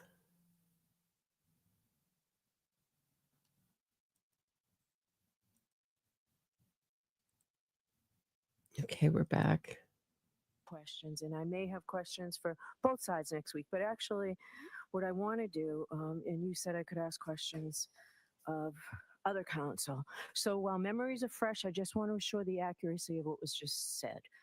So I'm certainly not going to order counsel to answer my questions. You don't have to, but I am curious. So we're going to start with you, Mr. Yannetti. As an officer of the court, is there anything that you dispute that you just heard from Mr. Alessi? And what I'm particularly concerned about is what you knew or what you didn't know and when. No, what he said was entirely accurate. Okay. Mr. Jackson, same questions. No, and I would simply elucidate with regard to the February 6th sidebar comment. As I look back at I didn't remember making the comment one way or the other. I didn't remember that sidebar. I did. well, I'm sure the court did after it looked at the transcript. No, I did no, as well no, after I no. looked at the I transcript. did long before I looked at that transcript. The context of that, what was in my brain when I said we don't have anything else to give, which when I reviewed the transcript, was very clearly the federal batch of information, what we referred to as the federal dump. I did not have in my head at all emails, communications, things of that nature. The small Invoices, payment. no, nothing. I was, because the context of what Mr. Brennan was talking about, being frustrated about, were his TUI requests concerning the federal batch of information. And that's when I was making the additional statement. We don't have anything that they don't have concerning the federal information and the background information for the ARCCA experts. That was it. Your Honor, if I could, this is. No, hold on. Ms. Little, it was just thrown on you that you're responsible for all discovery, but the same question for you. And again, you don't have to answer, but is there anything that you dispute in the accuracy of what Mr. Alessi told me about what you knew and what you didn't know and when? No, Your Honor, I would just add that as soon as the court issued the order, I obviously was not in court that day, but as soon as the court issued the order that ARCCA reciprocal discovery be provided, I gathered those documents and I provided it. So that was the, I guess, prompt for going to look to see if we could satisfy the 10 things that were outlined by Mr. Brennan. Okay. So I'm going to hear from the Commonwealth now. It does not look like we'll finish this today because we'll be ending around 4 o'clock. But I will hear you, Mr. Brennan.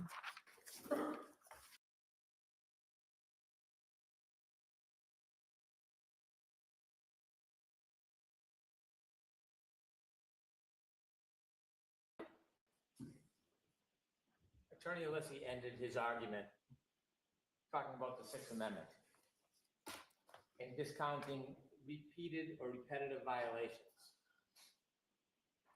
When you consider the conduct in this case, you should consider the history of the case, including repetitive violations, 3.6 violations, protective order violations, and then discovery violations, representation violations.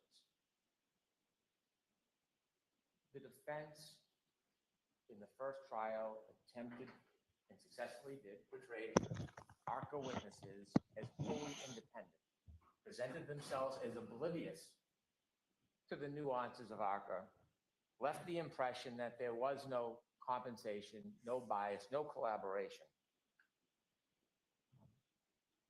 They postured the information that they gave in advance of the second trial, and I'm going to get to the timing of that. But it ignores entirely withholding this information before the first trial. The defendant presumed innocent has a right to a fair trial, and so do the people of the Commonwealth. It is clear from a reading of the transcripts and the records and the posturing of materials that there was information that showed that ARCCA was not wholly independent. Information that was known to the defense, and for whatever reason, perhaps a strategic advantage was not provided to the Commonwealth, the court, nor the jury. Mr. Attorney Alessi talks about the Gonzalez case. In that case, there was one attorney to cross-examine a witness, which is protocol. Another attorney passed a note, a minor violation of a court procedure. That is like a raindrop in a hurricane. We have a code of ethics and rules to ensure a fair trial for everybody, both sides. Coming in at the last hour and provide information when the avalanches started is not enough. This isn't just about Rule 14. My effort with the ARCCA witnesses from the beginning, and I've been clear and consistent, is not to preclude them. It is to get fair discovery that we're entitled to. I did not know before a few weeks ago what the defense had known. I did not know that there was conversations and efforts made between them and then inevitably compensation paid. I didn't know that, but I certainly suspected it. I saw Your Honor's questions before voir dire, during voir dire, after voir dire. I remember the conversations sidebar. And those questions were right to the point. And when we were sidebar, I specifically mentioned, I don't know, voir dire is inconsequential. I don't know what to ask. I can't send them back home to get their records or their emails or any billing. All of that was denounced. All of that was portrayed as baseless. But the court had questions. I had many of the same questions. It is not a surprise that we start to scratch off the tip of the iceberg. It is not complete. There is a murky relationship between the defense and the United States Attorney's Office relative to these ARCCA witnesses. And there is a very unclear relationship as we stand here right now between the history of interaction between the defense and these ARCCA witnesses. You can see from the emails, while there is some information provided, there are gaps. There are enormous gaps in time. The pause moment on March 24th and then reinitiating on May 5th, where ARCCA is actually billing the defense for their works before the voir dire. There had to have been communication between that time that rekindled this relationship. There are two requests that are mentioned in the emails. We didn't get all of those responses. And so we do not have an affidavit from either counsel or any of the counsels. We did not hear a word from any of them. According to Mr. Lisi, what you should do, what the court should do, is go to the federal government and ask. So questions. just to be clear, I am not having ex-party communications with anyone about this case. So I'm totally rejecting your request that I do that, Mr. Lisi. It wasn't a request, Your Honor. You suggested that I call them. No, I said if Your Honor wanted to do that. I didn't suggest that Your Honor did. I'll move on, but the point is, it is not incumbent on the court to provide the proof that the defense was given the opportunity to bring in today to clarify the record. Instead, it is the typical 101, blame everybody but themselves. There's no acknowledgement. There's no contrition. And there's no confidence that we are going to get all the materials that we're entitled to. To suggest that ARCCA's position did not change, it did change. Their opinions did change by the time they reached trial. It is not that the defense brought out that there was an expert in lighting or crashes happen at night. It is the bias, the relationship that is critical. And that was hidden from the court, the Commonwealth, and the jury. It is the bias and the leaning towards one side that was not disclosed. It doesn't help the first trial to disclose it last week or 10 days ago. So let me offer a quick history.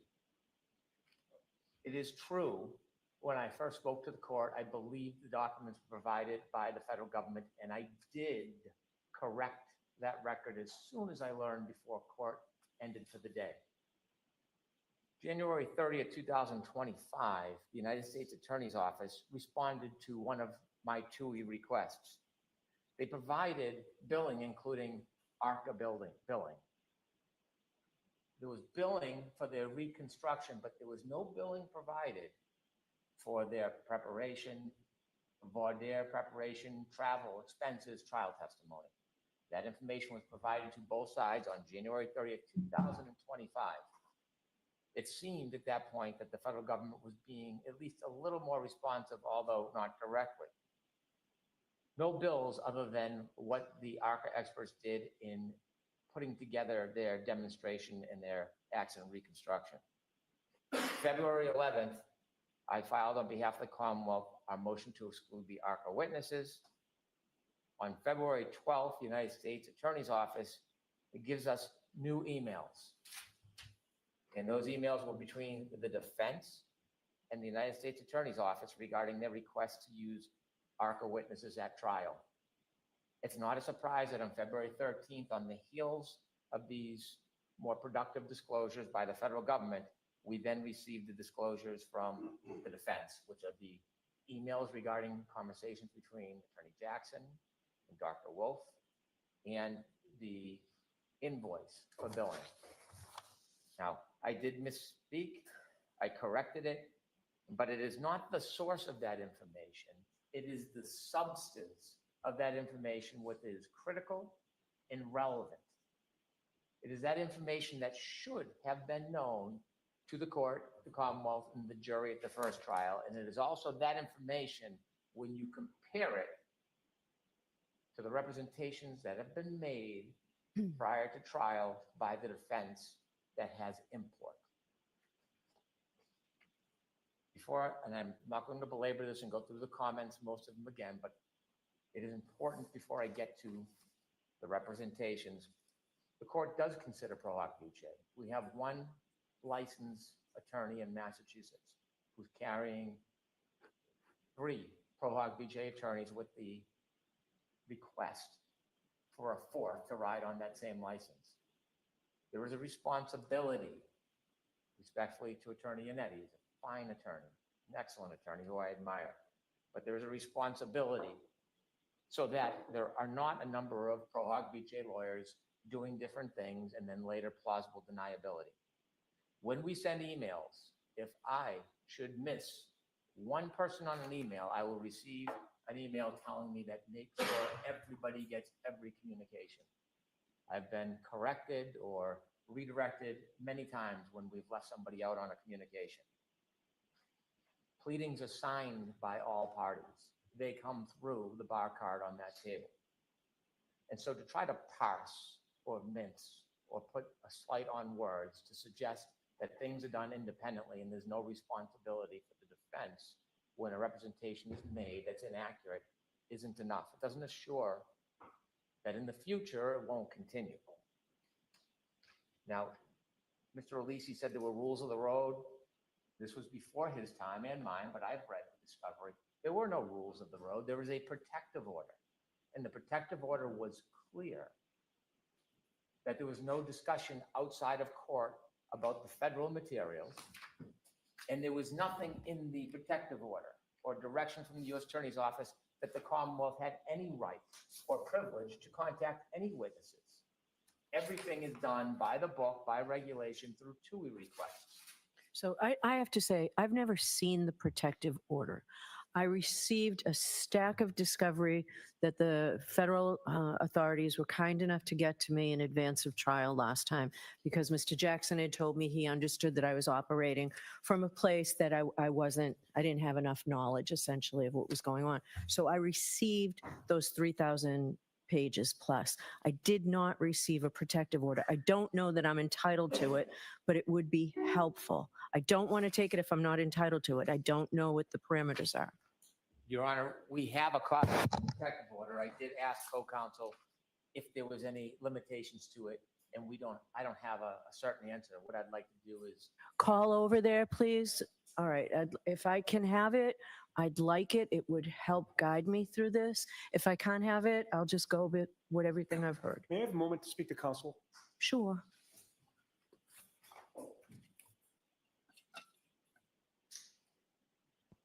What a difference this makes, huh? What a difference between Hank Brennan and Alessi. the United States Attorney's Office to get an answer from the court. All right. I appreciate that. Sorry to interrupt. And so the portrayal that there was a rules of the road, there was no such rules of the road. Neither Attorney Lally or McLaughlin ever contacted any witnesses directly because they understood that that was precluded. And so there was not an opportunity to call or discuss or have conversations, share direct examinations, or have emails with these witnesses. In fact, it's underscored, isn't it, by the emails that we received where Dr. Wolf replies on the 24th saying U.S. Attorney's Office essentially told them to hold off on communications. It doesn't seem like that would be a very clear rule of the road to have independent conversation with these witnesses and then be cautioned that that no longer was viable. And so inevitably, it was the understanding that nobody would be speaking to the witnesses. And I did see in the transcript, in the board there, where it was asked, were you available to the Commonwealth? And the witness said yes. I don't know any basis whatsoever for the witness to suggest that there was any invitation to speak to them. And so what we have is we have witnesses that were wholly portrayed as independent.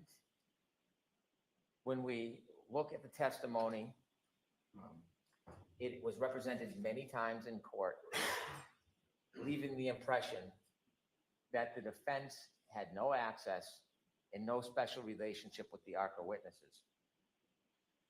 On June 5th, 2024, day 26 of trial, What date? day 26. No, of no, I know trial, that, but what date? June 5th, All right, thank you. 2024, discussing scheduling and voir dire hearings, the defense said, I provided everything we have. I can't make up discovery. I mean, I got a report. And everybody in this group knows why I can't provide additional discovery for ARCCA. Everybody knows they've got what I've got. Your Honor asked, I haven't. If you can't, that's fine. So not everybody knows, and I make those decisions. Response, certainly, certainly. You're the one who needs to know, and I thought you knew. The federal authorities will not allow me to interview or ask for additional information from anybody in their world. So I have nothing. I've got a report. He's got the report. That's it. I'm going to start asking questions on the report. That's it. He can cross on the report. So as many times as he says, I don't know what they're going to testify to. Yes, you do, because they're going to testify to the contents of the report. And those are definitely questions I'm going to ask. So I've got clean hands. All right, so you're reading from a transcript. As you know, there are dozens of transcripts. What's the volume number? What's the volume number and the page number? Day 26 of trial, page 248 to 250. I will get a volume number for the court. That's okay. This seems to directly contradict the theory that Attorney Lisi has been promoting today of the rules of the road. This does not suggest that ARCCA is open for business and private discussion and consultation and payment. It says the opposite. It says the opposite. The federal authorities will not allow me to interview or ask for additional information from anybody in their world, so I have nothing. And so this presentation today by Attorney Lisi, suggesting somehow that this was open and notorious, is not backed up by the defense attorneys themselves. The June 10th hearing, we've already been through it. I won't repeat it, but those comments are important. I think what stands out about the prior hearings, and I say that I think that there's a murky relationship that we have not done more than scratch the surface of, is Your Honor may remember that the defense noticed 3 experts from ARCCA, including Mr. Klein. When we get to June 10th, Your Honor is asking, regarding the 3 experts from ARCCA, and this is June 10, 2024, trial transcript 28. Hold on one second. Let me grab that.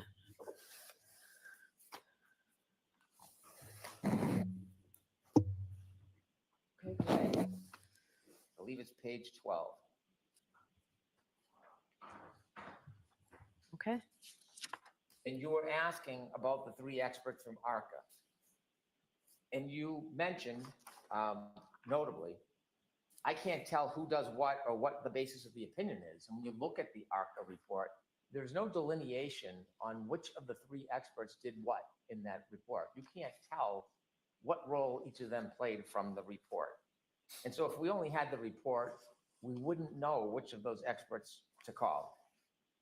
And so when you continue questioning, you were told, well, you said, so I'm to believe that the defense is calling 3 witnesses that you've never spoken to and putting them on the stand. And Mr. Yannetti said, that's essentially it. He gives some detail.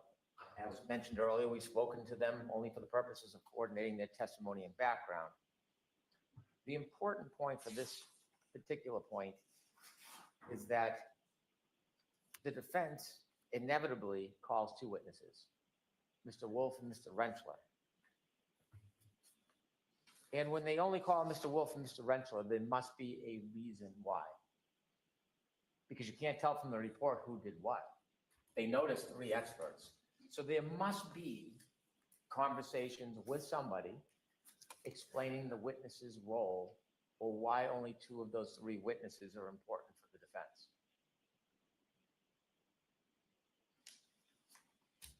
And so it is clear from the absence of information, there are much more communications that are expected to be in existence that have not been provided.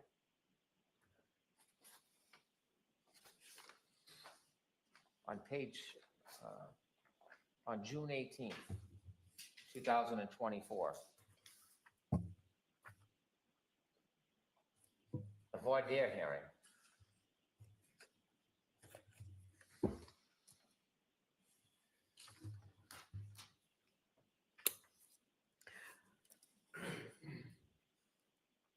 The court asks, well, I thought. What page? I've got the transcript. What page are you on? Do you know? No, but I can, If it's just your notes, that's okay. I can pull it up, Your Honor.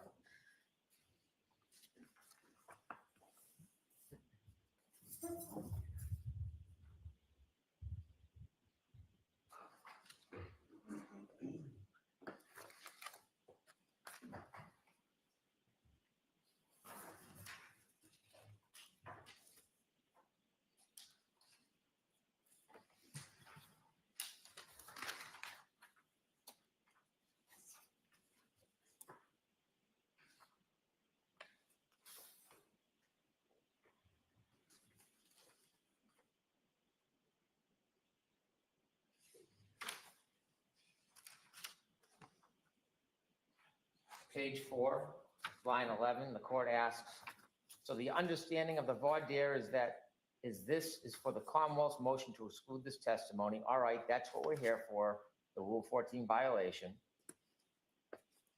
And Mr. Jackson says, is that the same with Dr. Wolf and Dr. Rentschler? And the court says, well, I thought that would help both of you. The Commonwealth has nothing on that, and you say you haven't been able to even talk to them at all about this case. And the answer is that's correct.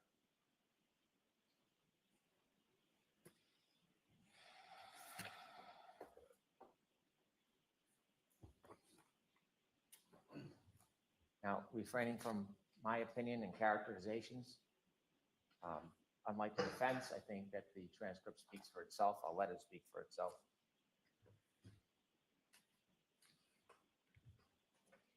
When we continue in the voir dire hearing, page 71.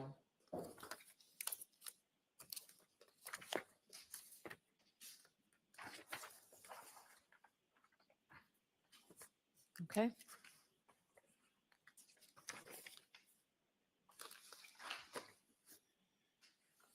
Line 4, importantly, were you hired by the defense in this case? No, sir. Before this morning, when you walked into court, have you and I ever met face-to-face? No, sir. Now, this illustrates an important point. That is technically true. But what impression is that making to the court and to the Commonwealth? Is that a genuine impression consistent with reality? Line 20, the person to my left, the female to my left sitting here, have you ever seen her before? Nope. Do you know who she is? Yes. And so there is direct and indirect commentary, questions, presentations that reinforce that the defense and ARCCA are wholly independent from each other.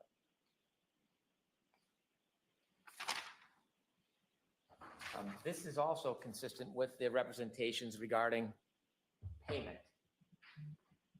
There are questions voir dire in a trial about whether or not the witnesses were ever paid. It may be technically true they were not paid at the time they were asked the questions, but if there is an expectation of payment, it is a promise, reward, and inducement. It can show bias. There's nothing wrong with paying an expert. There's nothing wrong with going over a direct examination with an expert. There is nothing wrong with talking about particular questions with an expert. But when these experts are being portrayed a certain way, that they're independent, that there is no evidence or information about them, then it is not a fair representation. It is not an honest representation.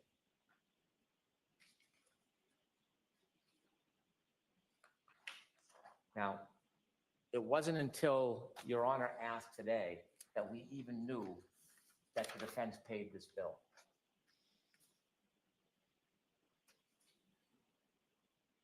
When you look at the bill, there's some things that stand out.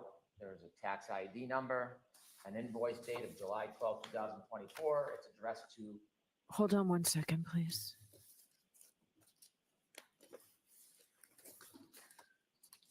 Okay. It's addressed to Attorney Jackson. And the position that the defense takes, Attorney Alisi takes today, is this came out of the blue that they had to pay. Apparently, everybody in the know knew the defense was paying for this expert other than the defense. ARCCA experts knew. Dr. Wolf knew. Dr. Rentschler apparently knew. The federal government knew. When you look at the bill, there are things that stand out that are so notable that you can't go back and try to twist them or change them. Look at the first entry of May 1st, 2024. That is before June 10th. That is before the representations that there was no intention of compensation. Apparently, the witnesses they were going to call expected that they were going to be paid by the defense, or they wouldn't have been keeping track of their time back on May 1st, 2024, participating in a telephone call with Alan Jackson. And so the March 20th email asking for an engagement letter and a retainer, and then the 24th saying we need to take a step back because of the U.S. Attorney's Office. 22nd, I think. Sorry, 22nd and 24th. There is obviously more communications because the relationship re-engages at least on or before May 1st, 2024. And these witnesses understand that they're going to be paid by the defense. And as I mentioned in the materials we got from the United States Attorney's Office on February 12th, there is no billing related to prep for voir dire, travel, trial, none. So the only people who were surprised that they were paying the witnesses apparently was the defense themselves. And then before that June 10th hearing where the representations were made, there was a June 9, 2024 phone call. Another participated in telephone call with Alan. And then we see before the voir dire testimony, there is billing to the defense, which is now we know paid by the defense, prepared for voir dire testimony, June 17, 2024. What we don't know is, in the preparation, was there any conversation with the defense? Was there any emails? Were there any documents? Were there any outlines? Was there any discussion about their potential testimony, or is this solely the preparation of Dr. Rentschler on his own? On the same date, 3 hours billed by Dr. Wolf, prepared for testimony and hearing. Now, they felt inclined and comfortable billing the defense for. Was there any interaction or discussion between the parties? We don't know. This was the time that the court gave the defense an opportunity to bring in their product, their receipts, the emails, to elucidate, illustrate, demonstrate, prove what the relationship was. We don't have anything. We have nothing more than we did last week. On June 18, 2024, a round trip to Norfolk Superior Court by Dr. Rentschler, and also separately for his testimony, 8 hours billed, 12 hours for Dr. Wolf billed to the defense. June 21st, Dr. Rentschler prepares for his trial testimony, bills the defense, 5 hours. Again, we have no idea if that includes in any way correspondence, communication, interaction with the defense. June 21st, Dr. Wolf, the same, prepares for trial, 6 hours. June 23rd, Dr. Wolf travels to Boston for trial, significant delays, and then Dr. Rentschler on the 24th, round trip, Norfolk Superior Court, 11 hours, 6.5 hours respectively, billed to the defense. Now, it's hard to believe these witnesses would put forward money and expenses and travel without some understanding that they were going to get paid. It is hard to believe this company, especially after receiving an email about engagement and retainer, especially after having conversations, collaborating on their potential testimony. It is hard to believe that they would come to Boston, spend their time and their own money to do this, to just simply send a bill later with no expectation of being paid. In fact, it's a very specific accounting of their time. And when one accounts for their time, it's because they need to have a contemporaneous record so they can get paid for that time. Also billing for wait time and travel, testimony and trial on June 24th, and then there's expenses for June 18th and June 24th. specific expenses, $1,749, $1,932. So they are keeping very careful track for the bill that they send within 1 month of the defense that gets paid that Commonwealth and the court never knows about. Talk about correcting a record. And so this $23,925, we find out today, it was paid by the defense. We hear that there was a conversation with the federal government.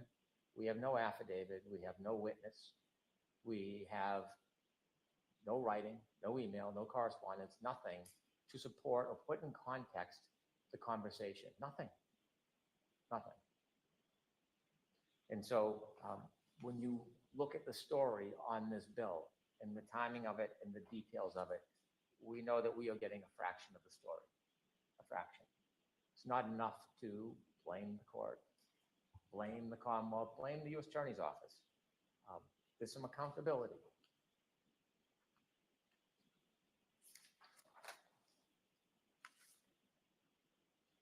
In addition, when you look at the totality of representations made in court, we also, at some point, are going to address the Commonwealth's position of violations of 3.6, separate motion. It's interesting that after the last court hearing, well-known reporter, very reputable reporter, Christine Rex, asks Mr. Jackson about paying the bill. And what I'd suggest, more 3.6 activity. Quote, no, of course not. That was the position last week.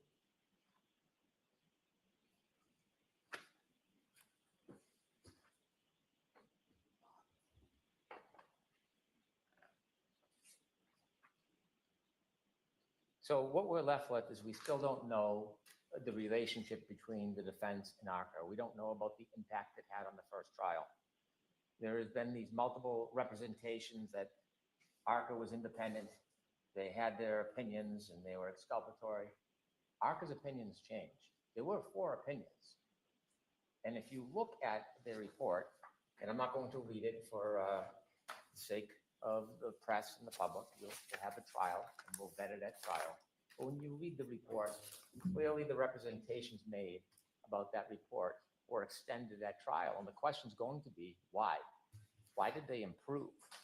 Why did the Particular page you'd like me to look at without.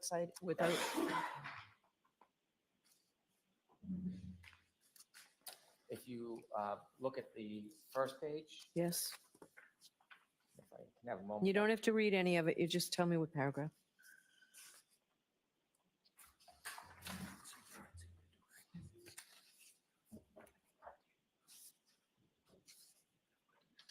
Yeah, I believe it's just the first paragraph that lays out their findings. Thank you very much.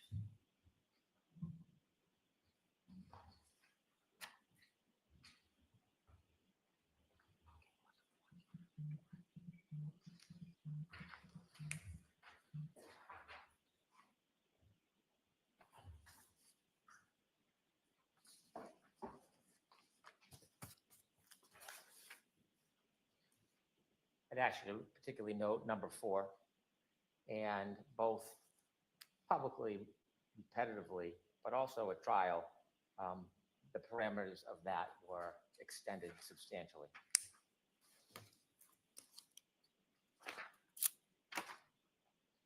There is a summary again at the end of that report, substantially says the same thing. If you look at the last page, Okay. which is signed by all 3 of the experts, Mr. Wolf, Mr. Rentschler, and Mr. Klein, says essentially the same thing.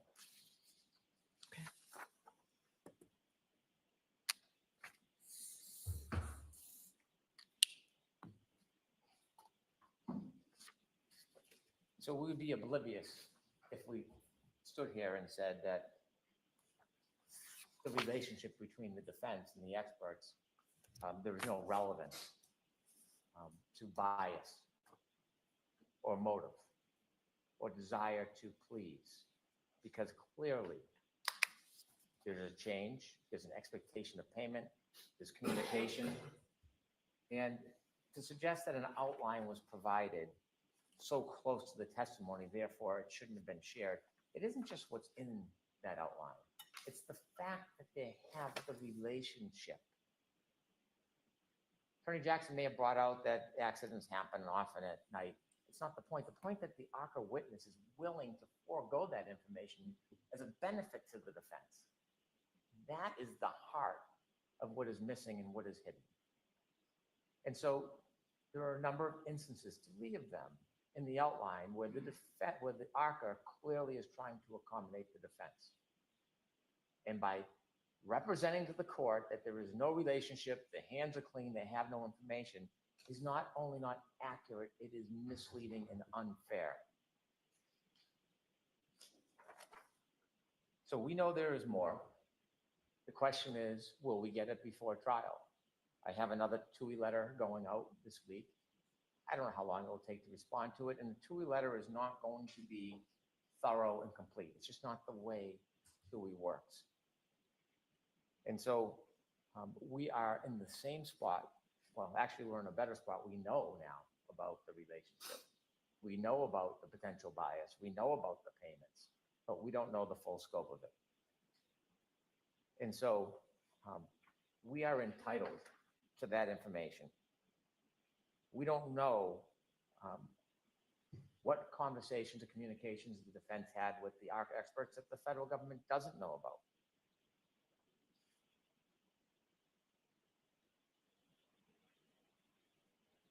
Over the next few weeks, we're going to attempt to get more information, but we will never have an accurate accounting unless it's compelled.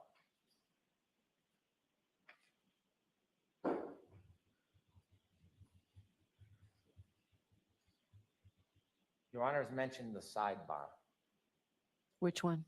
the most recent one. Okay.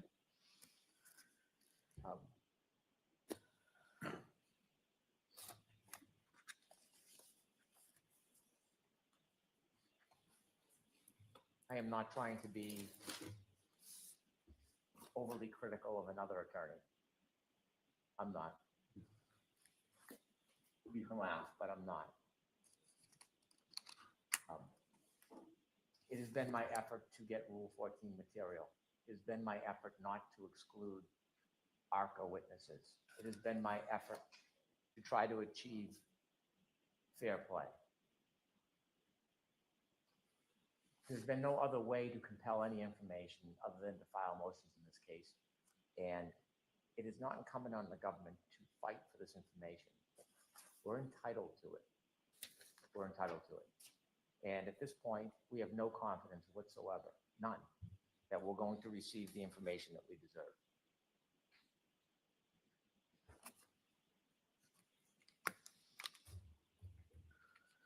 All right. Thank you. Mr. Lessie, very briefly, if you have something.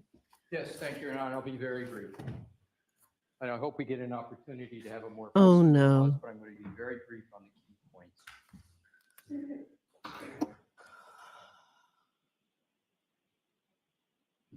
Attorney Brennan focused a lot on the invoice. As I said, I work with experts all the time. The experts keep track of time. They had historically been paid by the government. There's another completely rational, more probable explanation that they had been retained by the government. They were being paid by the government. They maybe at a certain point didn't know who was going to pay their bills because they turned out they were going to providing testimony. That is a whole different issue, what they expected to be paid and by whom from what the defense expected. So two things can be true. It can be at some point they thought they were going to get paid, but up to that point they were being paid by the government. And in the entries, all that Mr. Brennan went through, particularly the early ones, there is zero evidence before the court on any basis that they expected on those dates of those entries that they were going to be paid by the defense. And it's very important because Attorney Brennan spent most of his time on that invoice. With regard to the comment he made, and this is the problem when we don't have notice, like I provided a notebook so everybody could see it. We don't have some of the things that Mr. Brennan was referring to, but he referred to, of all things, Mr. Jackson's response to a reporter. We're here talking about communications to the court. But to be clear, the reporter asked, did you pay for testimony? Did you pay for testimony? Mr. Jackson, of course, said, no, I paid for their time. Did he say I paid for their time? Pardon me? Did he say I paid for their time? Mr. Jackson? I said the words, of course not. Did you pay these witnesses for their testimony? And I said, of course not. If the court were to ask me that question today, I would respond exactly the same way. Right. So you just told I paid for their time. That was not said, right? That was not said, but I'm All right, saying that's there's what I just always asked. some inference about being what he said that what was said, but that was his response. That was it. But it was the premise of Attorney Brennan was what Mr. Jackson said to the reporter was different from what you've heard in court today, and it wasn't. It's important to be accurate. The other things that I'm going to go through quickly is it kept stating that there had to be a belief that they were going to be paid by the defense. There is no evidence whatsoever for that because it didn't exist. So now with regard quickly again to the other topics, Attorney Brennan talked about 3 witnesses, right? And he said he was, I believe I took it as clearly inferring 3 ARCCA. Your Honor can go back to the transcript. It was Dr. Russell was the 3rd one. Oh, I thought it was the 3 ARCCA people. I will go back to the transcript. You can go back to the transcript. Earlier on, there was a discussion way early on. Who is Mr. Klein? He was a 3rd ARCCA expert that was involved for the government, right? And then he stopped and we didn't retain him for testimony. Okay. Let me be clear on what I made by retain. He didn't testify. It's been a long day. I'm trying to answer your question. I know, and I realize that you just said something that you want to explain. Go ahead and explain what you just said. So what I'm saying is, in terms of, I'm going to take back the retain. The point is, there were originally 3 ARCCA persons on the report that we got from the government, right? Rentschler, Wolf, and Klein. We only went forward with the testimony of Rentschler and Wolf. And that's what I want to come to, Your Honor. The whole emphasis was that the Commonwealth had no notice that we were going to use these experts. Your Honor, the voir dire was the notice. And my point was, I didn't say that there was no bias. What I said was, once you decide you're going to use an expert, right, you're going to be having them testify. Anybody could claim that that testimony is biased. But the point is, Your Honor, that the allegation that somehow mysteriously this 3rd person that was being discussed, and clearly the inference was that we were misrepresenting still about which ARCCA witnesses, because we weren't talking about the 3rd. The 3rd was Dr. Russell, and you'll see that in the transcript. Okay, but when I said you expect something, whatever I said, you expect me to believe that you are calling 3 witnesses whom you've never spoken to. When I had that discussion with Mr. Yannetti, that's who I meant. Thank you for bringing that up, Your Honor. And that was just ARCCA. That was nothing to do with Dr. Russell. But here's the important part. Attorney Brennan didn't read the rest of it. You're to believe. So where are we? Are we the June 10th, Mr. Yannetti? Your Honor, June 10th. That's exactly right. That's exactly right. Was June 10th. It's important. He stopped. So it's page 12. Yes, thank you. So on June 10th, so you're to believe, this is line 19. So I'm to believe that the defense is calling 3 witnesses that you've never spoken to and putting them on the stand here. Here's the response in its total. That's essentially it. We've spoken to them. So it's not like it wasn't disclosed there was a conversation. It was. We've spoken to them only for the purposes of coordination of their testimony and their background. We've not been able to interview them regarding their findings, which are outlined and detailed in the reports. Your Honor, that's 100% true. You read that earlier. Right, but Mr. Brennan just missed. True, he made it seem like that was an untruthful statement, and I know Your Honor gets it. The other last 2 points, Your Honor. Attorney Brennan talked about that the ARCCA experts improved their testimony. My point, Your Honor, was their opinions never changed. Whether they improved is a characterization, but their opinions did not change. And that is very important. And the last point, Your Honor, goes to the discussion that Your Honor was having with the questioning of Ms. Little, Mr. Jackson. I want to be very clear on February 6th, and this is going to be my very last point. When Your Honor asked the questions on February 6th,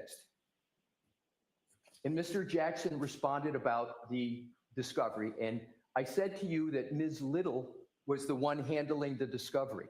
And I spoke with Ms. Little and I spoke with Mr. Jackson, and they're going to be completely available for any questions and follow up on this. I asked Ms. Little during the break.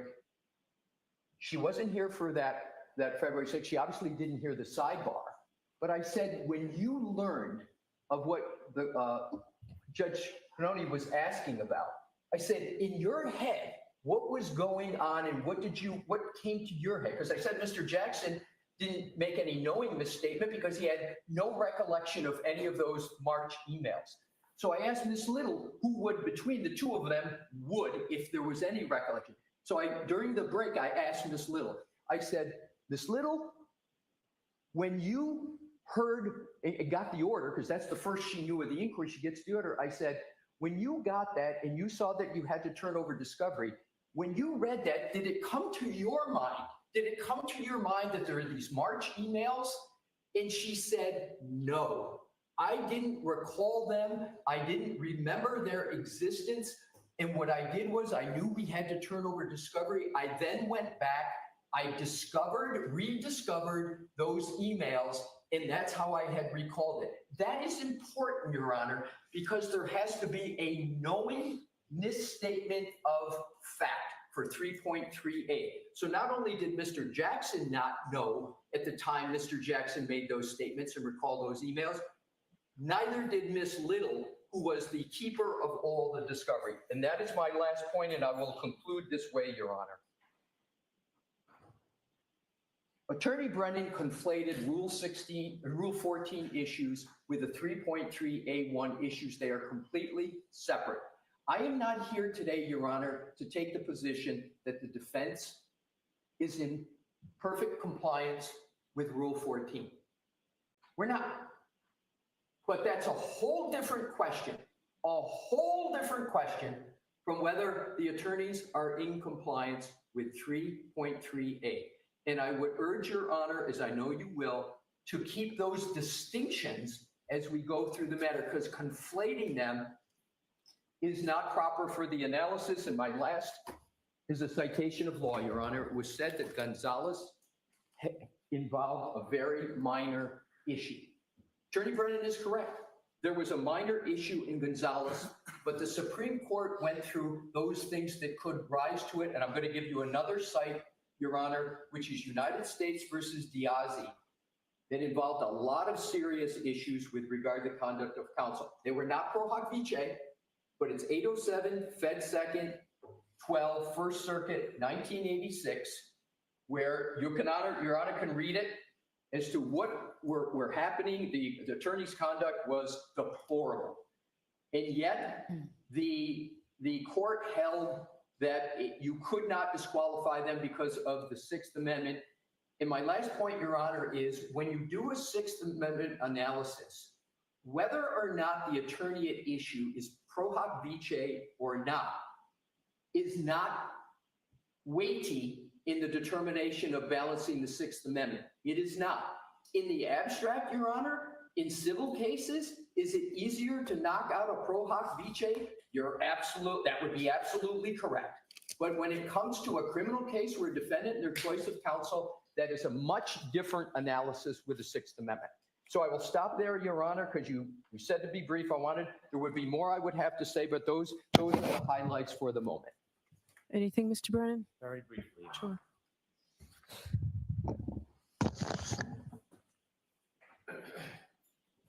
My arguments to the court have always been focused on Rule 14.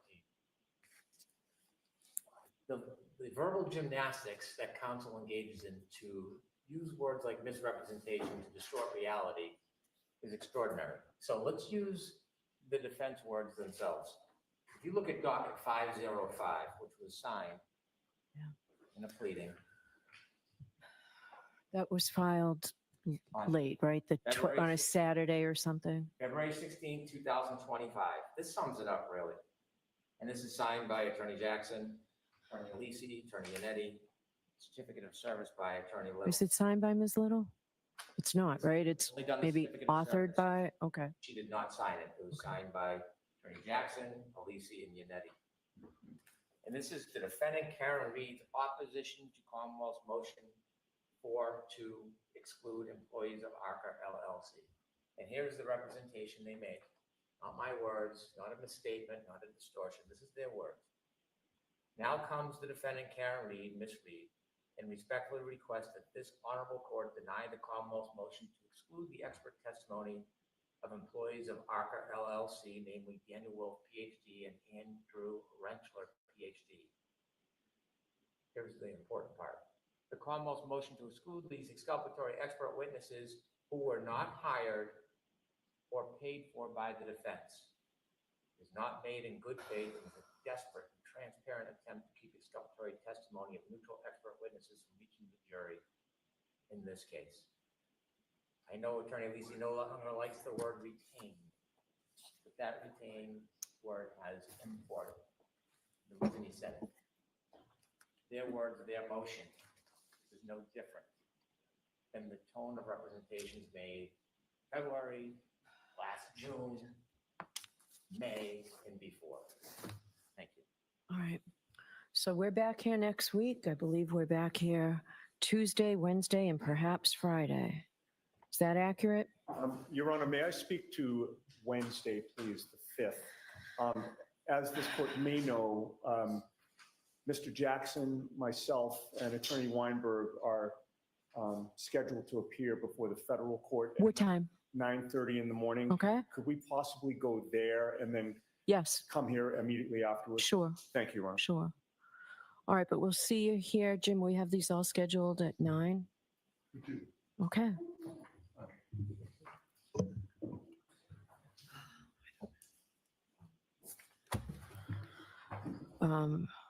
All right, so we'll see everybody here Tuesday at 9. We've blocked off the day for Tuesday, Wednesday, and of course, I'll let you go to federal court first, and also Friday. All right, so we'll see you next week.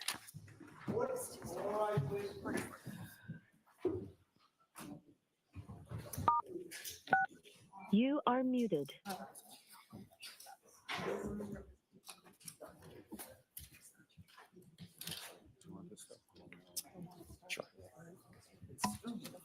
Goodbye. It's going to take a moment to pack up.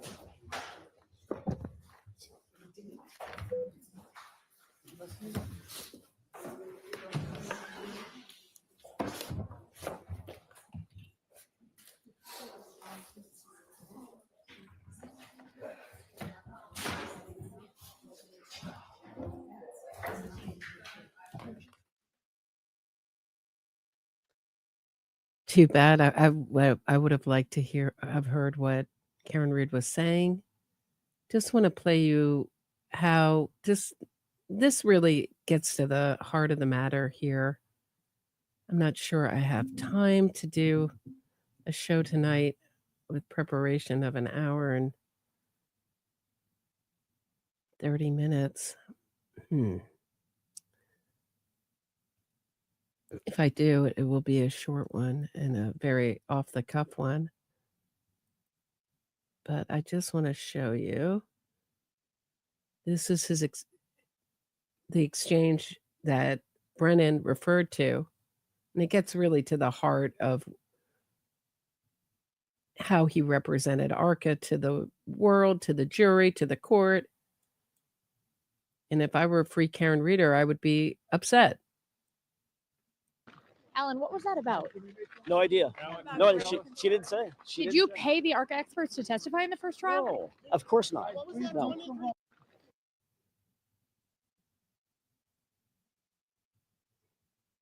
I mean, how do you get around that? How do you get around that?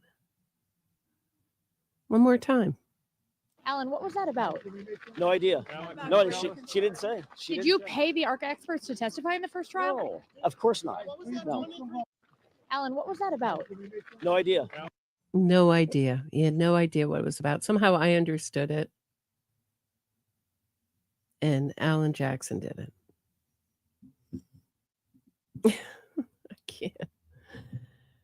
So I thought Hank Brennan was subdued, as we all were. It was like being hit over the head by the time Alessi rolls around. You feel like you've been hit over the head by hours, you know. So I'm pleased that Brennan gets to go first. I hope next time. I'm hoping so. That's my hope. All right, so I'm going to end the way I always do, with my song, I Hit My Boyfriend With My Car. I'll see you guys soon. Not sure whether it's going to be tonight or tomorrow, but we'll get around to talking about this, and I won't make you suffer through Alessi again. I promise. Have a great night, everybody.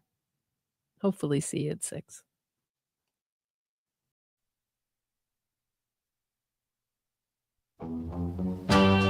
I hit my boyfriend with my car. It wasn't an accident, but with lying lawyers I'll go far. Lying lawyers and witness harassment, I'll avoid prison. It was snowing. I pushed the pedal down, hit him hard. Now the legal system a clown. Innocence fraud campaign to save my skin.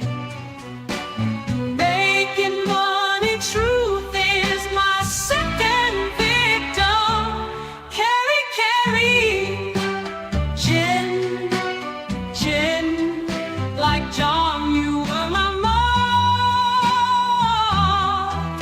My innocence fraud campaign is my biggest hit yet. I hit my boyfriend with my car. It wasn't an accident, but with lying lawyers I'll go far. Lying lawyers and witness harassment, I'll avoid prison. It was snowing. I pushed the pedal down, hit him hard. Now the legal system my clown. Innocence fraud campaign to save my skin. Making money, truth is my son.